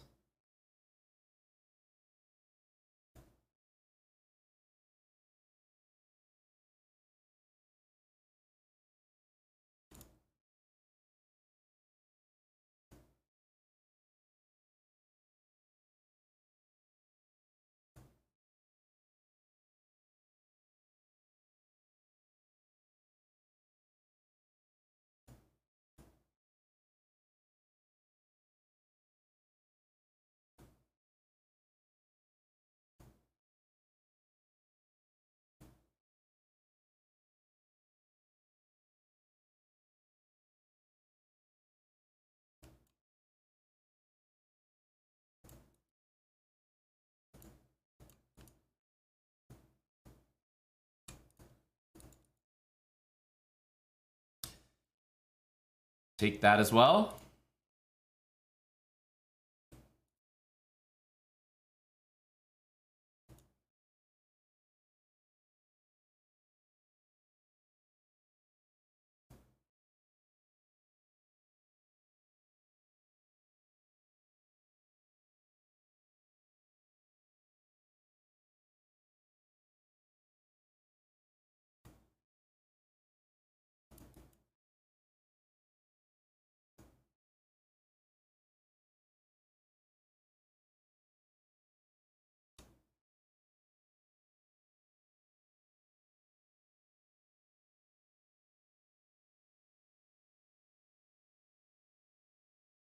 Bishop c4.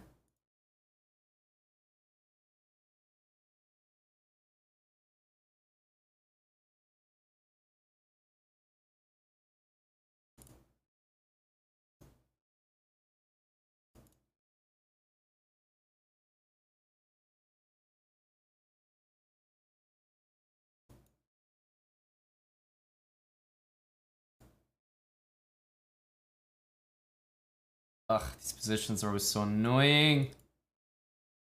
Because you don't want to allow an outside pass pawn, but kind of have to. I think a4 was a mistake by him.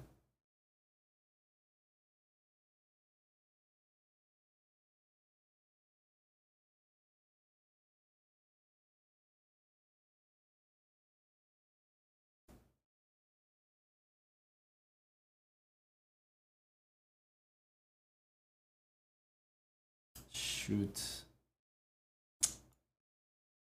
Man, this really sucks.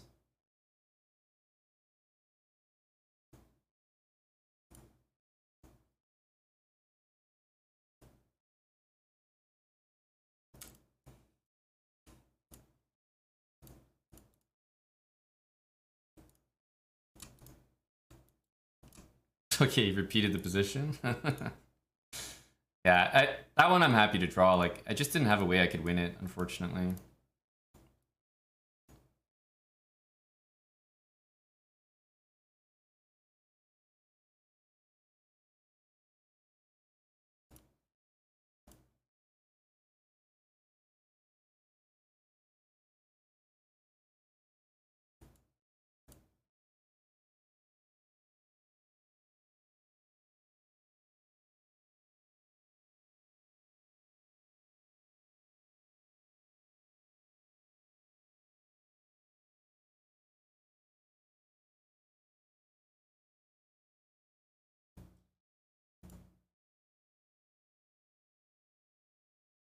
It's the wrong square.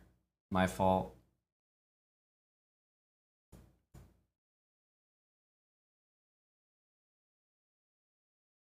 Knight takes f5 should be played.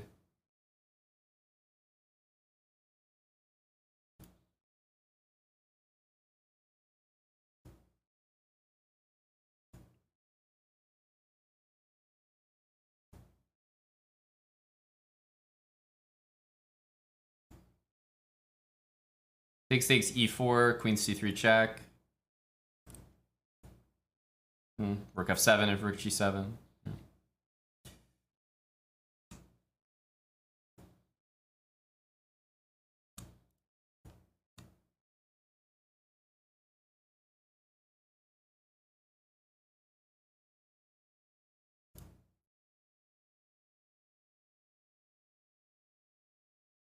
That should be GG. Just bring our king back.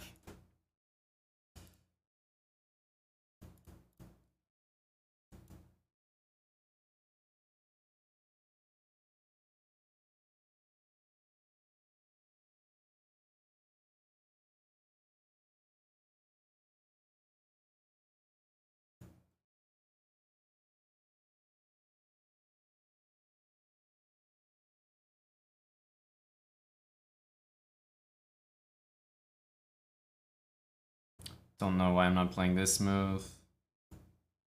Let's kick the knight out. Here, everybody takes. He takes this. Not really worth it for me.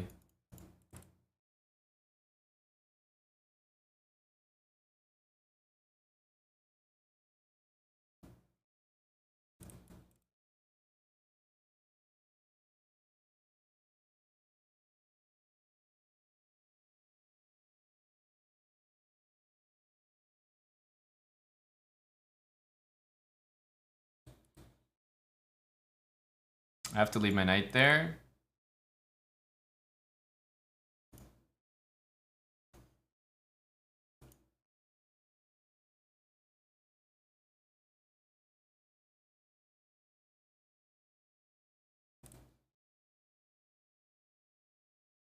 Let's try this. Bad move. Bad move.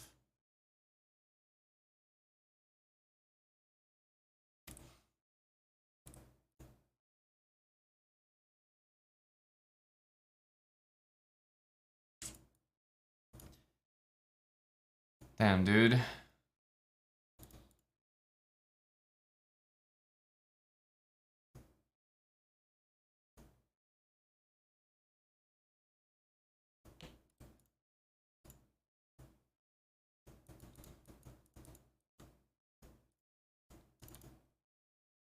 All right, let's play one more.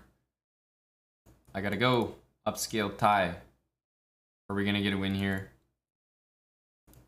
A win for the road?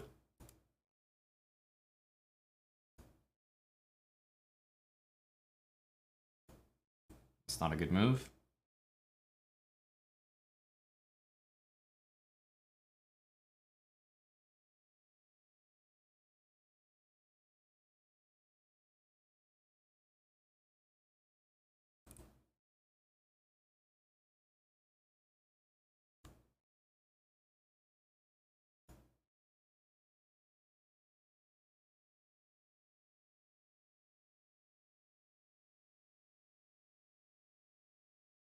Don't like this move by me. I'm twisting my pieces into a funny position here.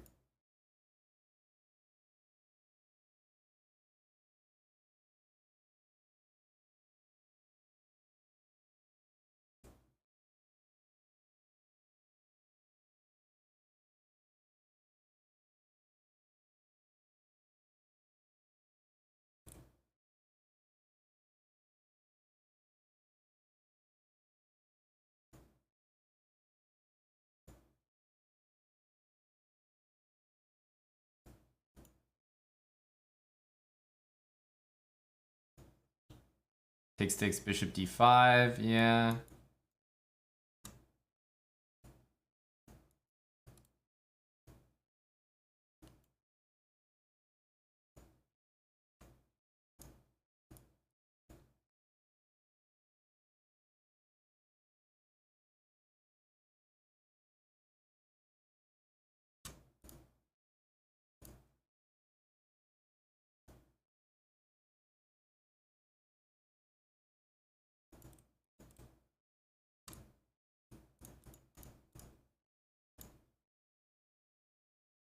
All right, guys. I do have to run. We ended up at 3,100. Basically lost rating playing this match, but 3,100 is not bad. Okay, we got it back. Won the match. Haven't played 1 minute in a little bit. Oof. Thanks for watching, guys. I decided to start a little bit earlier today, like 12, 1 p.m., whatever it was. Maybe closer to 1 p.m. This is a great set, Qatar. I'm going to save this. Hey, actually, great timing, honestly, because there's only 5 minutes left in it, so perfect. Thanks again for the music, Qatar. Hey, Salty, or Dexa. Michael Ju, thanks for the 25 months there, buddy. Upscale Ty with 17. Yeah, like I said, people visiting this weekend, baseball game tonight, DJ, a few things. But I will be back streaming the rest of the weekend. Yes, I will, as we attempt to relearn this chess thing that I seem to have forgotten how to play. Looking forward to June. Should be a busy month. Lots of streams. Thanks for watching, everybody. I'm out, and let's send the read off. Who's going right now? A lot of people. Let's send it to Mr. Bach. All right, take care, guys. Raid Mr. Bach. See, he's I'm not sure. Maybe he's covering the event that's going on right now. But anyway, he's on chess.com. See you guys. Thanks for watching. Bye for now.